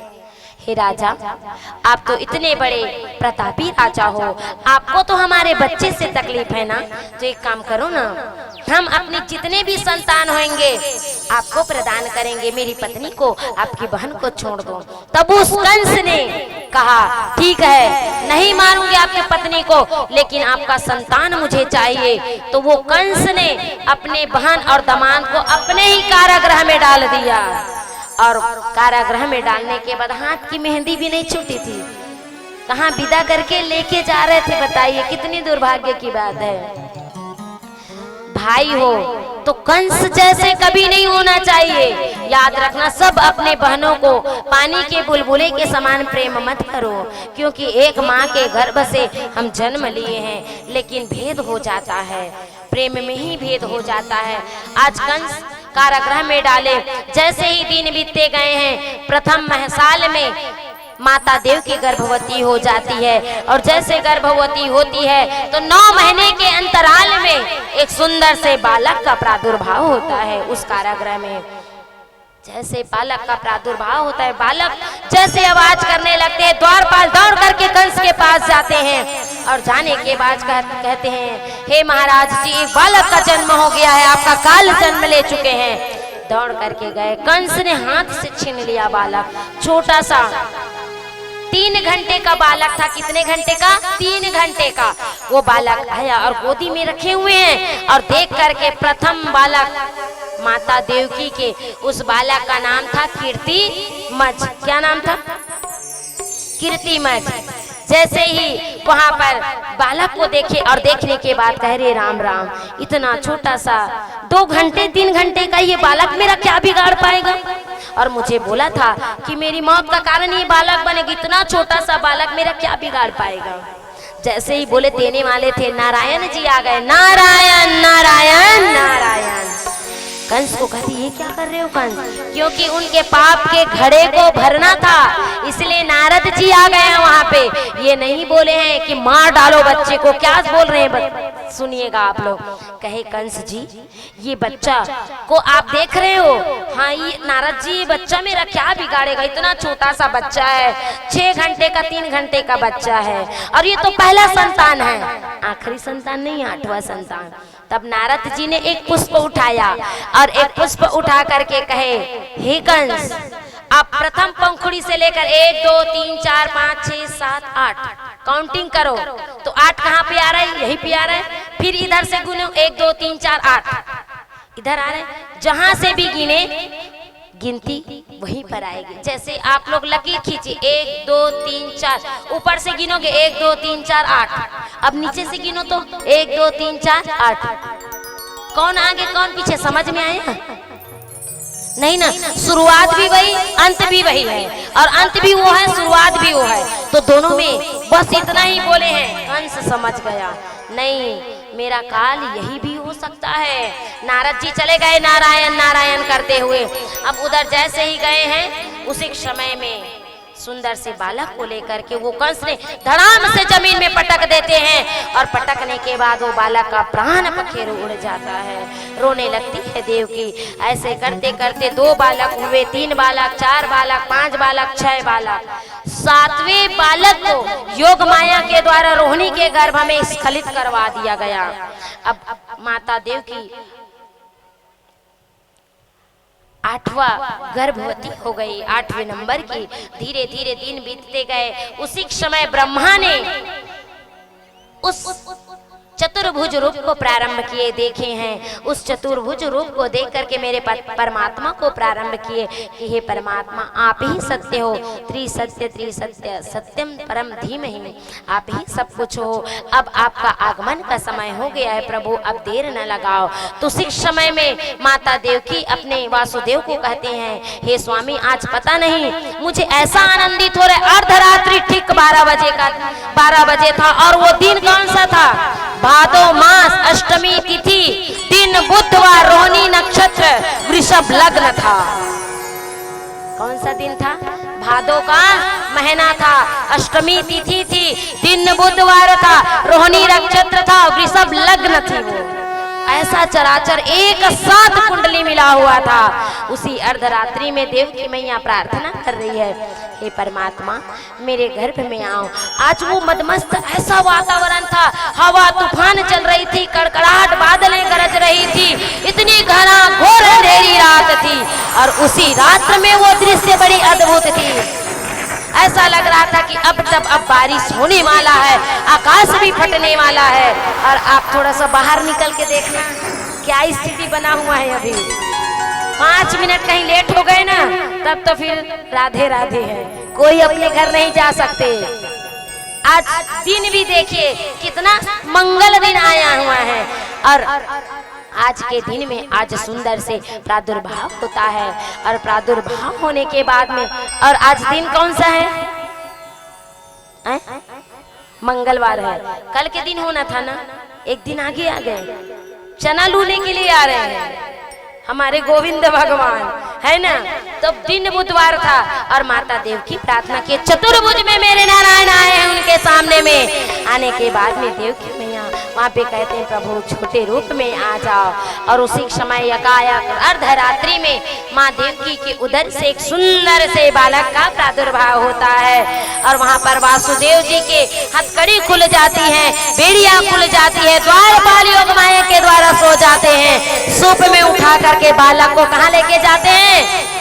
गोकुल लेके जाते हैं। और जैसे गोकुल के, जैसे मथुरा और गोकुल के बीच में क्या है? यमुना नदी सुंदर सूप में बोए हुए हैं, और बहुत ही पानी बरस रही है, बादल गड़गड़ाहट कर रही है। और यहाँ पर जो 7वें नंबर को स्खलित किए थे, माता रोहिणी भी गर्भवती है, वहाँ पे वो भी गर्भ से तड़पड़ा रही है। अब इधर देवकी के जो पुत्र हैं वसुदेव जी लेकर जा रहे हैं सूप में, और बोए हुए हैं, और बोते बोते यमुना नदी को पार कर रहे हैं। और जैसे ही यमुना मैया देखती, अरे राम राम, मेरा पति आ रहा है, मेरा स्वामी आ रहा है। उस बालक का चरण स्पर्श करने वाले थे, लेकिन बालक को सूप में रखे थे, तो चरण बाहर नहीं निकला था। तब माता यमुना लहर मारती हुई, हिलोर मारती हुई यमुना मैया चरण स्पर्श करना चाह रही थी। जब चरण स्पर्श किए तो वहां पर वासुदेव के मुख तक आ गया, वासुदेव डूबने लगा, और इतनी घना घोर वर्षा हो रही थी। और रोहिणी के गर्भ से शेषनाग के रूप में अवतरण लेकर उनका भाई वहाँ पर आ जाते हैं। और आने के बाद में बलराम जी शेषनाग फैला करके अपने भाई को बारिश से रोक रहे हैं और इधर हिलोर मार रही है यमुना मैया चरण स्पर्श करने के लिए। कान्हा कहता है छोटा सा बालक, अरे अरे यमुना, थारो को लज्जा नहीं आवत हो, अपने ससुर को डुबा डालेगी क्या? तो यमुना ऐसा नहीं करना, वो आपकी ससुर है, डुबा के क्या करेगी? लो, अगर चरण स्पर्श करना है ले पैर को ऐसे नीचे पैर को किए। यमुना मैया हिलोर मार करके पैर को चरण स्पर्श करती है और शांत हो करके वसुदेव को जाने के लिए देते हैं। अब वसुदेव कहाँ गोकुल पहुँचते हैं और गोकुल में जा करके उधर यशोदा मैया एक छोटी सी पुत्री को जन्म दे करके लेटी हुई थी। अर्धरात्रि ठीक 12 बजे जा करके वहाँ अपने बालक को लेटा देते हैं और वहाँ से कन्या को लेकर के आते हैं और वहाँ जा करके सीधा कंस के द्वार पे वहाँ बैठ जाते हैं और पूरा हथकड़ी फिर से लग जाती है, ताला फिर से लग जाते हैं। वो जो कन्या है रोने लगी। एक चीज याद रखना, जब बेटा जन्म होता है तो भी माताएं को पता चल जाता है और बेटी जन्म होती है तो भी पता चल जाता है। कैसे पता चलता है? बोलो बोलो। अगर बेटी जन्म लेना काय काय काय करियो और बेटा जन्म लेते हाँ हाँ हाँ करी भोंगर्रा हो जाती है। बोली गोविंद भगवान की सही है कि नहीं है? हैं? बेटा मन ला रोवत देखे हो, एक तो रोई नहीं हो मन और रोथे ना धरती फूटऊ है ना, और माता मन रोही था जबरन बुहात रथे पिन पिन पिन पिन ते कर से पिन पिन हिन कथे का कथे पिन पिन हिन तो काय काय काय करने लगे।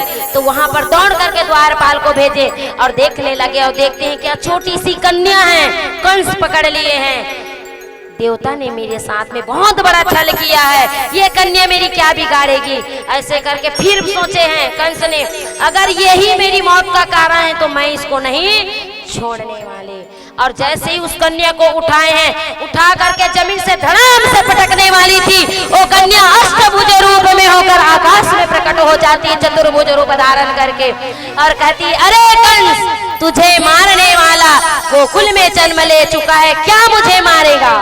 जा, तुम्हारा कल्याण अब नहीं होने वाला है, तुम्हारा मौत अब गोकुल में जन्म ले चुके हैं। और वही जो मैया है माँ विंध्यवासिनी रूप में मिर्जापुर में निवास करने लगी और वही विंध्यवासिनी मैया हमारे धमतरी में बिलाई माता के रूप में प्रख्यात हुए हैं। तो आइए सुंदर झूमते हुए 2 मिनट माँ विंध्यवासिनी मैया को मनाते हुए हम अपने प्रांगण में उनको मनाते हैं।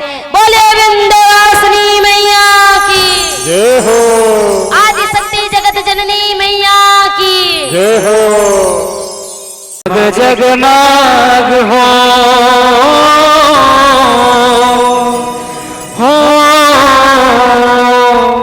जगमग जगमग हो, जगमग जगमग हो, जगमग जगमग हो। बर दिया नाम ये दे दाई मोर, बर दिया नाम दाई मोर तोरे दुआर हो।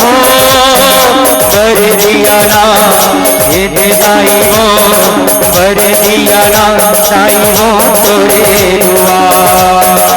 जगमग जगमग हो, बर दिया नाम बर दाई हो, बर दिया नाम दाई हो तोरे दुआर।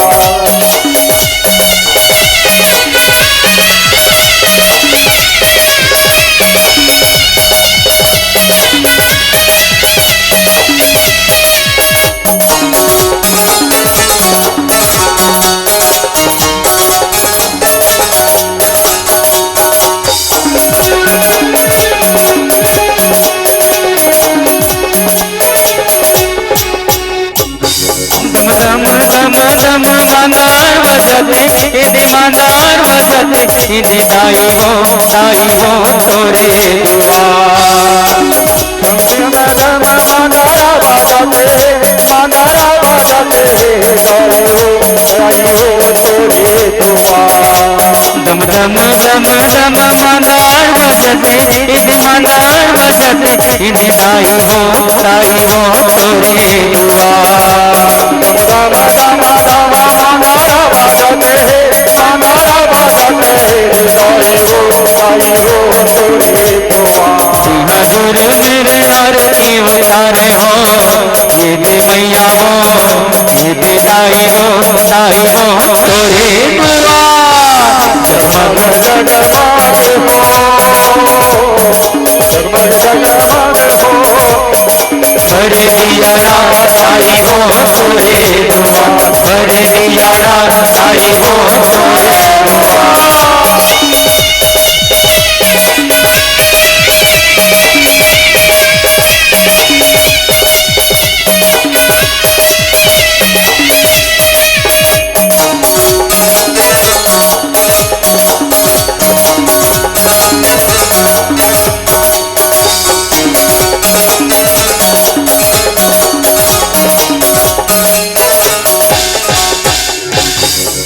टिम टिम टिम दिया मरते दिया मरते दाई हो तोरे दुआ दिली नदी मदी मदिया भारत है दिया भारत दाई हो तोरे दुआ टिम टिम टिम दिया मरते दिया मरते दाई हो तोरे दुआ दिली मदी मदी मदिया भारत दिया भारत दाई हो तोरे दुआ हजूर मिले आरती उतारे हो ये दे मैया हो ये दे दाई हो तोरे दुआ जगमग जगमग हो मुरझाई हो सियाराई हो तोरे दुआ जगमग जगमग हो भर दिया राई हो तोरे दुआ भर दिया राई हो तोरे दुआ भर दिया राई हो तोरे दुआ भर दिया राई हो तोरे दुआ। बोलिए अम्बे मैया की जय हो। बोलिए गोविंद भगवान की जय हो राधा रमन सरकार की जय हो। प्रकार से विंध्याचल पर्वत में कहाँ जात हो तुमन? हाँ चाय पी जाऊन हो देखा था दिन भर बैठ लीस और भगवान के मेन आए बेर में गायब होते इलाका थे। सामर्थ्य होनी चाहिए कि हमको एकाग्र होकर के भगवान जब तक के नहीं आएंगे तब तक टस के मास नहीं होंगे। लेकिन आगे कौन बार ही का कहा तो ते थोड़े बार देवे महाराजी ना के नहीं ताई निशा को में है नहीं। तो वहां पर छोड़ करके आए विंध्याचल पर्वत में निवास करने लगी माँ विंध्यवासिनी। और वही विंध्यवासिनी माँ हमारी धमतरी की कुल देवी के रूप में प्रख्यात है।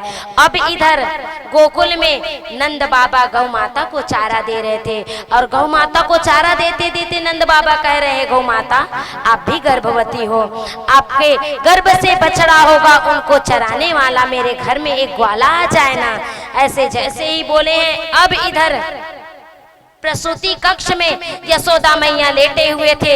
अचानक नींद में थी यशोदा मैया और अचानक ऐसा आभास हुआ वो जो बालक है उनके पैर से यशोदा मैया के आंचल को खींचने लगे।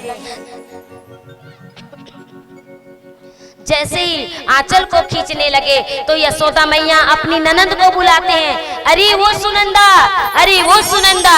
क्या भयो भाभी क्या हो गया?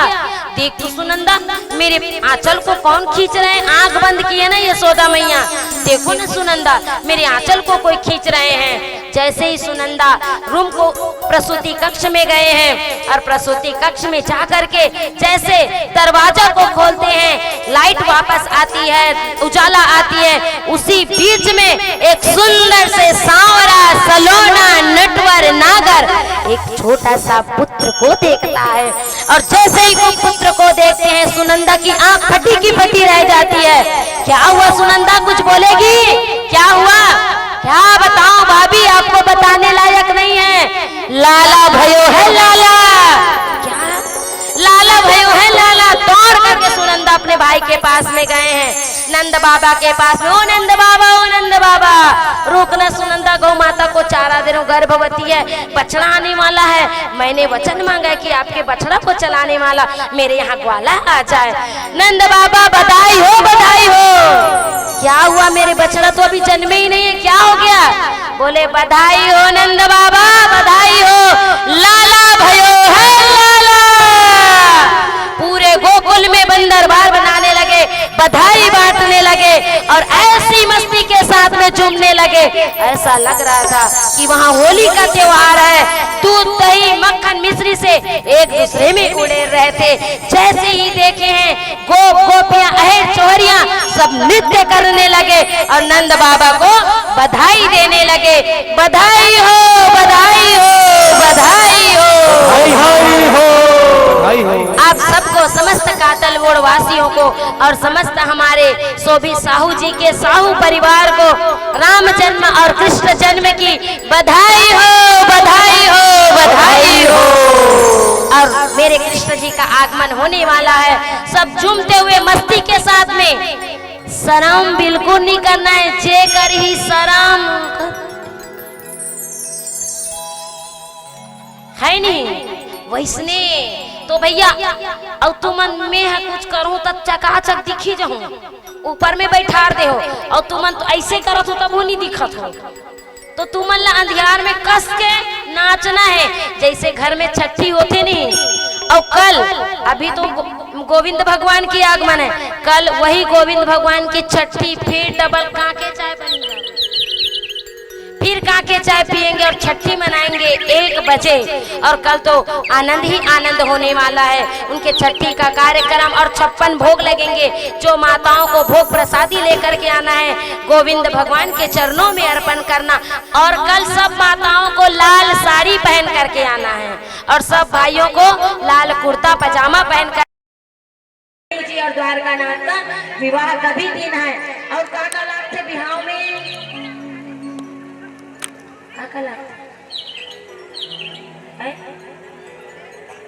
हमार भाई बताही काका लागते तेरे ही ऊपर जाते बिहाव घर में नाचे गए। बोलिए गोविंद भगवान की।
आनंद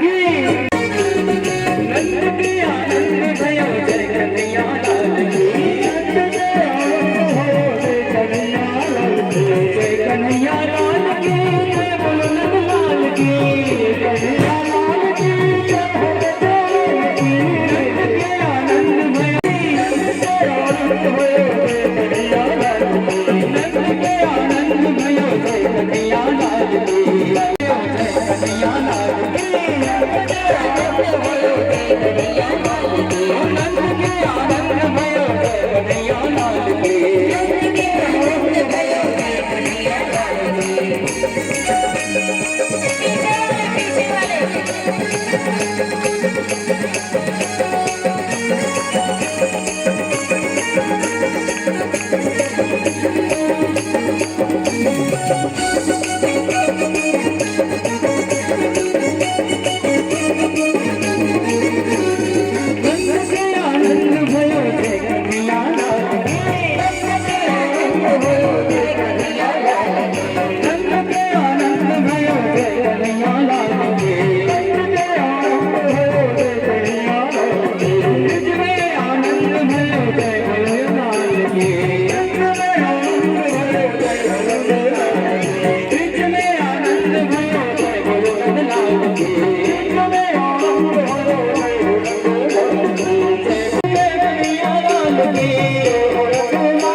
चांदी चांदी के खंभा गड़े हैं, सोने के लगे की बोले के लगे की बात, हीरा मोती के झोला बने हैं, झूले यशोदा के लाल, कन्हैया झूले यशोदा के लाल।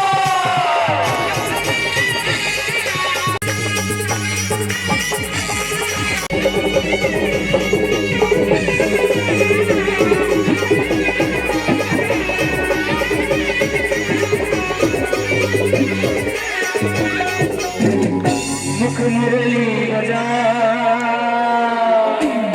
छोटे से श्याम कन्हैया,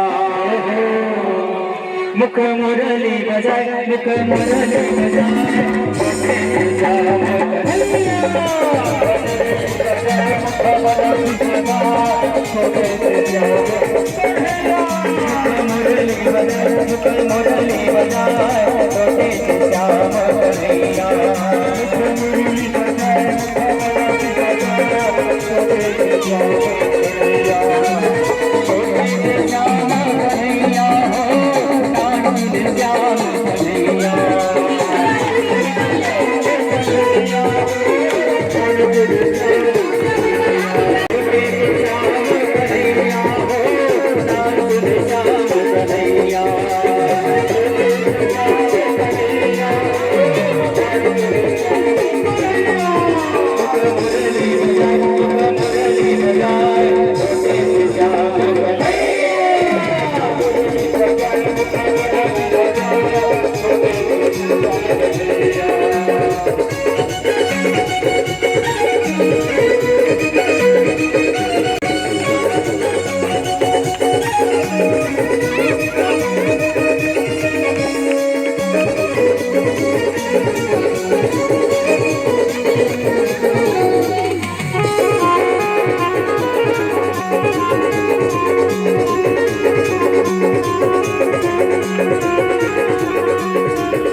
डिगा डिगा डिगा हो डिगा डिगा डिगा डिगा डिगा हो डिगा डिगा डिगा कानल सुनो हो सब महिला डिगा डिगा हो डिगा डिगा डिगा कानल सुनो हो सब महिला डिगा डिगा डिगा हो डिगा डिगा डिगा कानल सुनो हो सब महिला डिगा डिगा हो डिगा डिगा डिगा डिगा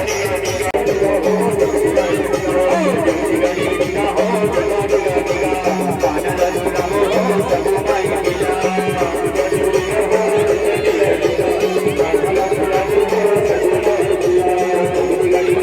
डिगा डिगा डिगा कानल सुनो हो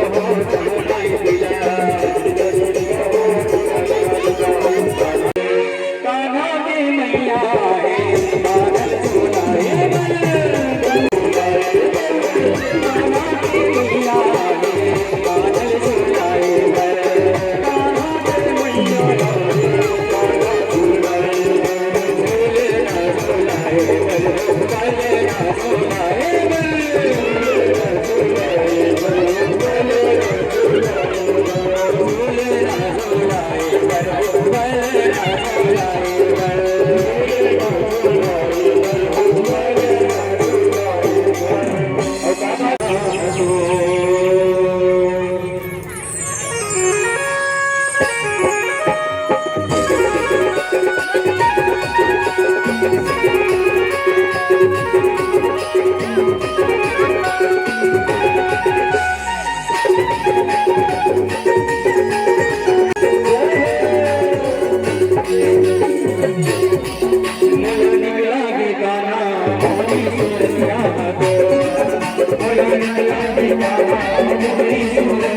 मम बुद्धि प्रकाशाय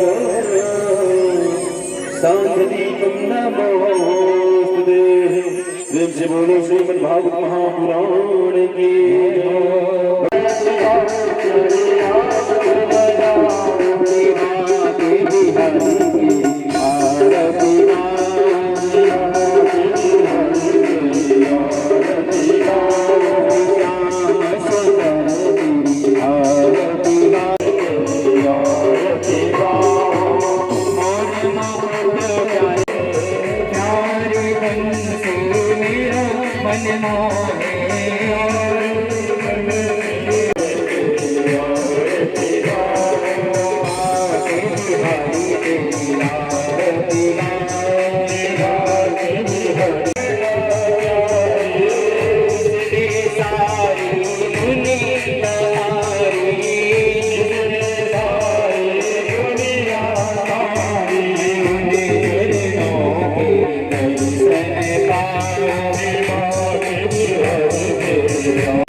त्वमेव बन्धो सखा त्वमेव मम देव नटखट बरसेवाले गोकुल के रैया बरस रही अब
देव हरि कृष्णाय वासुदेवाय हरि परमात्मने प्रणतः क्लेशनाशाय कछु नहीं सब कुछ है सो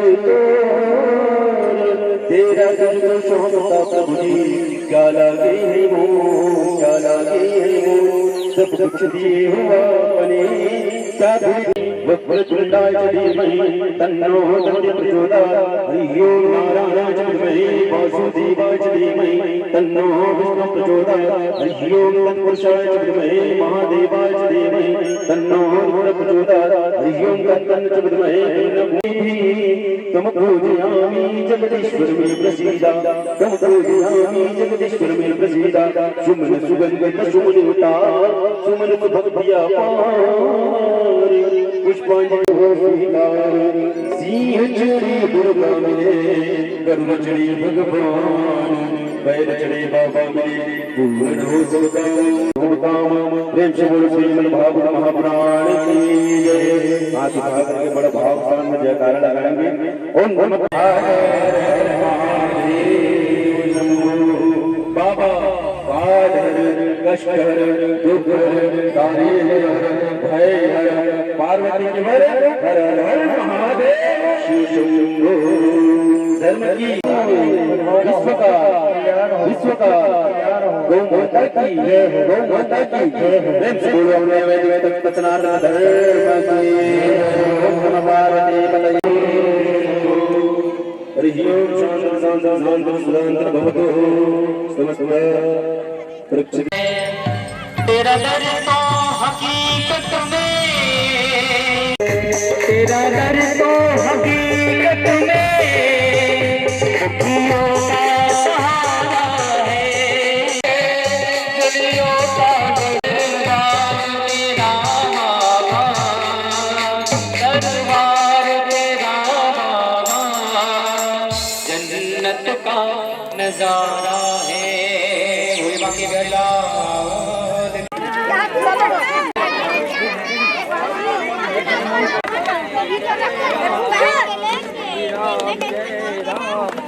जय जय राम जय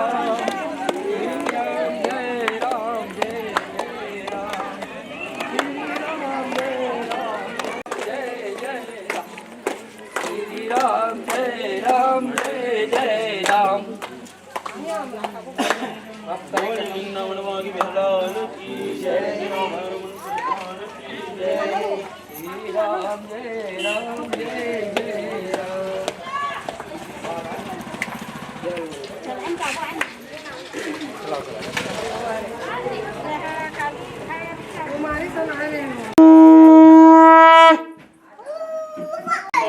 सर्व मंगल मंगले शिवि सर्वार्थ साधिके भगवती देवी नमो नमः श्री चरण कमलभ्यो नमो नमः श्री जनमाच मुंडम समर्पित स्नानं समर्पयेत् परम वैष्णवं समर्पितमः श्री भगवती दिव्ये नमो नमः श्री चरण कमलेभ्यो नमो नमः श्री स्नानं नमः श्री जलं स्नानं समर्पयेतः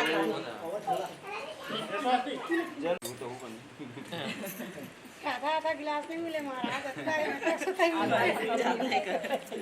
हरि ओम महाश्री घोरघोरं करुणावतारं संसार सारं भुजगेन्द्रहारं सदा वसन्तं हृदयारविन्दे भवं भवानी सहितं नमामि श्री भगवती दिव्ये नमो नमः श्री बोधिधूपं दर्शयितः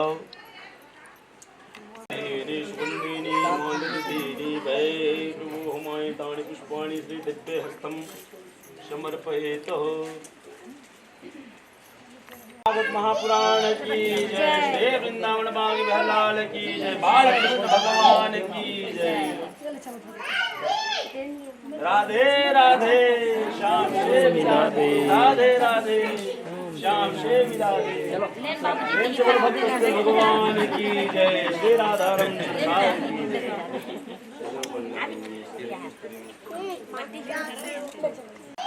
पापा